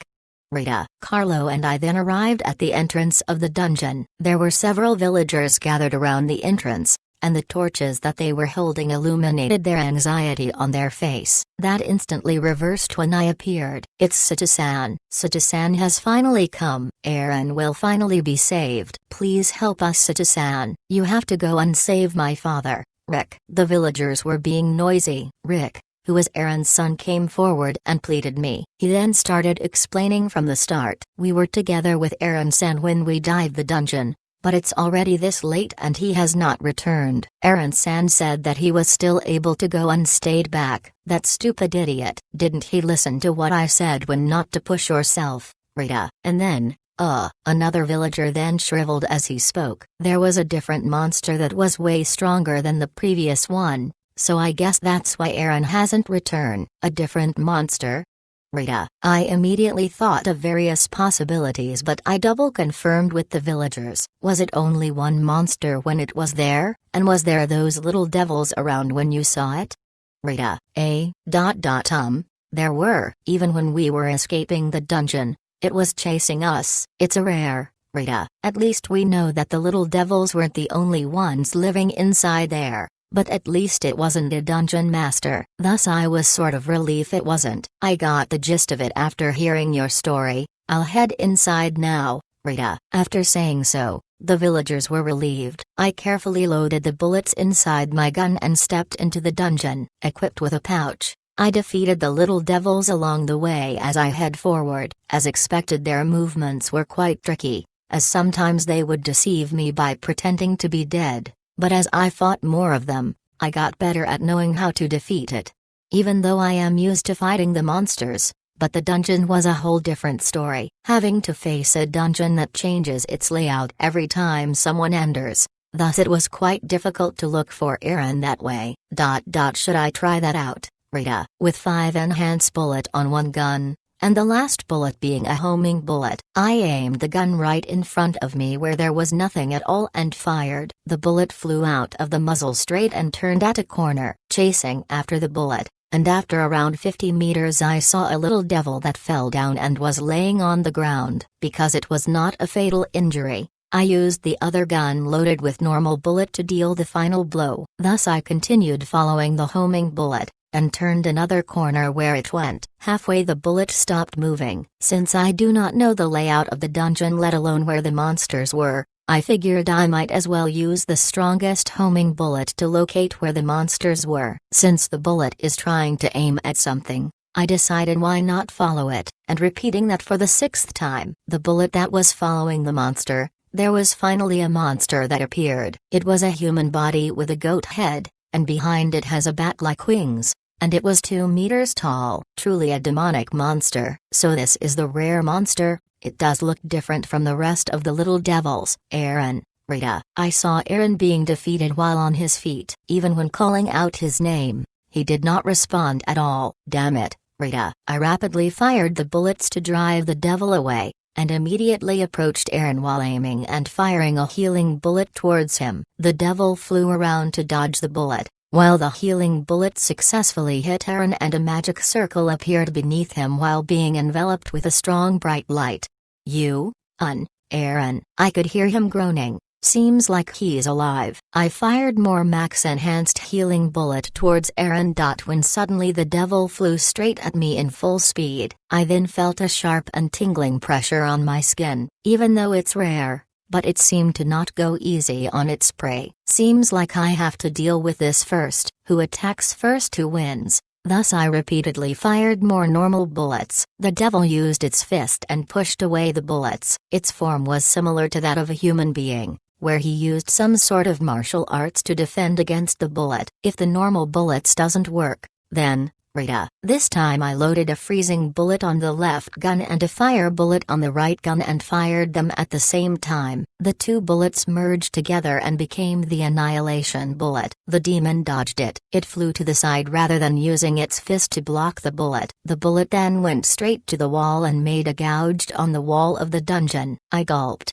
while swallowing my saliva. The demon was in front of my eyes. It can block my normal bullet, and even when seeing the annihilation bullet for the first time, it managed to dodge out of range. This bugger is definitely strong, or rather it's smart. Those little devils were already plenty smart by themselves, but this one is not only smart but wiser too. What a troublesome fellow. What should I do? While I was absorbed in thoughts, the demon's fist was in front of me, with a bee speed charging towards me, plus a fist that could block a bullet. This is gonna be bad. I guard myself with my arms and was sent flying backwards. I landed on the ground and my arms were tingling. Its strength is most likely around A. The demon further attacks. With both its hands there were small magic circles being formed on top of it, and 3 flaming arrows emerged from within the magic circles. It can even use magic. Rita. I kicked the ground and fired a few freezing bullets at it. One of it missed and the flaming arrow came flying towards me. Again I guarded myself by doing a cross with my arms, and my whole body was wrapped in flames. After the flames dissipated, I inject myself with a healing bullet. That was quite a firepower. Lower than Inferno but stronger than the bicorn horn. Although I can't gauge the magic, but it's roughly estimated to be around level 2. Not only is it fast, it's strong and it can use magic. Plus it's clever too. It's an all-rounder trickster. But, Rita, I kept my guns and took a deep breath. I then opened my eyes and kicked the ground as hard as possible. It's fast, strong and can use magic. It's true that this was a troublesome opponent, but so what? My speed and strength is far superior than it. With a speed that was clearly faster than the demon, our gap thinned out in a flash. And using that confusion I grabbed his throat with one hand and dragged him towards a wall and pushed him against the wall. Boom. That caused a large impact on the wall and the dungeon shook. After the smoke disappeared, one could only see half of the demon's body barely hanging on the wall. The demon was tenacious as it tried to wave its arms. I clenched my teeth. With my stamina and HP being S, there is nothing it can do to help itself the moment it met with me. I gripped my hand tightly holding onto its throat and thrust the muzzle of the gun into its open mouth. Bam, bam, bam, bam. Firing at a 0 distance, the sound of the cartridge could be heard clearly, and the demon's body jerked as if it had a cramp. After the beating was over, the body of the demon weakened and fell to the ground with its head blown off. Eventually, it stopped making any noise and it disappeared. Phew, Rita. I breathed out. This was my first opponent who was strong, fast and wise, so it was quite hard to deal with. Since it had an orthodox strength, it is gonna be hard for the other adventurers to deal with. While thinking so I placed away my gun. Suddenly, I felt something behind my waist as it was heavy. When I looked at it, I could see that the pouch was swelling. I opened the pouch and looked inside. Besides the gold dust, there was a golden-colored shiny mass there. I took it out and appraised it. It's massive and definitely gold. Feeling it, its weight is around 1 kilogram. It reminded me of a gold I once saw on a photograph. If it's 1 kilogram, then it might be worth several million peros. Won't it increase the worth of this dungeon? A dungeon that drops gold dust, and a rare monster that drops actual gold bar. I kept the gold bar, and was reminded of the words that Clint spoke of. Although I am only level 1, but with this unique skill, I am the strongest. Chapter 89. Carrying the dropped gold bar along with me, I escorted Aaron out of the dungeon. Not only was going into this ever-changing dungeon a pain, but going out was also an annoyance too. As Aaron had been hit by the devil, I shot a few healing bullets on his body which healed his wounds, but his heart wouldn't heal, so he could not recover. Plus, with those little devils surprising us every now and then, it was difficult to protect him while fending the monsters off. But bit by bit, I managed to defend and move, and we finally reached the entrance of the dungeon. Sato-san, Aaron, are you guys alright? Carlo ran ahead first to see us, then the rest of the villagers followed as well. I'm sorry, I've worried you lads. Aaron, even your clothes is all tattered up, so you've been hit by the monsters inside. Yeah. If it weren't for Sato-san, I think I would have died long ago. Aaron. When Aaron was explaining what happened inside the dungeon, the villagers went, woo, and they raised their voice as if cheering for me. In front of the dungeon in the middle of the night, with torches illuminating the surroundings, the villagers had eyes of admirations and respect as they all stared at me. And in the midst of all these villagers, Aaron's son, which was Rick, came forward and bowed down. Thank you very much. Thank you so much for saving my dad once again, Rick. Don't mind. What's more, you should worry about Aaron more, Rita. What, Aaron? Because of you saying, oh, it's fine, I can still handle it, that got you in trouble. Do you even understand? Rick. You made me remember something hurtful, Aaron. Please tell that with your own mouth, since it's more effective if it's coming from you, Rick. I got it, leave it to me. I promise to never let anyone else follow my mistakes again, Aaron. Though he still had a scared look on his face, Aaron strongly nodded. Having this small trauma should awaken those outside of the surrounding of the villagers. I could see the figure of Clint and the head villager. Thus I pulled away from the crowd and head towards the two of them. Clint, please have a look at this, Rita. This is a gold bar? Clint, it was dropped by a rare monster, Rita. I see, Clint. As expected of the association chief, he got what I meant the moment he looked at it. If it is the normal monster, then it's gold dust. And if it's rare monster, then gold bar. This dungeon really shows its value of being a cave with minerals of gold, Rita. Seems like it. How about the other floors? Clint, I've not searched whether it exists or not, cause the structure and layout of the dungeon changes so often I've never seen it appeared once, Rita. I see. If that's the case, our side will handle it. Since it came to this where they drop gold bar, then it will surely bring a profit. Alright. This village will be under the wings of Shikaro from now on, Clint. I slightly sighed in relieved. I'm glad that the conversation for the 100s of millions of unit was sealed, as bringing Clint into this was the limit to what I could do at this point. As Clint had an interest in this matter, I was relieved. Thank you, Sato-san. This matter was solved because you were here. Please let us repay you in any way possible, Clint. Please take your time. I can wait. Rita, for now please send in 2,000 tons of sugar, Clint. No really, I hope it takes forever to come. Rita, don't be modest about it, sugar is delicious, Clint. I'm honestly not being modest at all. If I were to receive that much, what the hell am I supposed to do with all that, Rita? Though I know how much it is worth, but if I were to really receive all those sugars, I think my stomach would not take it, thus I 2000% strongly refused it. I see. Oh well, we'll think of another repayment for you at another time. For now let's go and discuss with those same Akron people, Clint. Let's do that now, Rita. Excuse me. The head villager, who was silent up until now, suddenly cut into our conversation. What's wrong? Clint, even though we aren't from Shikaro, but we would like our Lord and Savior Sato-san to stay here. Head villager, Sato-san's?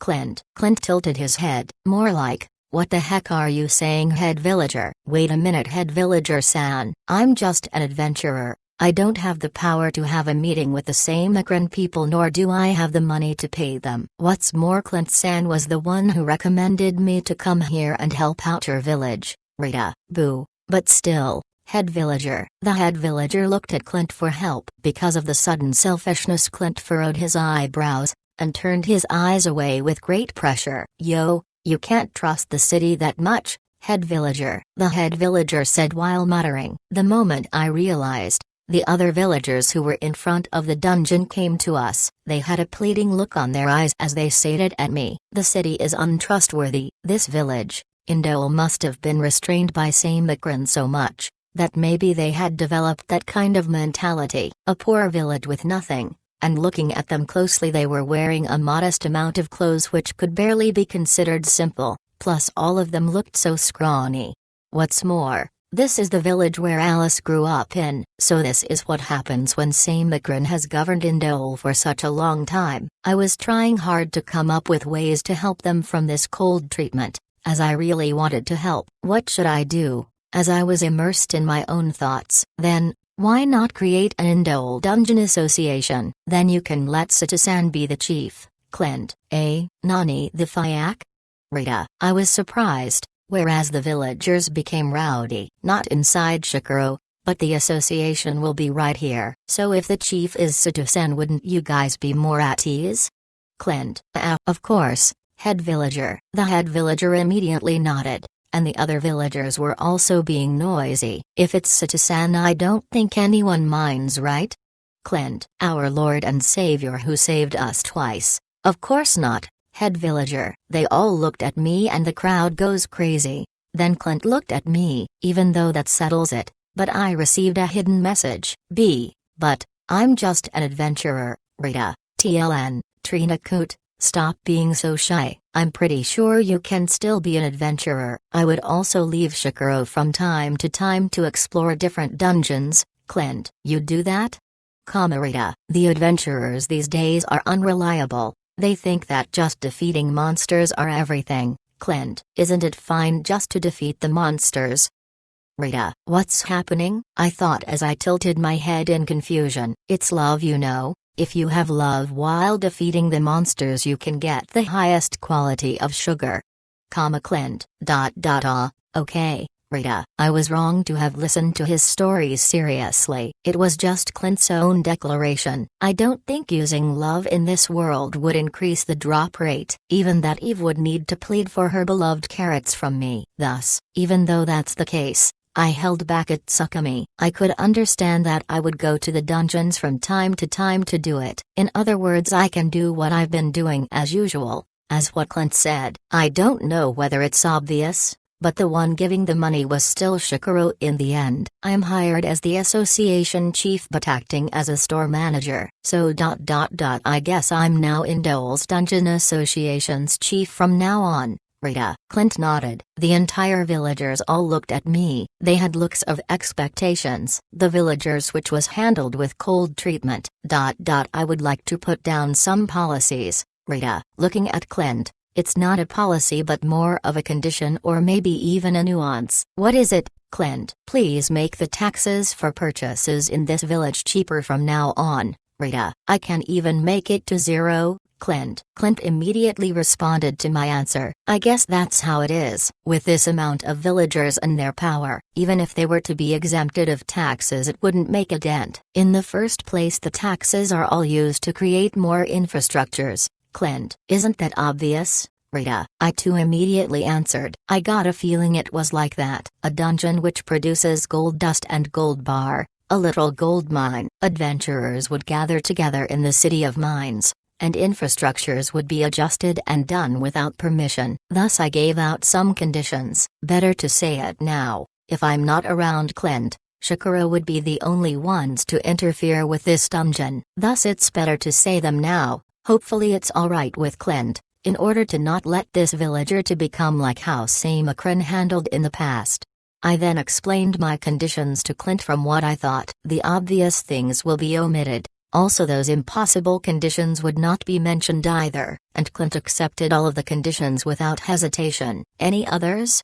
Clint, that's all. I'm satisfied with this, so I'm counting on you on Samakran's side. Rita, leave it to me, Clint. Clint said so and turned away and started walking. All that's left is to wait for the negotiations over there. No wait, I don't think I can leave him be. Right. It's the same during the time at Salon. Again they would need my power for something again. Before that happens, I have to be prepared. Thank you. Thank you very much, Citizen. Head villager. The head villager and villagers came one by one and shook my hands, as expected of our Lord and Savior. Yeah, I would like to compete with that huge Shikoro's association too. Rita, for Citizen's sake I will work hard. I'll work hard to become strong. More like please let us be your disciple, Citizen. I was left to be with the villagers, and was troubled for a moment. Although I am only level 1, but with this unique skill, I am the strongest. Chapter 90. In the morning,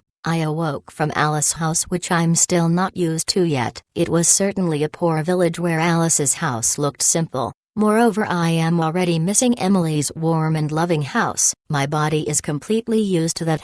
Rita. While mumbling nonsense, I looked inside the house. There weren't too many furnitures placed inside the house, which perfectly fits the description of a simplistic house, and at the other end there was a mixed bed where Alice and Eve was sleeping.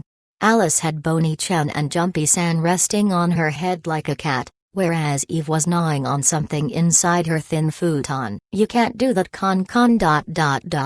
Neither fire nor ice works.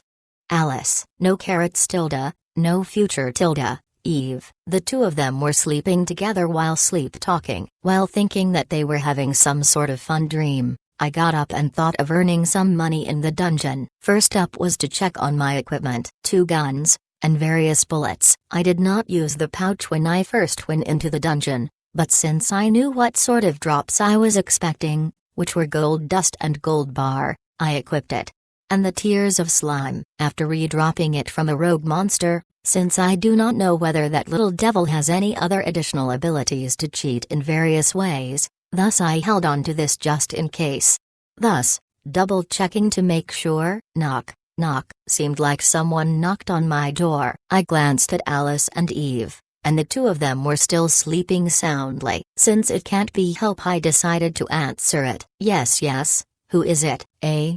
Rita. When I opened the door, there were 3 girls standing there. Both are girls from the village. They looked to be around 15-16 years old, which on Earth they were considered JK1 students. It's Satisama. Hey, what should we do? I did not think that Satisama would be the one coming out. There's no helping it. Now come on, Resu. I can't do it. The two of you please help me, Resu. The girls were looking at me while shyly looking at each other. More like they were pressing against each other. When I thought what was going on, the girl in the middle was pushed by the other girls forward. Satisama. Oh? Rita, thank you for helping us the day before yesterday. Ah, were you one of the girls that was swallowed by the dungeon? Rita, yes, at that time when Satisama saved me. You were really cool. Oh, F you, Rita. A voice that I thought was stupid even for myself leaked out of my mouth. By love do they mean TH? They did not even mention that to begin with, but I never imagined what I should do because no one has ever said such thing. Though, I do not have time to think. Me too. Me 3. Ooh-yay. Rita. The remaining 2 both said something absurd. After the first girl said, I love you, to me, the 3 of them looked at me straight in the eyes and appealed to me. Their gazes were strong. I could feel it right in my kokoro. Their feelings were certainly transmitted, but what should I do about this? Thanks, Rita. I tried squeezing something out, but it turned out to be extremely awkward. Kaya, I'm happy. I'm feeling dizzy. Apparently they seemed to be pleased with my stupid reply. I felt like being pinched by a fox. It's to be expected. Alice. Leaving the house with Alice, who got up, and on our way to the dungeon Alice overheard the conversation and spoke. By the way, Eve woke up unnoticed and disappeared unnoticed too. It's natural? Rita. A young and cool-looking guy. What's more, being called an association chief is to be expected. Alice. Is that cool? And it's Clint, the one who asked me to help them out, so of course they came to thank me after I completed the mission. Rita. Helping someone when they are in a pinch. That is a huge point if I do say so myself. Alice. If Alice says so, Rita. Also, those who became adventurers are longing to have these sorts of encounter, right? Even I was longing to be an adventurer, thus I went to Shikaro. Alice. Okay. I see, Rita. I guess that might be true. A world where everything drops inside a dungeon. It can be said that being able to help out during a huge event is something any adventurers would want to get their hands at. I guess I can understand the feelings of adventurers who were longing to fight in the dungeon, especially if they are living in a village without any dungeon. This time you became the association chief on this village, so of course you're already a star over here, Alice. Even if you said that I'm a S-star, I guess I understand, Rita. I was convinced by Alice as we continued walking. On the way from Alice's house to the dungeon, the villagers were watching me from a distance. Everyone had a good impression of me and some had the same expression as the girls that came this morning. Since having to be a center of attention is really embarrassing, I decided to escape into the dungeon. Thus we went to the entrance of the dungeon with haste. Well, I'll be going. After I'm done we'll meet back at the entrance, Rita. I'll be waiting, Alice. Waving at Alice, who nodded, I entered the dungeon first. As if someone used a spell on my surroundings, the dungeon structure changed as I entered the dungeon. Thus, having to team up with someone is difficult. Well, there are 2 ways of meeting up with someone inside here, but I decided to take the most reliable way. That is, I would first come in and find my way back to the entrance, and meet up with Alice, and together we will be sent to somewhere together. The reason why I wanted to team up with Alice was to use her special abilities inside here, as she was born in the dungeon and somehow she knew the structure of the dungeon and where every monsters are located. Because this was a dungeon where the layout changes every time you enter, we need someone like Alice to navigate and find whether there's another floor below us. Inside this unfamiliar dungeon, I tired to go find my way back to the entrance. It's as if my first time coming into the dungeon and I was slightly lost. Gosk, there was a sound from behind. I wonder if someone from the villagers came inside the dungeon. Suddenly someone or something started attacking me. A black shadow slashed towards me. I could see a blunt blade being reflected as it drew an arc and attacked me. It wasn't a monster. I grabbed the hilt of the blade and body blowed the person holding it. It might be a human, or more specifically at least it had a human shape. The opponent's body bent into a shape and its movement stopped, was what I thought when he released the blade and then tried to grab something inside its pocket as if trying to do something. I immediately reacted and did a left hook on its face. The black shadow thrusted into the wall and crumbled as it was. After looking at it closely, it was indeed a human being. An assassin? Rita. That word came up in my mind without thinking. The blade that I robbed from the black shadow was apparently a sharp blade called a akuchi, and it suddenly attacked me with from the shadow. It was an orthodox assassin. Assassination? Towards me? But why? When questions kept popping up one after another, I thought it's better to catch him first before he escaped, when suddenly, the dungeon's structure has changed. When I was trying to catch the assassin, the structure suddenly changed, and I was separated from the opponent. This timing, it's definitely not a coincidence, Rita. I don't know what I've done, but intuitively I understand that they don't want me to find out who they are. I don't know whether it was something being sent or I was being monitored. But that cannot be a mere coincidence, as the timing of when I was trying to catch it, the dungeon's structure changed. Should I go search for him? No, wait, Alice is still waiting for me at the entrance. Rita, if the dungeon's structure changed, that means someone must have come in. Then doesn't that mean Alice, who was at the entrance, was in danger? I quickly ran around the unfamiliar dungeon. There were times when the little devils appeared, but I ignored them since even if they were to attack me, my HP and endurance is at S. After running for around 5 minutes, I saw the entrance of the dungeon. Alice. Rita. Alice, are you alright? Rita, yeah. I'm alright. What's more, a weird person was running away just now. Alice, it ran away? Rita, yeah. Someone suddenly came flying out while I was trying to go in, and afterwards 2 more came out and scattered as they escaped. Alice, you let them go? Rita, what do you mean? Alice, they were trying to attack me, no, assassinate me. Rita, assassination? But, if I'm not mistaken, they look. Alice. After being surprised, Alice quickly remembered their appearance. Yes, it's better to remember what they wore so we can find them. But the problem is who, and for what reason. Not being able to catch me must have hurt. Hey Rita, your body seems to be shining? Alice, eh? Rita. When Alice pointed it out, it certainly looked like my body was shining. To be exact, it was flashing red right under my clothes, thus I took it out and figure out what it was. Tears of slime. Rita, isn't it where it would counter the opponent's damage? Alice, yeah, it was a drop from the high gut slime, and when I turned it into a rogue slime it dropped this ... so this light meant the effect happened. Rita. I stared at the tears of slime and observed what the light meant. Alice, where did those bastards escaped? Rita. Ito. There and there. Alice said while pointing at 2 opposite directions. With the tears of slime, I first chose one side, and the blinking of the light delayed for a moment. This time I head towards the other side, and the blinking suddenly gotten faster. What does that mean? Alice. Perhaps ... it's a tracker to track its opponent. Rita. I decided to pursue those buggers while it was flashing quickly. Did you fail? I'm so sorry. That brat is stronger than I expected. I thought it was some new emerging family, but it looks like they are quite formidable. What should we do? Was your face seen? Were you being followed? He did not see and we were hidden the whole time. If that's the case, then go hide for a while, and think about the next plan. I understand, Mew. What's wrong? The two men who were talking in the forest noticed abnormality of their bodies. Both of them were tied up in something that was shining on their bodies. What the hell?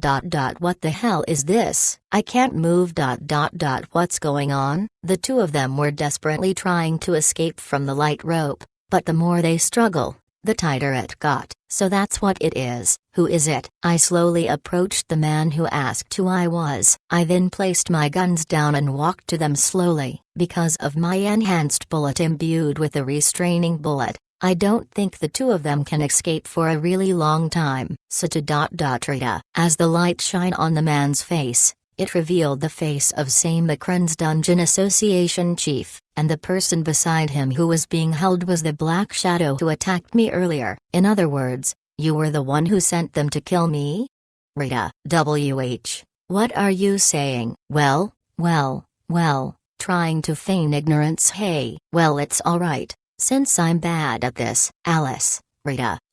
Alice, who followed along, stood side by side. Head back to the village and call Clint over. He will be good with. Alright, Alice. Alice nodded and immediately ran, only leaving me and the two who were restrained. The Dungeon Association chief of Samakren had a pale face, which made it all the more interesting. Although I am only level 1, but with this unique skill, I am the strongest. Chapter 91. The assassin hired by Samakren's association chief and himself were both restrained. The both of them would not talk. Moreover, they would not even look at me in the eyes properly. After waiting for a while, Alice brought Clint over.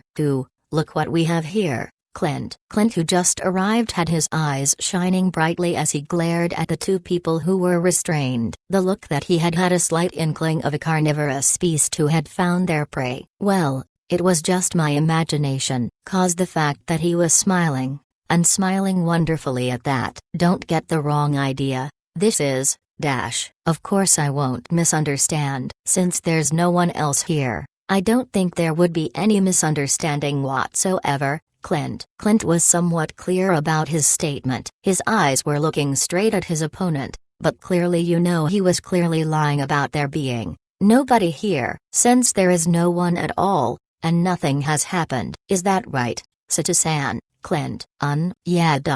I guess you're right, Rita. I don't know exactly what Clint wants, but I thought that it would be better to go with the flow. Well then, since we're here, let's start by talking. Of course alone, Clint. Then with a preface, Clint spoke with his eyes staring straight into their eyes without a hint of smile. Didn't you propose to ask Indole to pay 1 billion? So how about I make an offer? I understand that it would be difficult to negotiate, but I'm sure it will all fall into place. Clint. Wow. Awesome. It's blackmail. This was the first time witnessing such intimidation on sight. Samakren had pushed Indole to pay 10 billion Piro to be freed of their protection, and Clint was intimidatingly negotiating for 1 billion Piro. From 10 billion to 1 billion, that's 1/10 of its original price, but the other side was asking 10 times as much as before, so I guess it's reasonable. And isn't it a coincidence that the other 9 billion Piro is equals to how much I can work for? As I thought about it, the negotiation was even greater than I had imagined. Clint, whose eyes weren't laughing, was looking at the chief association of Samakren with disdain. The two of them glared at each other for a while, but over time the other side broke it first. I understand, I'll make it into 1 billion, you can pay it at any time. Mew. Somehow I felt like talking to someone alone again. Is it because of my low sugar consumption? Clint took out a large amount of sugar cubes in a dramatic gesture and threw it into his mouth, which was enough that he could chew it. Showing that sort of act in front of them, you can clearly tell that the person dominating this conversation right now was Clint. Eventually, the cubes were completely swallowed. I got a feeling you won't be able to forget even if we gave you the 1 billion Piros. I need some sort of, Clint. Wow, that's amazing. Or more like you're so cool, Clint. Isn't 1 billion a huge discount during the negotiation? Or rather, you're trying to ask them to let us off by not paying or something. You're a demon. This guy is clearly a demon. Plus, this person, How are we supposed to afford that much? I felt like I heard something just now. Must have been my imagination. Oh right, maybe I should ask the Association of Samakran or their adventurers of what I heard from their chief just now. Clint. Anything but that. Clint was silent as he looked at the other person with a smile on his face. The smile was unnatural that it felt unbalanced, even displaying a scary look. When I saw that expression, I was like, I better not anger this person. After they disappeared, Clint pocketed a letter with a satisfying face. What was written there was the contract of letting Indole abandon the payment of 1 billion Piro. Since a magic circle was placed the moment someone wrote something on the paper, the contract would be imbued with magic. It was probably something powerful that allows both parties to not break the contract. Alice, who called Clint over, became increasingly frightened as she looked at him. I guess the problem for Indole has almost been dealt with, Clint. Is that so? Rita. Since Samakran has given up, if there is 1 billion Piro worth of infrastructure to welcome adventurers, it will be sufficient at the moment. And the next would be gaining tax revenue from the dungeon. Clint. I see, Rita. Thought it was quite surprising, but I didn't know that Clint was actually gonna use that 1 billion Piro for the entirety of Indole. This Indole, and also Olim, are the dungeon that we can earn from. 10 billion Piro, we must use that to the utmost of our ability, Clint. Olim. Rita. The name of the dungeon, Clint. You've already decided on a name? Rita. Clint was surprised. Did I say something weird? Of course the people are the ones coming up for the dungeon's name. Did you have a misunderstanding on that the entire time? Alice. Isn't that how it works? Rita. Each dungeon has a name from the time of birth, and humans are the one to confirm it with magic, Clint. Rita. I learned something new. There's also a theory that the Earth God has made these rules, but honestly we don't know, Clint. Clint said something about some law that I honestly have no idea what that meant. Turaru, arsenic, silicon, nonium, selenium, and dolum. It seemed to be a rule that helix or uranium was born. After separating from Clint, I went back to the village. As soon as I entered the village, the villagers came crawling over me. Thank you, Satisama. The head villager suddenly came up to me head first and thanked me. As expected, my heart wasn't ready for this, thus I was shocked. Why are you thanking me? Rita. I've heard everything from Alice, the one about Indole being released from Samakran, and also using the billion Piro to develop the village. Head villager. How do you know so much? I've just separated from Clint not too long ago. Rita. Thank you so much, Satisama. Thank you. Thank you so much, our Lord and Savior. You're the savior of this village. The villagers each thanked me. From being the benefactor to being the savior, this case has been getting way out of control since the start. We must reward something to our Lord and Savior. Oh yeah. Since we have money, and that dungeon, let's enlarge this village with our own hands. We will not be able to face him if we can't even do that. The overly enthusiastic villagers. Suddenly I was reminded of Clint's words. 1 billion Piro, you have to make the utmost use of it. Clint did say that. A story where the 1 billion is partially solved, threatening may or may not have been aided, but it was conveyed as an achievement to the villagers. And since the villagers were motivated, their tension were tremendous. Surely this was also a part of Clint's maximization. I guess that's alright. It's better to be more enthusiastic about it than not doing anything at all. It's alright. But we're gonna go all out on those monsters. Those chibi devils are nothing. One of the young guys' word made me worried. If he does that, I'm afraid something bad might happen again. It can't be helped. Please wait for a moment. Rita. Where are you going, Satisama? I'll come back in a jiffy. After saying that to the villagers, I went back to the road I just took. Going back to the forest where there were no one, I took out the gold dust from inside the pouch and placed it on the ground. The shiny gold dust was left on the dirt ground, and as I left some distance and waited, the gold dust then turned into a rouge monster. I aimed at the monster with a gun loaded with a restrained bullet, and fired at the rogue monsters. -5 little devils to be exact. Afterwards, I took those and brought it back to the villagers. Satisama, what's the meaning of this? It's time for training, guys. Everyone will form in a circle, Rita. Listening to what I said, they spread out a distance, and I called out a young man. You over there, you said it was easy, right, Rita? Yeah, okay, then try fighting them now, Rita. One of the little devil. The light rope was released. I who shot it can easily remove it. The young man who had a big mouthed early was badly damaged. I rescued him from the small devil by dealing the final blow and healed him with a healing bullet. You're in a hurry just now. Did I not say it before? These guys are pretty mean. They would even pretend to be dead to defeat their foes. Rita. Yes. I'm sorry. Can you still do it? Then time for round 2. Rita. I then continued training the villagers. As the number of villagers who rushed recklessly increased because of what Clint had said, at least I would do something so they would not die when facing the little devils.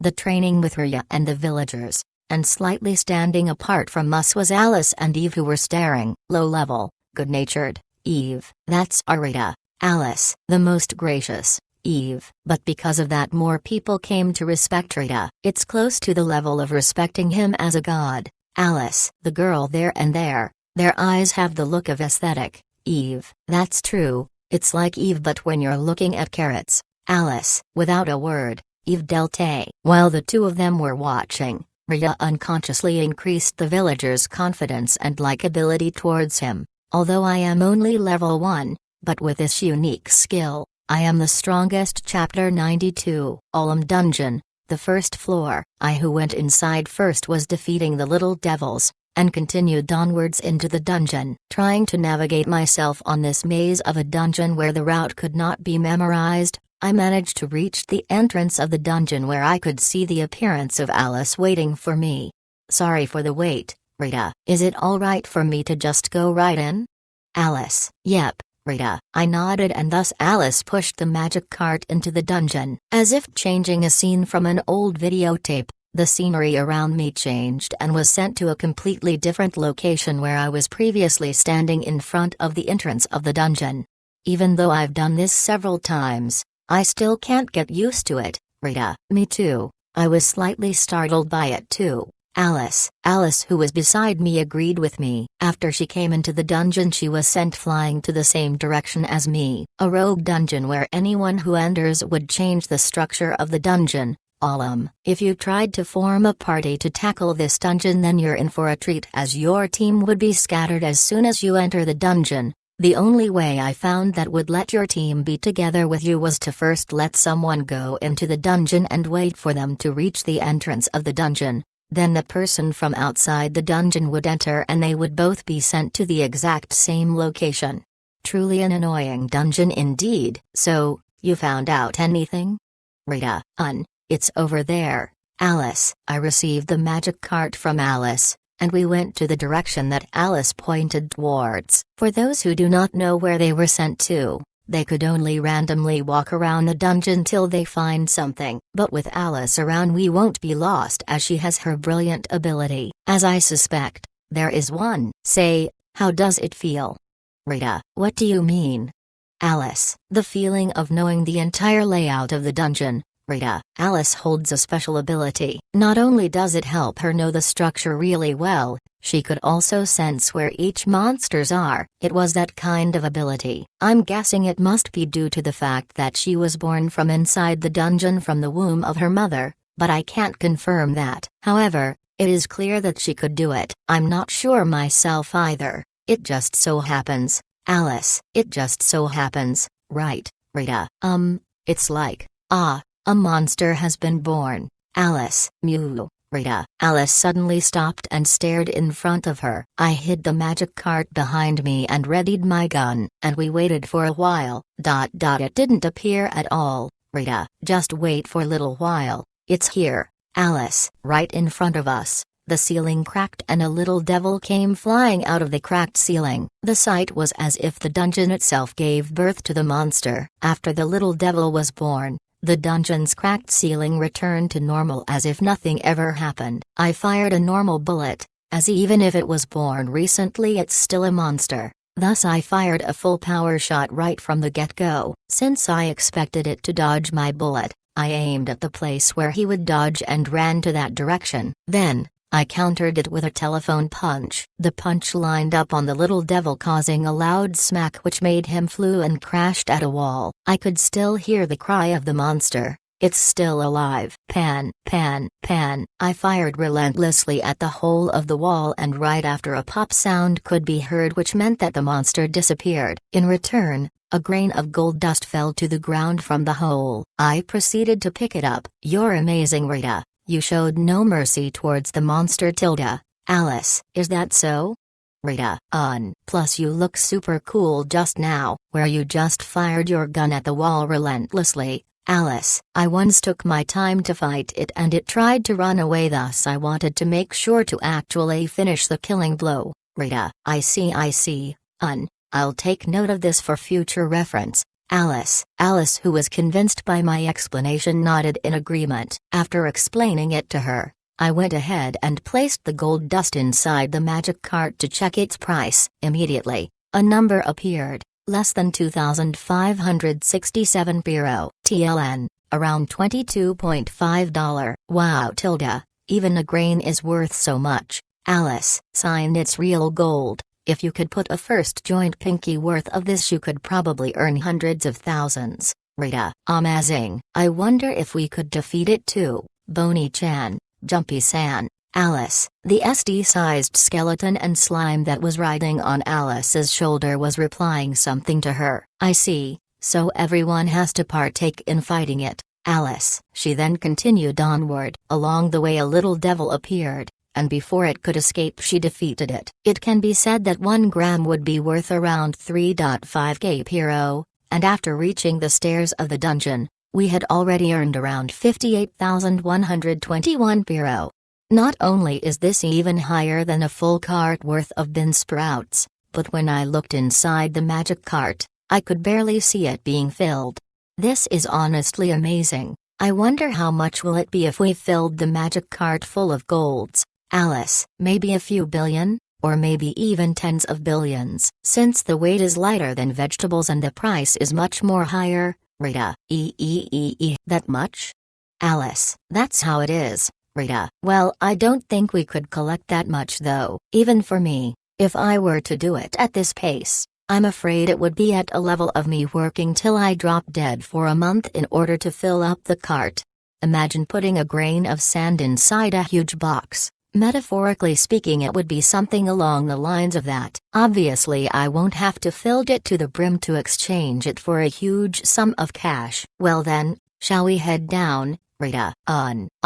After we reached the end of the stairs, there would be a monster awaiting us. Alice, if that's the case, I'll head down first, and after I finish dealing with it you can come out. Rita, Roger that. Alice, I'll face whatever comes in my way. As I load all of my types of bullets and went down the stairs while holding onto my guns. Dungeon, the 2nd floor. As soon as my feet step foot on the ground, the scenery changed once again. Wait. Even going down floors changed the structure. The moment I realized what's going on, I was already at the middle of a huge empty room. The room was as large as a gymnasium, and a huge amount of monsters were present. The monsters had a similar appearance to the little devils from above, but the only difference was the color of the skin. Taking a quick glance around me, there were around 3 digits worth of monsters. A monster house. The word suddenly floated on top of my head. A ball the size of a fist suddenly flashed right in front of my eyes. I instinctively guarded it and was damaged by it. The feeling was similar to being hit by a dodgeball. It wasn't just once, but all of the monsters fired it at the same time. Inside the empty hall, similar to a gymnasium, I was being hit by the light ball in all directions. The attacks were never ending, and the light made it difficult to see. Without thinking, I immediately formed a shape of a turtle. I can't even see it, plus there were too many, thus I could only wait until the rush of light ball ends.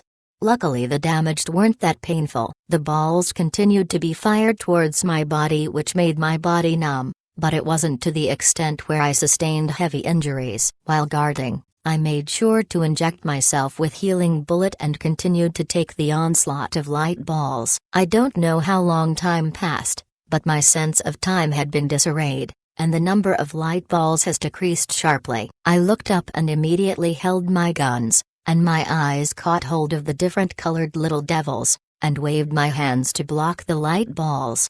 After guarding that, it's time for my counter-attack. Afterwards, the little devils were immediately killed. After being hit midair, I could hear something similar to a glass breaking, and the monster was shattered to pieces. What's the meaning of this? From beside me another ball of light was shot towards me. In order to block that, I fired a bullet at it, and it pierced through the ball of light and went straight towards the little devil, shattering it.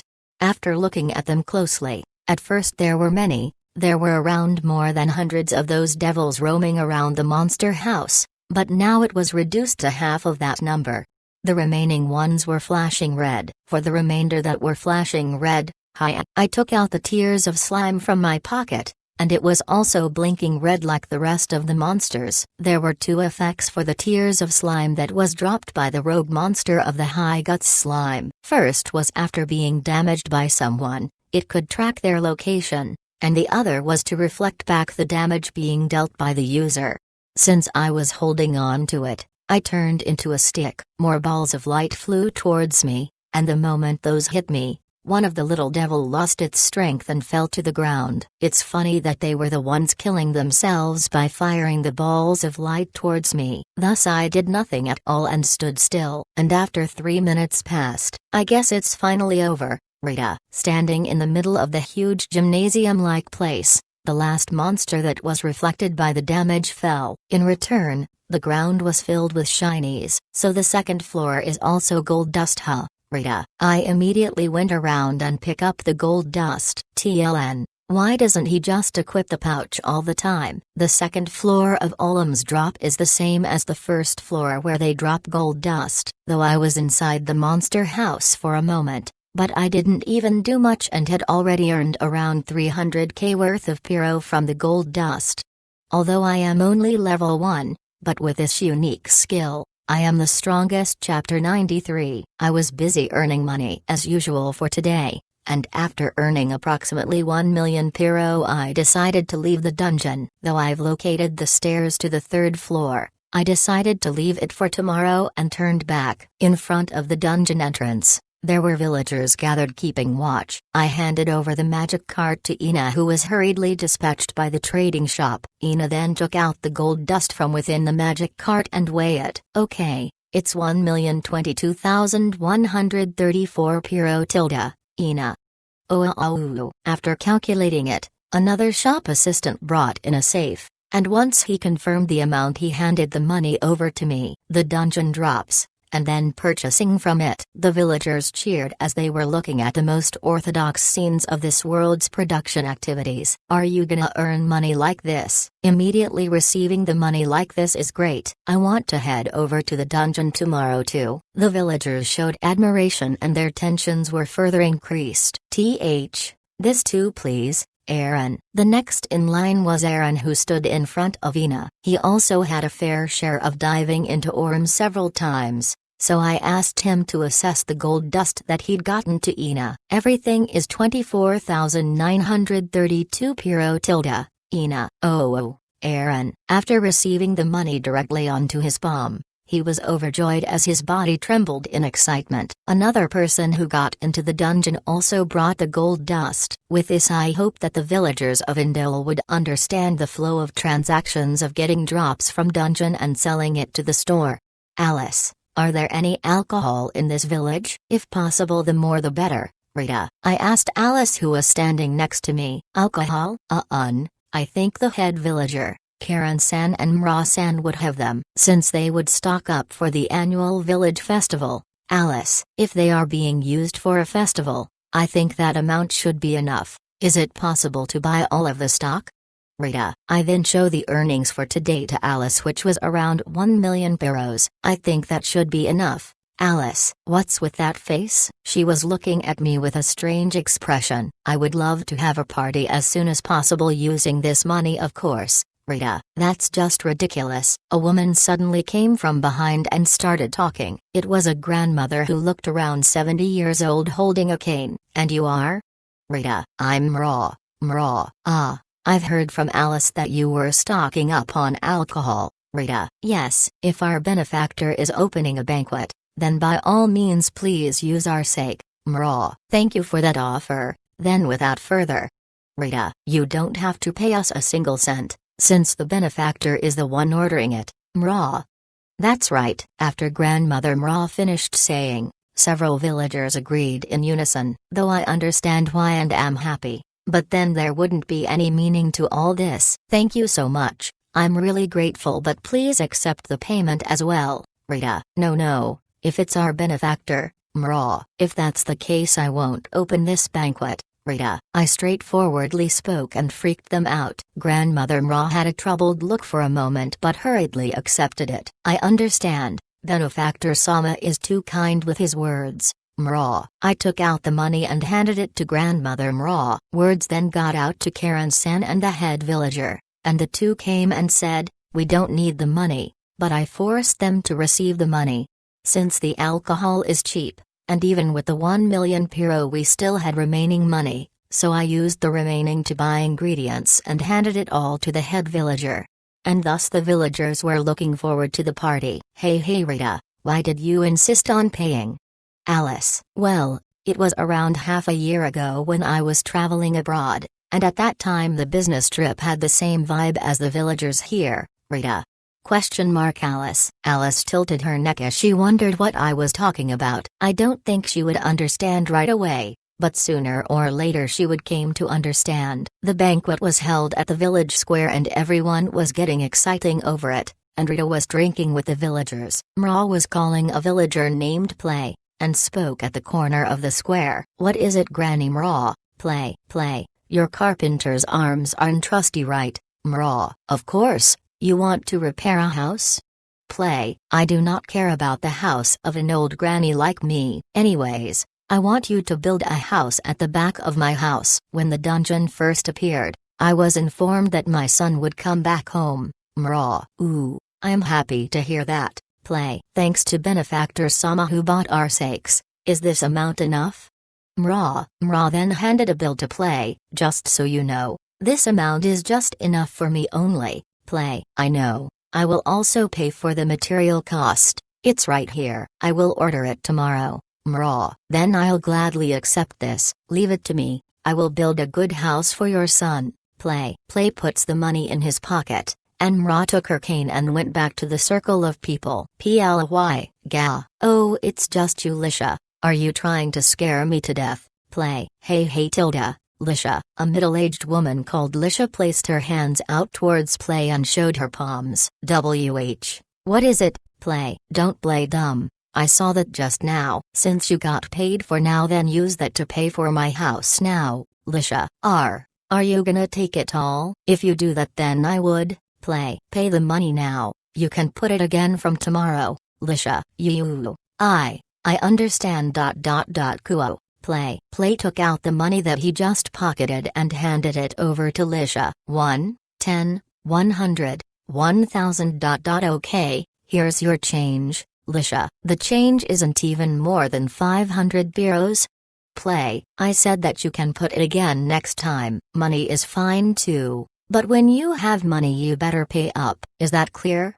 Lisha, yes. Play, good. Lisha, leaving Play behind, Lisha returned to the circle of people. There was a young man among them. His name is Ginny's, the brother of Lisha. Lisha was sipping on some sake while the quiet brother was sitting beside her. Here you go, Lisha, on sand.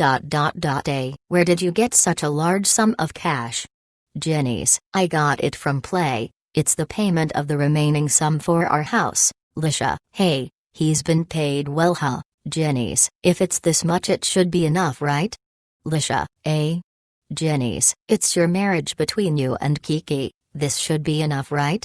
Lisha, that's true too, but, Ginny's, do not keep a woman waiting, and don't hold back just because we're siblings. Quickly get married with Kiki and make her happy already, Lisha. Well, that's right, Ginny's. If you understand that then quickly go and propose already. I'll deposit the money to you tomorrow. There would be many things to do for the wedding ceremony, so be ready, Lisha. Boo, but if Kiki says no, Jennies, do you know what the villagers say to the two of you every time? Just go and do it now, Lisha. I understand, Jennies. Jennies was driven out by Lisha. Immediately he went straight to Kiki, his childhood friend who was drinking alcohol while eating the cooked food.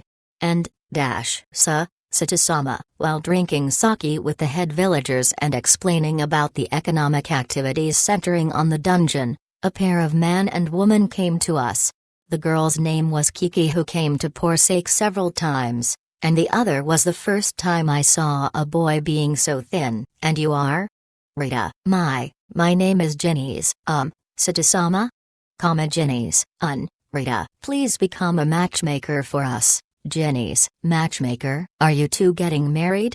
Rita. Jennies nodded, and on the other hand Kiki was embarrassed, contrary to what she was doing until a while ago. However, there weren't any hatred behind it, rather it made me happy to see this happening, as this is what life was supposed to be lived. I see. Congratulations to the both of you, Rita. I raised the glass containing sake and spoke words of blessing, and remembering something, I asked the head villager, are you sure it's alright for me to be the matchmaker? Won't it be bad with the villagers?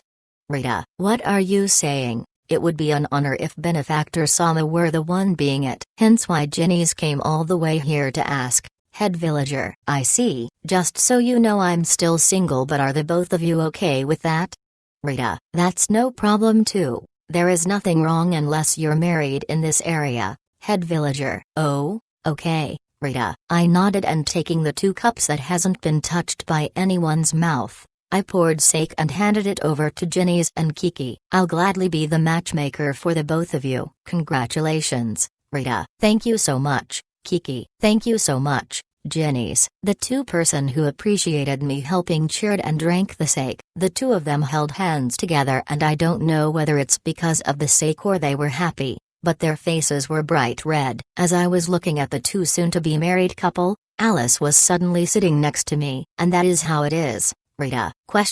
Alice. Alice did not understand in the slightest. In the case of such a stagnant village, if you throw up a large sum of money at once, it will be moved dramatically. In the case of the overseas business trip before, the millions of money brought by Japanese companies were circulating around the city, and brought the city's halt of economy temporarily moving for a while.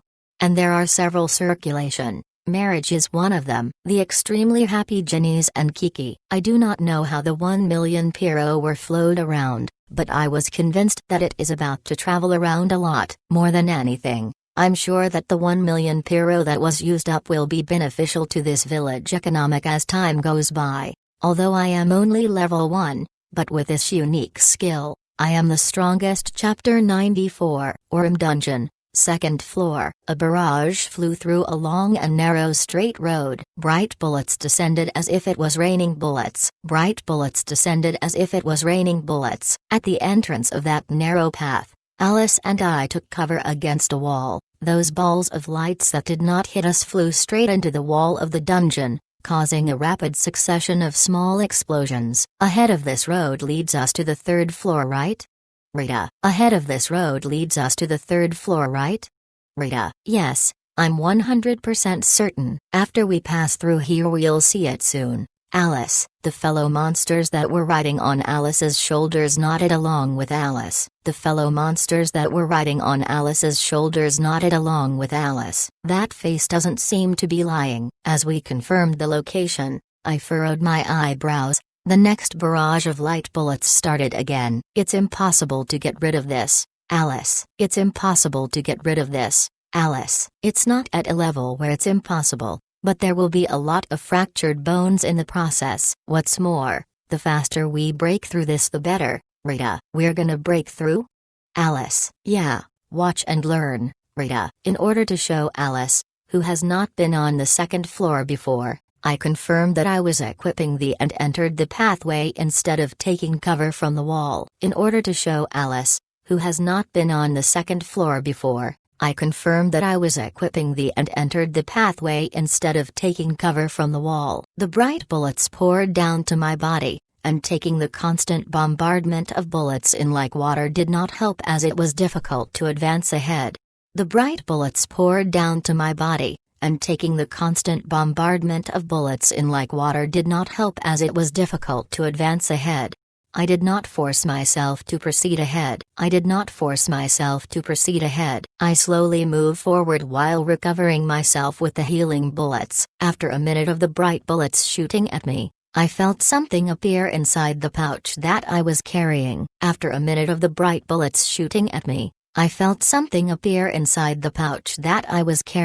At first it was sparse, but as time goes on the amount gradually rose, and at that moment, the barrage of bright bullets gradually became thinner. At first it seemed that you can't walk properly, as if you had a sprain, but gradually the barrage diminished and you could run. As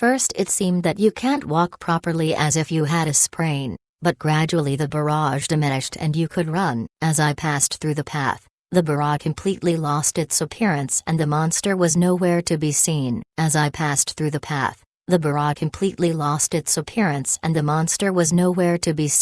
Instead, the pouch was a little more solid than before. I held it on my hand and checked the weight, just by advancing roughly around 50 meters in front, and I roughly earned around 150 kpro. Just by advancing roughly around 50 meters in front, and I roughly earned around 150 kpro. What's more, I've only used up 2 healing bullets.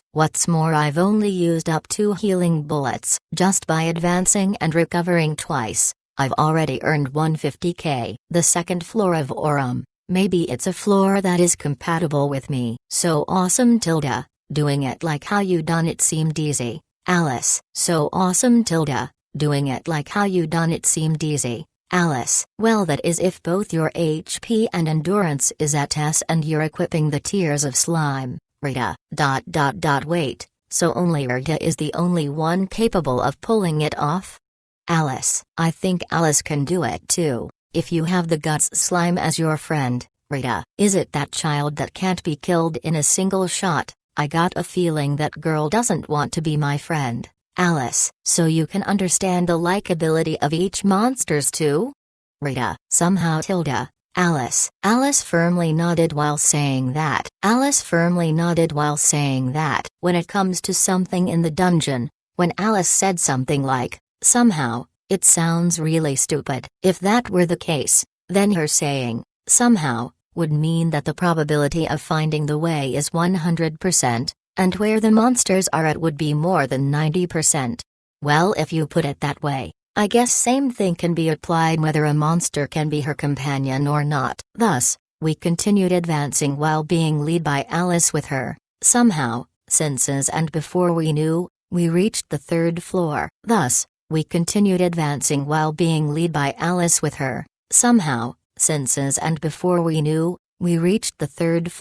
I'll go first. Rita. Hey, when Rita goes down to the next floor, it seems that the structure of the previous floor would remain the same. Alice. Oh, is that so? Rita. While stroking my chin, I thought if that were the case, then if every time I enter the dungeon and changing the dungeon's entire structure, if I were to put it more accurately, it's that the structure will change every time someone enters a floor. While stroking my chin, I thought if that were the case, then if every time I enter the dungeon and changing the dungeon's entire structure, if I were to put it more accurately, it's that the structure will change every time someone enters a floor. Now that I think about it, if someone enters the dungeon, it means that they are stepping foot into the 1st floor, so our judgment was wrong. It's actually just the floor that changes, not the entire dungeon. And with that, let's have Bonnie Chen and Jumpy San do some work. Alice. And with that, let's have Bonnie Chen and Jumpy San do some work. Alice. Rita. I realized as I wrapped my hands into a fist and lightly hit it against my other palm.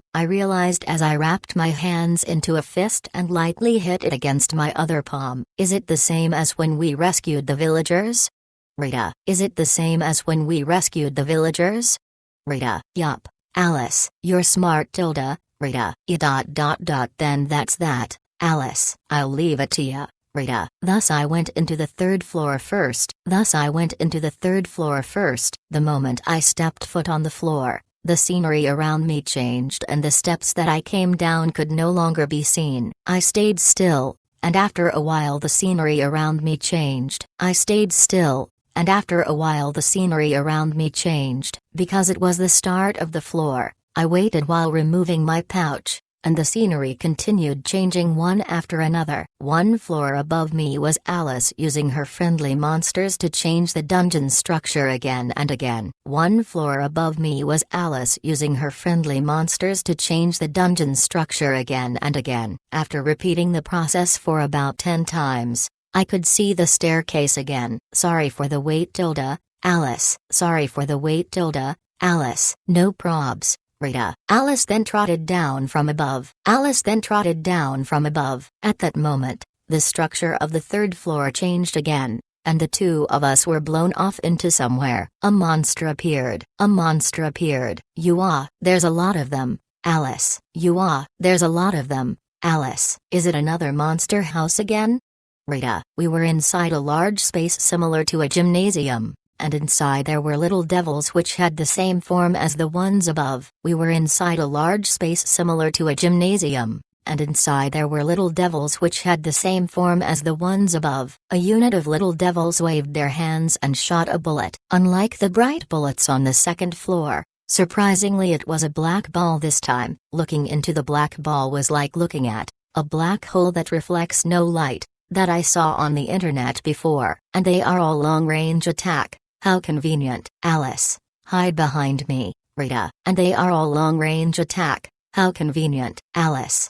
Hide behind me, Rita. Roger. Alice. I confirmed that I was equipping the properly before receiving the black ball up front while in a position of protecting Alice. I confirmed that I was equipping the properly before receiving the black ball up front while in a position of protecting Alice. Gaha. Gaha. Instantly, a shock hit my brain. Instantly, a shock hit my brain. In that moment everything in front of me was white. I have no idea what's going on right now. Rita. Alice. Rita. Alice. Rita. Are you alright, Rita? Alice. No problem, Rita. I noticed that the corner of my mouth was wet, so I wiped it with the back of my hand. It was actually stained with blood as it was sticky. I noticed that the corner of my mouth was wet, so I wiped it with the back of my hand. It was actually stained with blood as it was sticky. Damage? What's more, it was a huge damage, Rita. Damage? What's more, it was a huge damage, Rita. Is that so? Alice. Yeah. It's been a while since I had taken such damage. Was it even more than the dungeon master previously? No, it can't be, Rita. Looking around, the monster house was filled up with little devils moving around. Looking around, the monster house was filled up with little devils moving around. There were roughly around 50 of them. The firepower of the monsters were somewhat different, but most of them were the same. Does that mean all of them are stronger than the dungeon master? That's just stupid, Rita. That's just stupid, Rita. The same line left my mouth again. The same line left my mouth again. The black balls flew once again. This time they were 3. The black balls flew once again. This time they were 3. While protecting Alice, I avoided 2 and purposely let 1 hit me. Dash. Again the impact penetrated my brain. This time I had to clench my teeth to regain consciousness. Again the impact penetrated my brain. This time I had to clench my teeth to regain consciousness. Rita. Alice. Rita. Alice. I'm alright, Rita. I used a healing bullet on myself to recover my stamina. I used a healing bullet on myself to recover my stamina. There's no doubt, their firepower is higher than the dungeon master, Rita. There's no doubt, their firepower is higher than the dungeon master, Rita. Is that different? Alice. What do you mean by different? Rita. When I asked Alice, I saw the monsters from behind Alice's back appeared. It was the SD-sized skeleton and slime. When I asked Alice, I saw the monsters from behind Alice's back appeared. It was the SD-sized skeleton and slime. It's a magic attack? Alice. It's a magic attack? Alice. What do you mean by that? Rita. Edo, physical attacks are physical, whereas magical attacks are mental. Alice. TLN. Wow. Such information. Good job, Alice. I see now, Rita. TLN. I don't. I immediately understood the situation. All this time it was at F as I didn't have time to level it up, but as my endurance was for physical defense, my mentality is for magic defense. And since I've only increased my endurance to S, my mentality was still at F, which means ... on the 3rd floor of Aurum. I'm just your average level 1 adventurer, which means ... on the 3rd floor of Aurum. I'm just your average level 1 adventurer. This is bad. This is seriously bad. This is bad. This is seriously bad. It's bad, right, Alice? TLN. Really, Alice? It's bad, right, Alice? TLN. Really, Alice? Yeah. Let's get out of here. Rita. As I said that, black balls flew from all directions. As I said that, black balls flew from all directions. It was the same as the time at the 2nd floor where a barrage of bullets were flying from all direction. It was the same as the time at the 2nd floor where a barrage of bullets were flying from all direction. If I were to receive all of this, even with my HP being S, I might die. Rita. Rita. Hi Anne. Alice. I clenched my teeth and turn around and used my arms and hold on to Alice. I clenched my teeth and turn around and used my arms and hold on to Alice. And, it was dodged. The black balls that were flying over, the magic balls were dodged. The black balls that were flying over, the magic balls were dodged. The bullets then had nowhere else to go and penetrated through the wall, leaving small explosions. The power was similar to the light balls from the floor above. The bullets then had nowhere else to go and penetrated through the wall, leaving small explosions. The power was similar to the light balls from the floor above. The power is the same, it's just that the difference for my endurance and mentality is too far. If I were to be hit by even more than one of it, I might die. If I were to be hit by even more than one of it, I might die. But, even if my mentality is at F, my speed ain't. Even if my mentality is at F, my speed ain't. Rita. Alice. Rita. Alice. Please hold on tightly. Rita. Hugging onto Alice tightly I swam through the barrage of bullets. Hugging onto Alice tightly I swam through the barrage of bullets. The bullets that were constantly shooting like bullet rain were being dodged by me with my full speed being used. Amazing. Alice. Amazing. Alice. Alice was stunned and rolled her tongue as she saw my movements. Alice was stunned and rolled her tongue as she saw my movements. Of course I didn't just dodge. As I was dodging I would find a gap and with my other hand I fired my gun. Of course I didn't just dodge. As I was dodging I would find a gap and with my other hand I fired my gun. While using my full strength to dodge I went all out and headshot the little devils that were firing the black balls. Their heads burst one after another and they disappeared, dropping a bright yellow golden dust along the way. Their heads burst one after another and they disappeared, dropping a bright yellow golden dust along the way. My concentration force gradually increased to the limit and I entered the zone. I could see, hear and feel all of the monsters surrounding me. I could see, hear and feel all of the monsters surrounding me. Keep dodging, keep shooting, keep dodging, keep shooting, again dodging, and shooting. I repeated the process.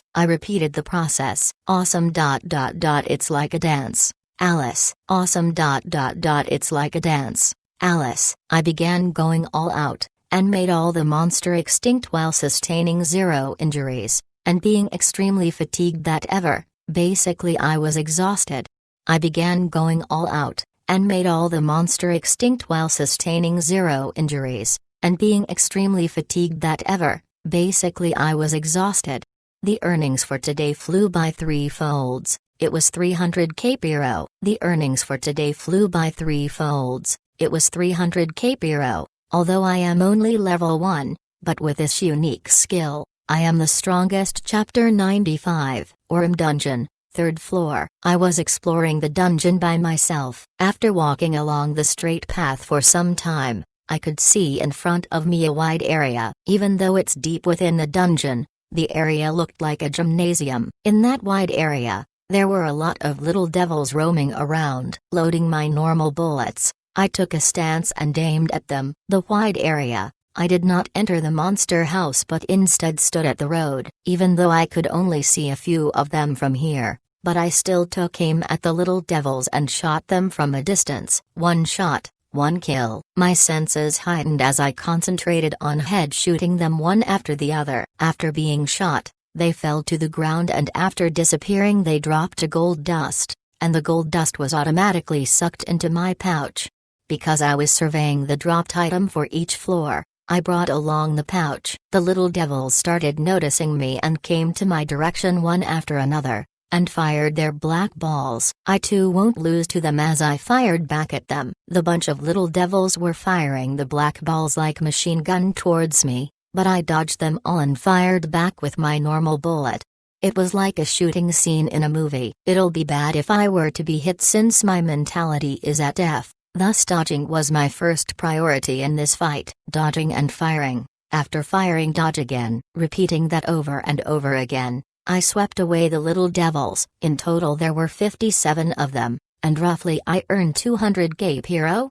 Rita. I confirmed the amount by roughly weighing the heavy pouch using my hands. So one monster house is equivalent to around this amount, huh? As of right now 200 Gape Hero would be my earnings. But today's objective isn't to earn money. I then went in the empty gymnasium and keep my guns. After waiting for around 3 minutes, another little devil appeared. The ground cracked and light was shining through the light as they appeared from within the ground as though a plant sprouted there. It did not come close to me. Instead it fired a black ball towards me. I guess it's cause he is a long-range monster. I easily avoided the black ball. When I avoided it he shot another one at me, and I easily dodged that one too. Since it's just one of them, and what's more the speed of the ball was slow, so it was easy to avoid them. Without attacking back I continued dodging, and another little devil appeared. This time the ceiling broke and it crawled out from the cracked ceiling. That little devil then started shooting black balls at me,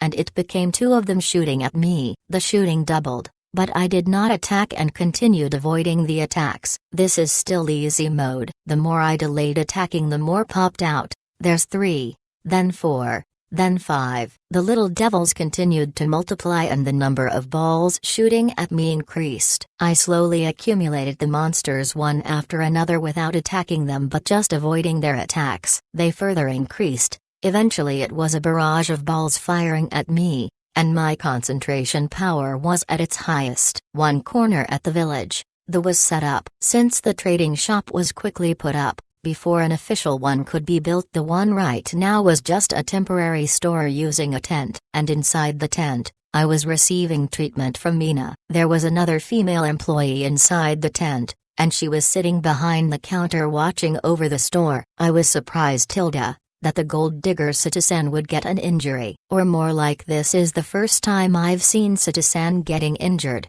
Ina, is that so? I remember the first time coming to the shop I was also injured. It was around the time when I was still hunting down bean sprouts. Rita, that was way back when I first came to this world, where I wanted to rent a house for Emily, and thus in that 3 days I worked non-stop to earn 20 Cape Hero to rent a house for her.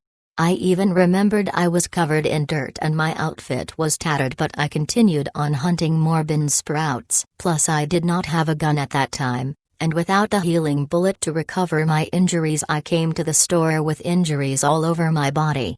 Well, that's cause I wasn't familiar with citizen at that time. Tilda, Ina. Ah, I see. Rita, hey, is Orem really that dangerous, to the point where citizen would get injuries? Ina, the first floor is still alright, I could normally solo it, whereas for the second and third floor, having a party would be better to take on those floors. Rita, is that so? Ina, yeah, if you go solo then, dash. Rita, I stopped Ina from treating me and took out my guns. I picked up a stone that was rolling on my feet and gently threw it in front of me, and with my dual guns I fired, pa, in, and I fired around 12 bullets from each side end. Afterwards I reloaded. Being familiar with it I quickly reloaded the bullets. Loading 12 bullets inside, I fired. Again I reloaded another 12 bullets, fired and reloaded another 12 bullets again. In total, 48 shots. It was the max amount of little devils I could avoid without being injured while shooting them. The bullets that I shot were all homing bullets. The 48 shots that I purposely missed, my shots changed their orbit and successfully hit the stone. Stardust. This was what I came up with when I defeated Nonium's Dungeon Master. It was a technique where I fired homing bullets repeatedly all at once like a meteor rain.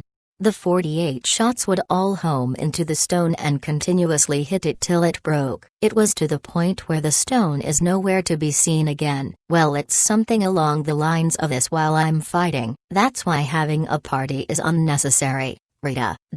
Ina. Rita. Ito. I'm sorry. So you're saying for the second and third floor you have to constantly do that in order to clear the mob? Ina. Yep. Rita. And you just finished hunting and came back from there? Ina. Today's gold dust were all from the third floor. How much is it all worth? Rita. A little less than 50k. Ina. That's surprisingly a reasonable amount. Rita. Wait. Then how did you deal with the monster's attacks? Ina. I just dodged them. And sometimes I could not dodge it. This happens. Rita. I showed Ina the injury she was treating and smiled. You dodged them? Ina. Well, it's not at a level where I can be proud yet. The max I could dodge was 48 of them. Any more and I might not be able to survive. Rita. No, that is plenty enough. And I thought you were joking when you said you dodged them. Ina. Even though it's amazing, but the safety of this dungeon cannot be guaranteed yet. Rita. I bitterly smiled. The reason why I was training my dodging skills was because, what if I were to face a really strong monster that even if I obtained S in mentality, I could not take much of its damage? It's for that kind of moment. Even with my stamina being S, the dungeon master still packed a punch, and even if my mentality were to be S, it was highly likely that there are gonna be monsters that could exceed that threshold and damage me. Thus it's important to not just blatantly take the damage. It was better to train in dodging the opponent's attack. For this training it's also best to take a rest. The healing bullets that I had, I'm afraid that I'll run out of healing means. Rita. That's right, Tilda. Ina. Ina stood up, and went to where the shattered stone was, and tried to pick up the remaining debris. Like this stone, even with the same attack being hit over and over again, there were some places that did not receive much damage. Ina. Rita. Ina. Rita. Ina. Ina had a strange look on her face. I went close to Ina, held her hands and looked straight into her eyes. Thank you, Ina. There's something like that too. Rita. Ina. Thank you. Really, thanks a bunch. Rita. I'll come again. As I waved goodbye to Ina and went back to the dungeon, Ina, who was left behind and seeing Rita off, her facial expression gradually changed. Really? Guys are really? Ina. Watching Rita's back as he was leaving, I wrapped my hands and clenched them. I then placed my hands near my chest as if I was a nun praying. When you're talking about the dungeon, it's as if you became a child. Ina. You look like a girl in love. Shut up. It's as if you care about such things. Ina, who was pointed out by her colleague sitting at the counter, had her face dyed bright red. It was the same time when she was teasing her best friend, but she had casual response. Orm Dungeon, the second floor. Monster House. I was dancing around in the barrage of light balls. The density and orbit of the barrage was exactly the same as the third floor. The only difference was this is a physical attack, and it was hardly effective against me with S in endurance. So I dodged them without being hit. 45, 46, 47, 48. The monsters that weren't knocked down increased rapidly. It was beyond the limit which I could dodge, and finally a light ball hit me. It could hardly be called an injury, and I breathed deeply and kept on going. As Ina pointed out, even though it's the same barrage, but I won't be damaged here. I had not once thought of training here, since being hit by a physical attack was nothing. It had not come to me that training here would be a better idea. After realizing that, I decided to train here, although it was safe as it was just a small damage, but I had the same mentality as when I was in the third floor, where I would be dealt a great damage if I were to be hit. The training continued till evening, and even with 60 of them it was possible to keep going without being in danger. although I am only level 1, but with this unique skill, I am the strongest. Chapter 96, Orm Dungeon, 4th floor. After meeting up with Alice, she said, "This is the last it seems." Alice, "Is that so?" Rita, There's no more stairs leading to another floor below." Alice, "So in total there's 4 floors. It's rather shallow." Rita, Shikaro's dungeons were all 10 floors and over, even Selenium. The place that was born had more than 10 floors. Compared to Orem, which only had 4 floors, it truly was shallow. Well then, what would the monsters be like on this floor? Rita, Thus, I double-checked my gears and equipment whether I had enough bullets. I noticed Alice was staring at a direction which had a corner. What's wrong? Rita, Eve-chan is really strong, huh? Alice seriously said. Eve was currently on the 2nd floor. Reason why was cause she said she was bored and decided to follow us into the dungeon, and after reaching the 2nd floor she left us and stayed there.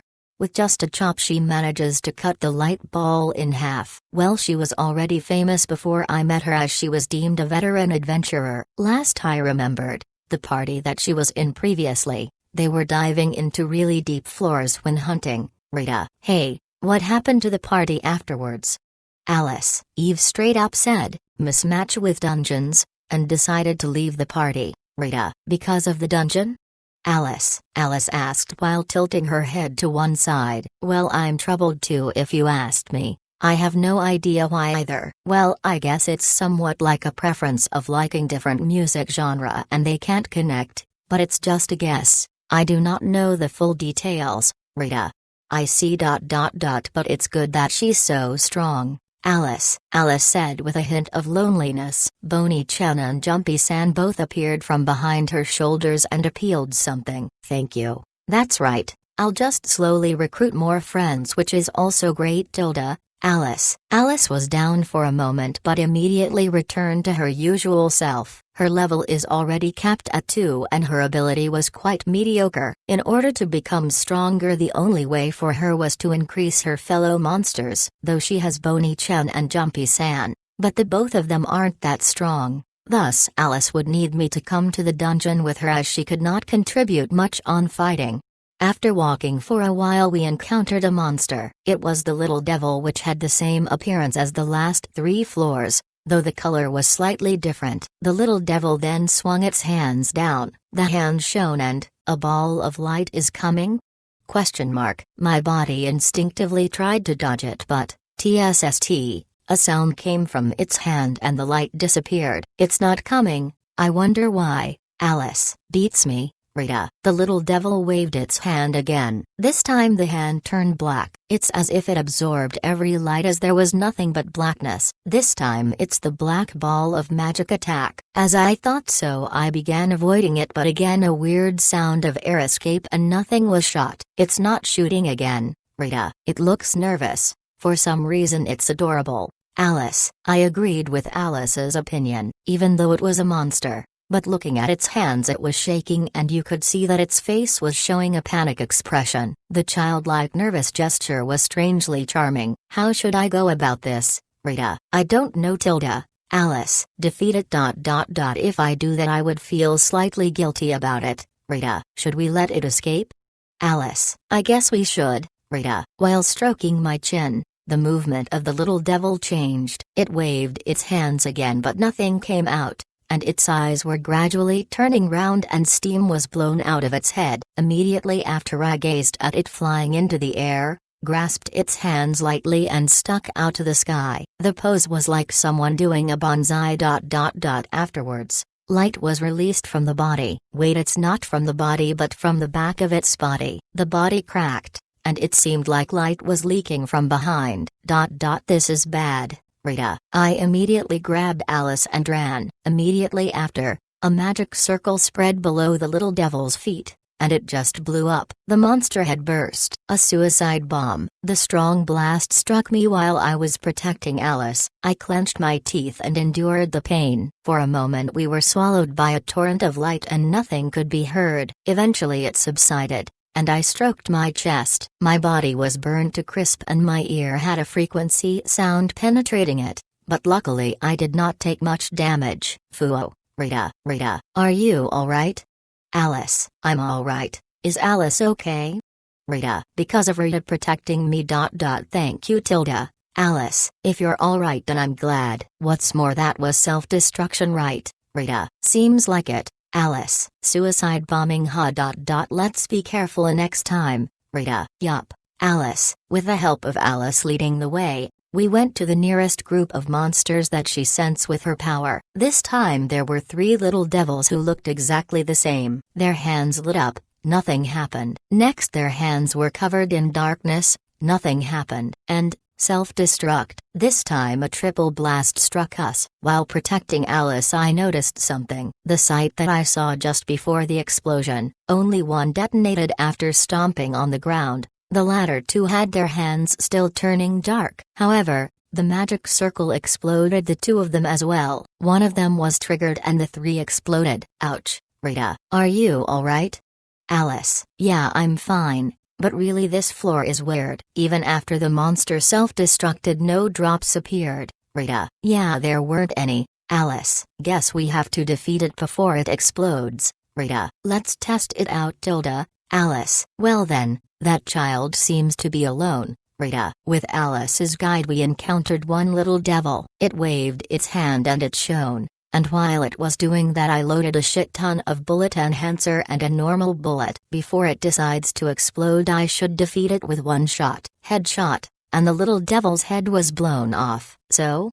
Alice, something dropped. Rita, because it was a new floor I did not equip my pouch. And I went to the area where I just defeated the little devil and confirmed that it was a gold dust that dropped. Further searching. This time we let it self-destruct. This time was the 3rd explosion, thus I used the bullet enhancer plus freezing bullet combo to make an ice wall, absorbing the blast. This time I equipped the pouch since I knew that the 4th floor was also gold dust. Nothing was inside the pouch. Seems like it didn't drop tilde. Alice, yeah. And I've sort of understand the mechanics of this floor. The little devil on this floor has a rotation when attacking. It starts off with trying to fire a light bullet which doesn't activate, and next is a black ball which is the same as the previous. Then stomping its ground a magic circle appears and that's when it self-destructs. Rita. And its comrades would get caught by the explosions and they would explode too. Alice, yep. I guess it has to do with the magic circle whereby if the little devils are inside it, they would explode as well. Rita, what if there was a monster house for these monsters? Alice, that is a dangerous thing to say, Alice. Rita, I imagined for a moment and it frightened me. A monster house, and in it was a huge amount of those little devils. After the 2 activation failing, I can imagine the sight of that gymnasium-sized space exploding to smithereens. This is also a special floor tilde. Alice, yeah, this floor should definitely need a permit before people can enter. Well, even if they self-destruct nothing drops, and if the adventurers knew about that I'm sure those who couldn't defeat it ahead of time would choose not to came to this floor. Rita. That's true too tilde. Alice, in this world, 99% of the time adventurers dive into dungeons is for the drops. If there were no drops after the self-destruct, the reason of coming here would literally be 0. It's safer to make this floor licensed, but I thought it would be fine even if there wasn't a permit. Ah, Alice, what's wrong? Rita, someone's calling me. Alice, calling? Wait a minute, Rita. Alice ran away leaving me behind. Within this small road dungeon, after turning a few corners we saw a little devil. The little devil waved its arms and light shone. Wait, please stop and listen. Alice, however tried to speak to it for some reason. The little devil waved its hand further. This was the 2nd routine before the self-destruct. Bonnie-chan, Jumpy-san, please stop bomb. Alice, TLN. New recruit boys. The skeleton and slime that was on her shoulder returned to their original size. Though it was their original size but they still kept that deformed face. The 2 of them went towards the little devil. The little devil stomped its feet. This is bad. I immediately switched bullets. 5 bullet enhancer, 1 homing bullet. Using that enhanced homing bullet I fired at the little devil. The light rope bound the little devil, and the groundwork stopped. The magic circle did not appear. Thanks, Rita.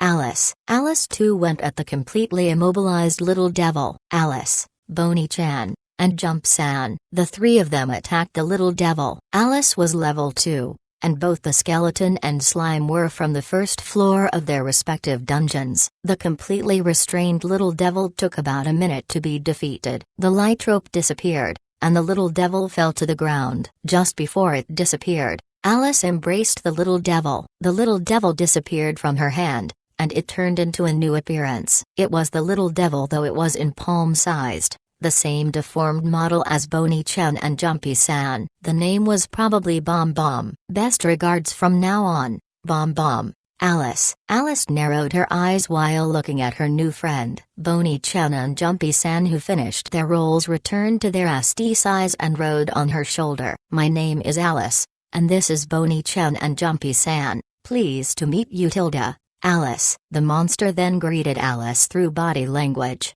The sight put a smile on my face. I thought why Bonnie-chan and Jumpy-san were hiding behind Alice's back. As soon as I gave some thought as to why, I understood the cause. If you were to self-destruct, would it involve Bonnie-chan and Jumpy-san, as in if they are within the magic circle range? Oh, I see, Tilda. Alice. The sight of her talking about something dangerous was funny to look at. Although I am only level 1, but with this unique skill, I am the strongest. Chapter 97. Alice. Encountering a monster from the 4th floor. It was the self-destructing little devil, and there was only one of them. Alice. After encountering the monster, Alice reached out her hands and carried her friends. Even though the self-destructing little devil transformed from a cute doll into its original form, but it still looked deformed even when returning to its original form, making it really adorable.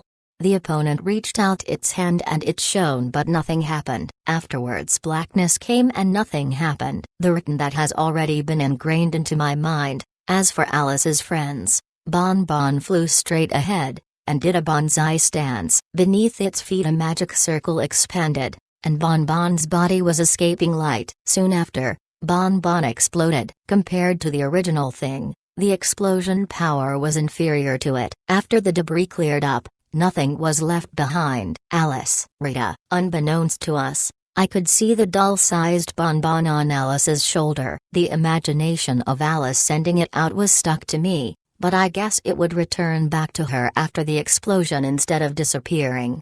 So when it transformed from its SD size to its original size, and after self-destructing it would return back into its SD sized. It's kinda like that. Rita. Alice. Rita. Alice. Rita. So I guess it's impossible to recklessly fire anytime she likes. Rita. Alice. Rita. Alice. Alice. Whose face showed that it was interested and smiled. Oh, now that I remembered, she can't really see it. During the routine where it activated the magic circle and was about to explode, you could see it for just a tiny moment. The timing is probably 1/100th of a second, not even 1/f fraction, and I guess Alice can't see that moment. Alice. I nodded and followed Alice, who walked first. After a while we encountered another little devil. Alice. After Alice gave the order to them, the skeleton Bonnie-chan, and the slime Jumpy-san returned to their original forms and went towards the little devil.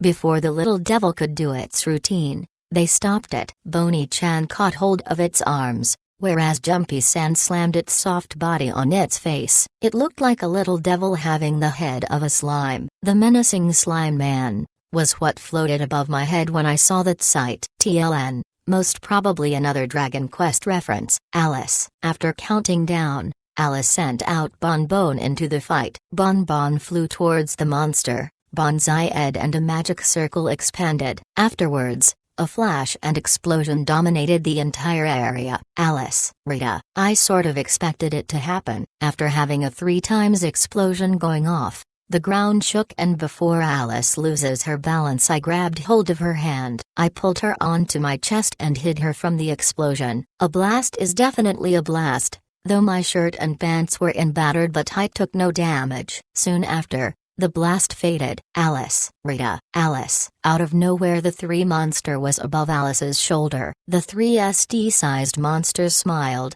which brought joy and was strangely adorable. Even Bonnie-chan and Jumpy-san showed a body language as if they were happy too. Rita, Alice, Rita, pinching your eyes closely. For just a moment I could see the explosion of each one of them, even though it was just a moment and it was messy and I can't confirm it, but I don't think it's not that wrong. Alice. Alice opened her eyes widely with voice of admiration. Rita, Alice, Rita, Alice. Alice then walked away. There were times we walked and there were times we stopped. It was because she had to wait for the cool down of her friends to return back to normal before starting again. I then looked at Alice. I thought that her abilities were really awesome. While she was walking really slowly, we encountered no monsters at all, and the encountered monster would always only be one. The ability of knowing the entirety of the dungeon, that I think is really amazing. Rita, Alice, Rita, the girl who was born from inside the dungeon, she could even find a path with no encounters at all. Now that I think about it, she could also head straight to a monster if she wanted to. It is an excellent ability if I do say so myself. Alice, Rita, Alice. Alice was busy comforting Bon Bon. Even Bonnie-chan and Jumpy-san showed their body language of giving courage to Bon Bon. Even though we're in a dungeon, the sight gave off a calm feeling. While they were doing that, we encountered another monster. It was just one self-destructing little devil. She sent out Bonnie-chan, and Bonnie-chan went ahead and stopped the little devil. This time she sent Bon Bon out. Alice, the deformed little devil, nodded once. Afterwards we do not know why that happened, but Bon Bon passed straight through Bonnie-chan. Bon Bon for some reason went to the other side and did a bonsai. After that,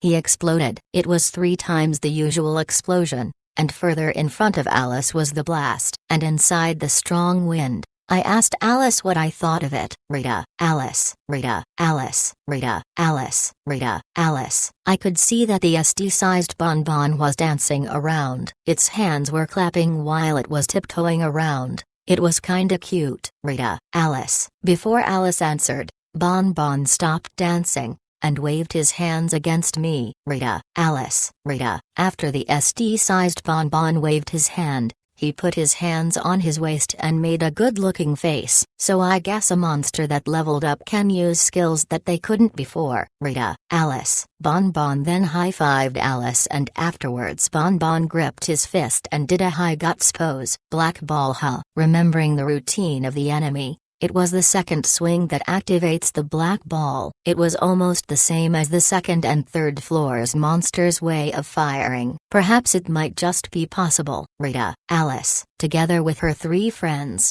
Alice had a smile so sweet it melted everyone's heart. Although I am only level 1, but with this unique skill, I am the strongest. Chapter 98. Irregularity in drops. The 4th floor of Orem Dungeon. I was folding my arms whilst watching the fight going on in front of me. The one fighting in front of my eyes was Alice, or more specifically it was her 3 companions that were fighting for her. The skeleton, Bonnie-chan, was holding a bone as a club which was used to whack the enemy. The slime, Jumpy-san, was bouncing around while hitting the body of the enemy. And lastly the newly added companion Bon Bon, who had just raised his level. Instead of using his signature self-destruct, he was firing light balls. Though the firepower was underwhelming, but because it was a 3-to-1 battle, they managed to defeat the enemy monster. The drop was a piece of gold dust, and Jumpy-san, who dealt the final blow, picked up the piece of gold dust and hopped back and gave it to Alice.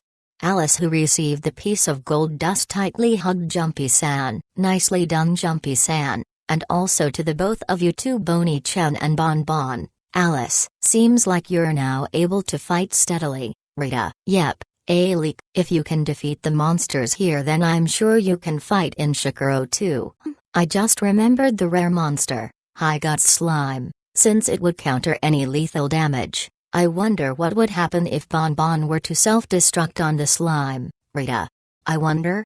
Alice, as she said that, she caressed her neck and showed an interested expression. Do you want to head back and test it out? Rita, yes, Alice. Alice nodded happily, and returned the 3 companions into their SD-sized while gazing at the gold dust she turned. Together with this drop right not, it was her 5th grain. The gold dusts were slightly different compared to the world I was in. As the monster that drops this gold dust were of high purity gold, which is way more expensive. The gold dusts on the palm of her hands could be worth around 10k plus euro. This might be the first time in my life that I'd earned my own money. Alice: yeah, when we were in Shikoro I was there to support you, Rita. Thanks Rita, you really helped me a bunch. Alice: instead of praising me I think it's better if you praise them too, Rita. That's true. Thanks everyone for your help! Tilda. Alice, with that sweet and brimming smile placed onto Alice's face, Bonnie-chan and the rest expressed their joy in their body languages. Hey Rita, do you have anything that you want?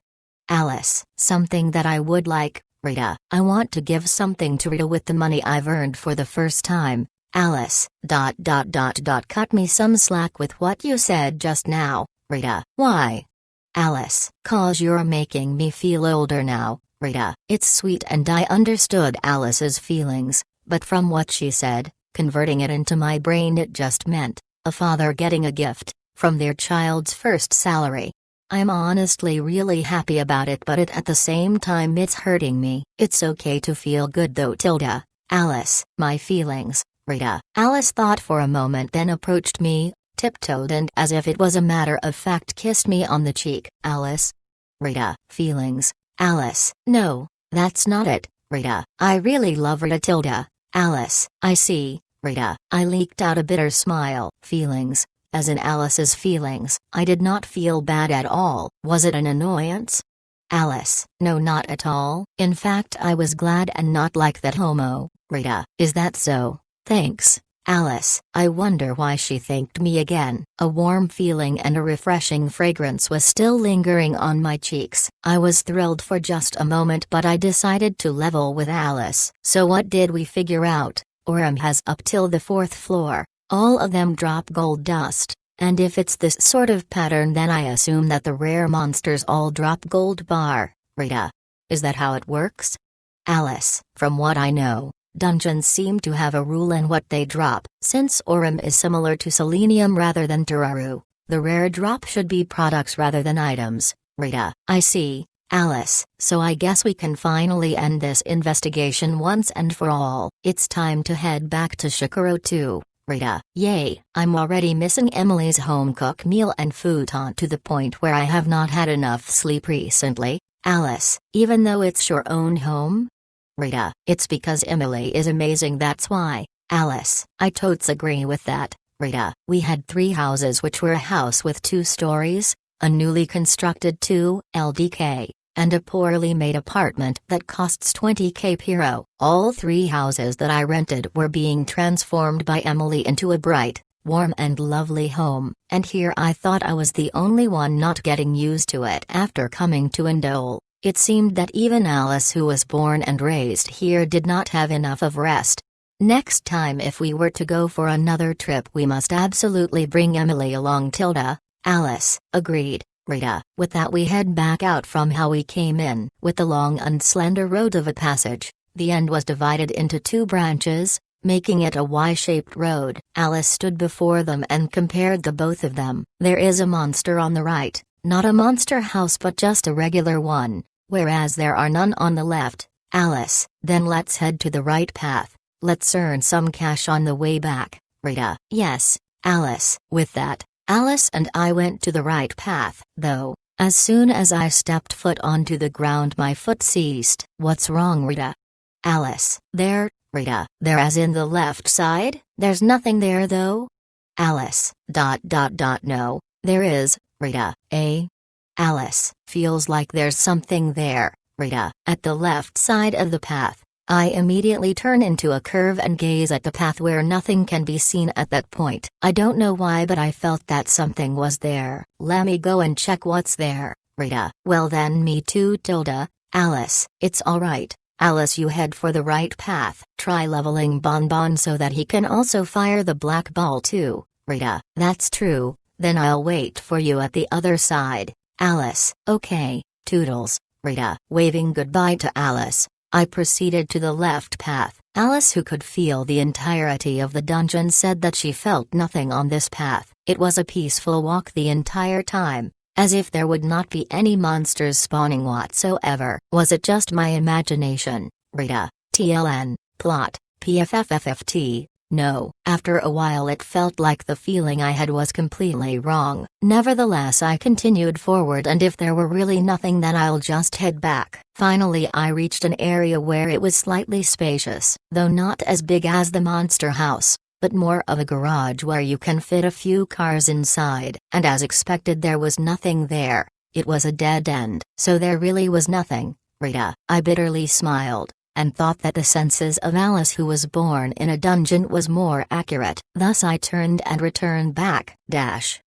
At that moment, before I could think, my reflexes kicked in and I immediately moved my body. I kicked the ground with all my strength and jumped to somewhere safely. The part that I was standing just a moment ago was squeezed by something. While midair I reversed my body and landed, took out my gun and held it. But there was nothing in the slightly spacious room. No, there is something here, Rita. Unlike before, I clearly felt its presence now, because it struck at me where I was standing just now. I labeled it as an enemy. I emptied my entire cartridge and filled it with homing bullets, then simply fired them all. The bullet that was supposed to fire straight suddenly did a 180-degree flip and flew towards me. As the 12 homing bullets were approaching towards me, I ducked and evaded it.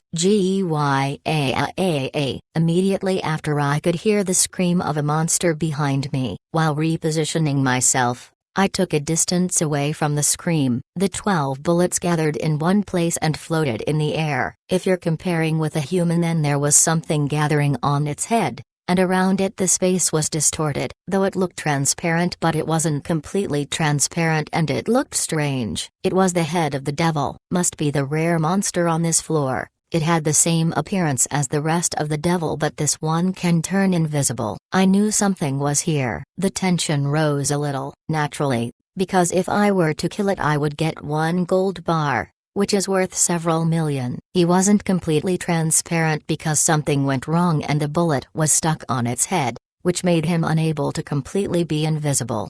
Then he waved his hand, but nothing happened, or not. Bonbon. The image of the little devil immediately flowed on my head as I immediately jumped away. Then the ground where I stood exploded. He then waved his other hand down, and something invisible was flying at me. This time it gouged the ground. There were at least 2 kinds of invisible attacks, and afterwards, so it can self-destruct too, Rita. Since there wasn't much time, I had to quickly deal the final blow. The transparent devil wheeled his arms further, and I jumped to the side to avoid it.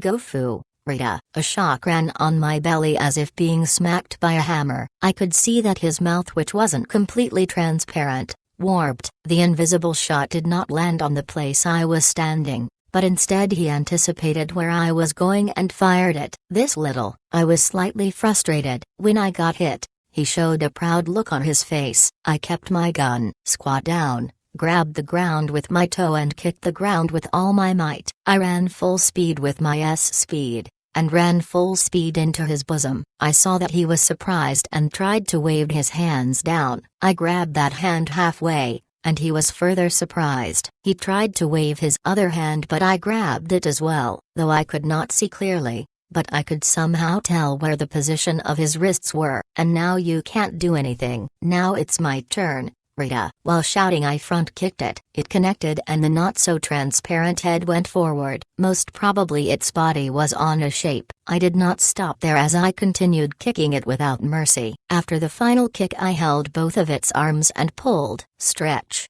stretch, stretch. Pop. Something teared off and I could see the transparent devil's face. Using my hands I grabbed its shoulders and I could see its arms for a split second. And then I ripped off its arms. The now half-transparent devil's face could be seen where it was astonished and angry at the same time. And it wanted to stomp the ground. Like I'll let you, Rita. I rushed and grabbed hold of his throat. Then rushing forward I slammed him onto the wall behind him. Took out my gun and placed it inside its mouth. I repeatedly pulled the trigger where the gun was 0 distance away from it. The bullets penetrated through its medulla with the back of its throat blowing off half of its head. After releasing my hand, It fell onto the ground and a splash sound could be heard. Just in case I aimed at it while staring at it, but it seemed to not be moving at all. Afterwards a familiar sound was heard and it disappeared, and something dropped. I thought it would be a few million throws in front of me, but for some reason it wasn't a gold bar. Instead a stair leading down appeared. Although I am only level 1, but with this unique skill, I am the strongest. Chapter 99. This is just inviting me to head down, right, Rita? I stared at the staircase as I mumbled to myself. Instead of getting a drop from that rare monster, the drop was a staircase leading down to the next floor. What's more, after thinking that there were no more stairs leading down to another floor, this thing appeared out of a sudden. A hidden staircase. A hidden floor. My heart was beating in excitement to check out what lies below this staircase, thus I did a thorough check on my gears and equipment. My dual guns, the plentiful and normal bullets, freezing bullet, flaming bullet, homing bullet, restrained bullet, and the bullet enhancer. Though just a few days ago I still had my recovery bullets, but because the situation needed it that during our whole trip of Indole I sort of used it all up. Still, I should be able to overcome most situations by evading their attacks, reducing needless damages. With that, I proceeded to walk down to the next floor. Right after I went down, the staircase disappeared. Is this those sorts of situations where you have to complete an objective before you can leave? Or is it, Rita? Regardlessly, I would wish to completely explore this dungeon. Thus I stayed vigilant. What appeared in front of me was a completely different scenario compared to the floor above. The floors above were all just straight and narrow paths, but this floor had nothing but blinding white space, as if I've just crossed through an entirely different world altogether. Even though this was connected to the dungeon, but the air around here was different. I had no idea if anything were to appear, so I tightly gripped my guns as I cautiously head forward. After a while, I was in a slightly wider area. It wasn't as big as a gymnasium, but more of the size of a city garden, and in the middle of the space, there stood a guy. Wait, my bad, it was just a monster. It had silver hair and a beard attached to his face, and a black cloak covering his stylish clothes, making him look like a nobleman. He had bat wings spreading behind his back, and 2 horns growing from on top of his head. The word demon comes to mind. Compared to the little devils from above and the half-naked devil on a goat head, I could feel that this person was of the higher class demon. Can it even converse? Rita. While still holding on to my guns I threw a conversation at him. It raised its hands, and with 2 fingers he pointed at my direction. Zagu.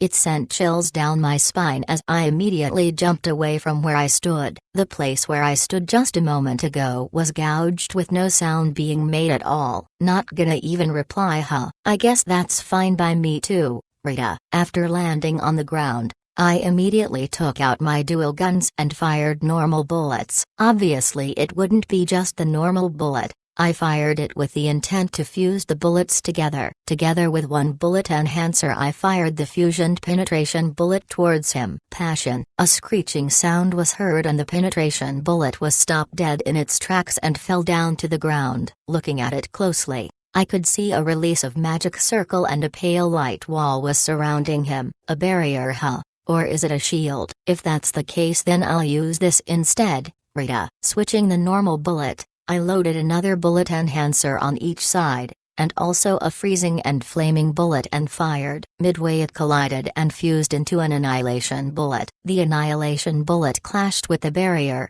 and it gouged a part of the space. The moment I fired I kicked the ground and rushed to hit the partially destroyed barrier, completely breaking it. I think out the distance between the demon and with the flaming and freezing bullet on both sides I fired another annihilation bullet, this time firing from 0 distance.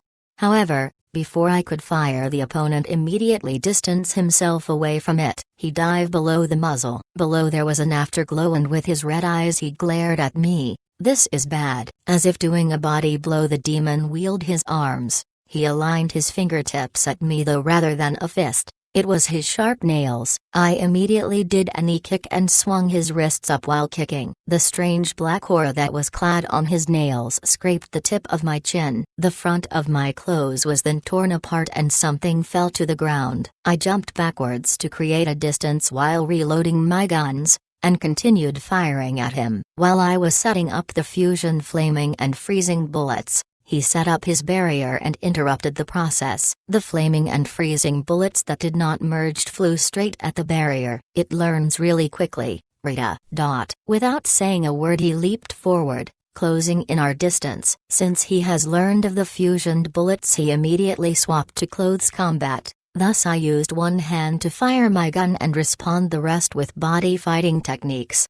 Gun equals kata. It was a fighting technique where one uses a gun while using close-quarter combat. Using this self-taught technique, I faced against the demon, even though its strength and speed weren't that strong, but it's probably around A, and at worst B. However, his magical barrier is indeed powerful, plus its learning adaptability is high during fights. By just experiencing it once, he can immediately remember the pattern and dodge that attack when it is used again. It was another difficult monster, to the point where I feel that I was fighting with a real human instead of a monster. In some way it's like fighting with yourself. Damn it, his senses are getting sharper, Rita. The demon's attack further evolved. Whenever he did a feint that was not anticipated and barely managed to dodge it, my back would start sweating. Even if I fired a bullet it would not hit him. And if I fired a homing bullet it won't be able to penetrate the barrier. Eventually even my flaming bullets ran out, and also my restraint and homing bullets that never once hit ran out too. I was steadily chased against the wall. For a second I felt that he was smiling at me. It's too early if you think you are winning, Rita. Puchin. A sound could be heard from inside my head, and I trust my muzzle. The demon tried to get behind me and I read his movement. Dropped my guns and grabbed hold of him and whack him. Clink. The sound was different compared to just now. The sound was similar to a glass breaking, or more specifically the barrier broke. I took my gun back and pulled the muzzle on his brain and continuously pulled the trigger, firing at point blank distance, and reload my bullet once it was used up. Normal bullet on the right, frozen bullet on the left. How's that, cool, Rita? A counter attack is coming. And I immediately dodged his sharp claws flying towards me. After keeping a distance, I looked up and saw that his head was bleeding out blue blood. Not on the right side, but it was bleeding from the cold air from the left side of his head. That's unexpected. He is also weak against magic, Rita. After frivolously talking, I could see that he was showing an expression that was unkeen to him for the first time. I could see his anger. Even though I fired the same amount from both sides, the left side, which was the freezing bullet, worked well rather than the right side, which was filled with normal bullets. If it is a magic attack it works, I thought as I loaded more frozen bullets, but, damn it, I've used up my freezing bullets too, Rita. I threw out swear words. Since I left Shikaro for an extended period of time, I did not have time to refuel my bullets. Still I thought that it would be okay to fight against the normal monsters in Orem, but when fighting an unexpected enemy it would really exhaust my bullets. The demon who saw my predicament, I could see his mouth distorted into a crooked smile. Wind gutter, Rita. Even without my special bullets there is still magic. Thus I shot the magic that I learned by eating the magical fruit. It hit the demon, but it sustained little damage. The demon accepted it without his barrier, and without moving he continued laughing. Fuck, Rita. I backed off and he jumped in front of me. I avoided and he anticipated and grabbed me. Gradually, I was driven to a wall. This is bad. If I leave it as is I would get stuck. Suddenly, I thought of what happened at that time. I remember seeing something. I saw what was behind the demon. If that was the case. If only I have that. But can I do it? It might not work, but there was a possibility. However, it is only for a moment. It was a momentary possibility. I back off and kept a distance, as if I was trying to flee. I took a distance. The demon chased after me, expecting me to be cornered into a wall. Meanwhile, he did not stop laughing. Eventually I was chased at the edge of a space. The demon warped his nails and his mouth distorted into the shape of, while grinning, ! Now's the time. As I gave my gun, he laughed at me, behaving like a human laughing at me. He stopped his attack, and as if saying, if you can fire your remaining bullets at me, then try it. I fired at the devil, not at him but beyond. It was the first time the demon was surprised, and after turning around he was surprised again. There was a little devil there, and it was there for just a moment. It was a rogue monster that was hatched from a gold dust that was dropped from my clothes when he dealt the first attack on me. Even if it's inside the same dungeon, the rogue monster could exist for a moment. That was confirmed when I was in Nonium. I aimed at that exact moment and shot the little devil with a normal bullet. Why was that? The demon showed an expression as if he did not understand. It wasn't without a plan, because this shot was the deciding factor. From the pouch, the rogue little devil dropped a lightning bullet, and putting 5-bullet enhancer, I loaded the lightning bullet inside, and with it I strike at the demon. Sorry for overlooking this, Rita, I mumbled, and pulled the trigger. The lightning bullet fired from 0 distance, and lightning wrapped around the demon. The lightning was discharging around the demon's body, as the demon groaned in pain. Eventually, he was burnt to crisp, collapsed from his knees and fell to the ground. Then one bullet dropped. It was a shiny rainbow bullet. I picked it up with high expectations, as it would be something amazing coming from such a strong enemy. And since it was a strong enemy far beyond of a dungeon master, it must be great. Please choose one infinite bullet. As expected, the moment I heard the voice, I know that it would be amazing. After thinking for a moment, I chose the lightning bullet made from the gold dust, as it was the highest cost just by shooting one of it. The rainbow-colored bullet then shone brightly and everything became white. Afterwards it was replaced to the lightning bullet. It was just one lightning bullet. But this can't only be merely a lightning bullet. I loaded it into my gun and fired. The lightning fired into nothing. I continued firing, and more sparks flew. No matter how many times I fired, the lightning discharged, and the bullet wasn't used. It was an infinite lightning bullet. It may have been better if it was an infinite recovery bullets too, Rita. I wondered as I was stained by this world. The first priority should be safety. If it was for a long term, then the recovery bullet might have been a better choice. Well, this was also good in its own way. Well, after getting my rare item, should I head back now? Congratulations, TLN, it was in Katakana, huh? Rita. Suddenly a voice caught hold of me. I was surprised and turned around. It was a girl that I've never met standing there. She was about 140 centimeters tall, and was wearing a gothic lily clothes, and had the same bat wings and horn as the demon before. Are you a monster? Rita. I held my gun, but, no, I ain't a monster. Then, what are you? Rita. Well, it seemed that the reaction of the girl doesn't match of a monster. But why was she here? And why does she look like the demon just a while ago? Various doubts appeared, but the moment she answered I half understood. My name is Oram, and I'm the god of this dungeon. I smell God, although I am only level 1, but with this unique skill, I am the strongest. Chapter 100. Though the person in front of my eyes had a pompous feeling around her, however, she gave me a sort of air around her that made her feel friendly. Oram. Isn't that the same name as this dungeon? Rita. Instead of it being the same, it's correct to say that all of this is me, Oram. Are you perhaps the spirit of this dungeon? Rita. Didn't I say I was a god just now, Oram? Oram inched closer to me, and did a chopped on my forehead, making a squishy sound. It didn't hurt. It's similar to someone doing a Tsukumi act comedy skit. Well, it isn't really convincing when my body does look like the monsters around here. Wanna try and defeat me? If you manage to defeat me, you would get loads of gold bar, Oram. Oram said while having a mischievous smile across her face. Though she's a monster and I can defeat her, but with this pace plus she's sort of cute, I don't think I could bring myself to defeat someone who could converse so casually with me. Hey, what's your name? Oram. It's Satorita. Rita. Satu? Rita? What a weird name.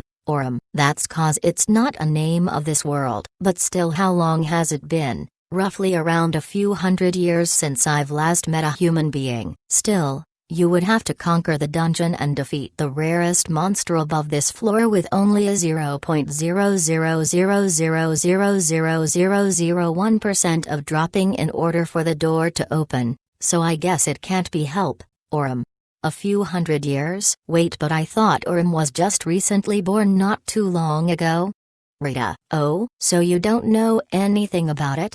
Orum's eyes were wide open. We've been here this whole time, it's just whether we'll get to become a dungeon or not. Is that how it works? Wait, we? Rita. Orum nodded while putting on a serious expression. Nonium. We. Don't tell me there are a total of 118 of you lots? Rita. Oh, so you do know about it, Tilda. I wonder if it's cause I know about it, or maybe because I know about the periodic table. Rita. TLN, I looked up this word. I thought it was some word for Jap people to memorize the hiragana. Then it was actually just the periodic table. What's that? Nah, it's nothing. Just talking to myself. Rita. Fua. Well, it's alright. It's been more than 300 years since I've seen a human. I'm bored, so could you stay and talk about what's been happening around the world? Of course it wouldn't be free. So how about this much?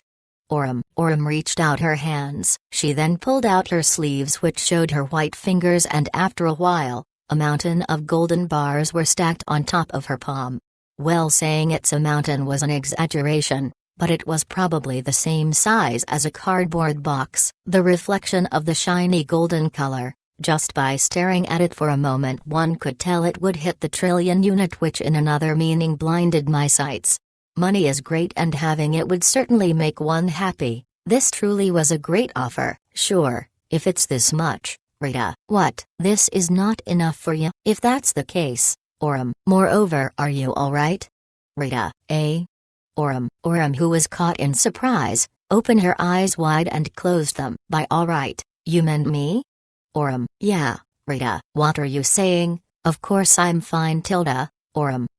Rita. I'm pretty sure has some haughtiness within her, though at the same time she has her friendly side of her too. I further confirmed, as I looked at her. It was a feeling that it wasn't just my imagination. Emily, Celeste, Alice, Margaret, the villagers in Indole, the other peoples that I've met, the atmosphere that they had, one after another. They were rushing through my head like a running lamp. It was the same with me. It was the same back in my former world when I was working in a company, Incompetent People, where we are blessed with the environment and giving of an air of forcing human beings to do their bidding. Had that sort of air around her, even though it was hard to understand, but it's certain that she carries that air around her. What's with that face? What do you wish for? Rita. What are you saying? Ha. I guess I'm still not at that level yet. Well, it can't be helped. I definitely missed having people over for the first time in 300 years. Orum let out a sigh, and she had a thin smile on her face. I wanna see the outside world.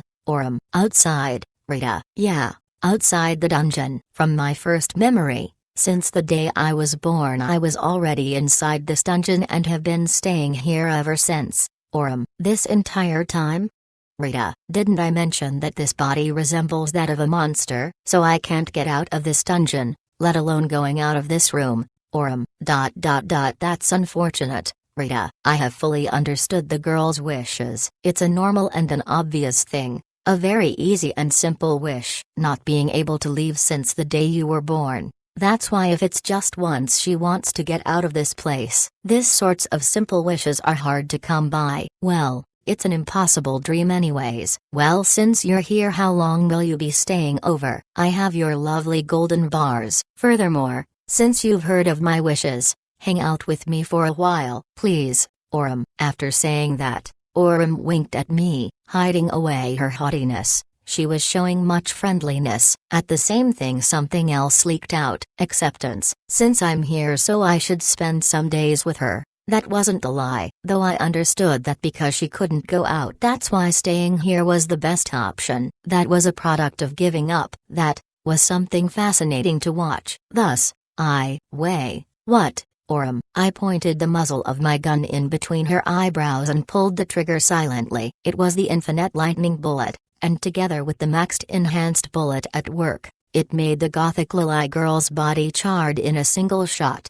After being electrocuted, the girl's body plopped down on the ground and immediately turned into a gold bar. All sides were roughly 1 meter, so it's around a 1 cubic meter cube of gold bar. Now this is certainly an awesome gold bar, Rita. While saying that, I lifted the gold bar. It was really heavy. Compared to Emily's hammer, it was much more heavy, and even with my strength, the weight can be felt across my arms. I caught the gold bar on my palm and left the hidden room covered with gold. Orem dungeon, 4th floor. I went back the way I came. Before I left, I checked the stairs that led to the hidden room. It was still there and it's probably unlikely to disappear for some time. I held the gold with confidence and head outside. The 3rd floor, 2nd floor, and 1st floor. I went outside without meeting anyone on the way. Though I saw several villagers in the village square, I sneakily went out so as to not be seen by anyone. After leaving the village, I was on top of a mountain where I brought the gold bar over. I placed the gold on the ground, and while I was at it I placed a gold dust too and took a distance. A place where there were no one around. A perfect distance to hatch rogue monster. I waited for some time. Eventually she hatched from the gold bar. It was exactly the same as when I first met her. Even her damaged Lily clothing returned to her original figure without any problems. Orem. Her first voice was a surprise as Orem looked around with a look of not knowing what's happening. This is Orem. Orem. It's the outside of the dungeon, Rita. Outside? Orem. Yeah. Well, since you were the same as any other monsters, so I thought it might work. So if you make yourself into an item and bring it outside, you would just be turned into a rogue monster, Rita. Well, you can do that, but it's really bad. Orem. Why?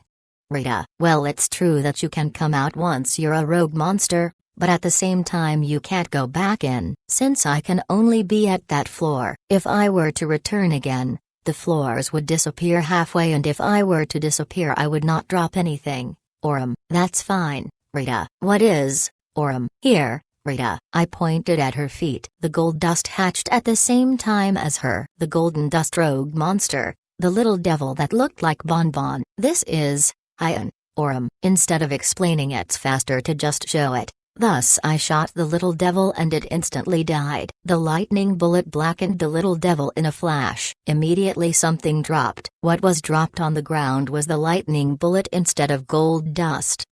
What is going on? Orem. With this it lets me drop it once more, and I can just return you to that room again, Rita. I can return? Orem. Yeah, Rita. Orem had her eyes wide opened, and was stunned. With that, you should enjoy the outside world with ease, Rita. Outside.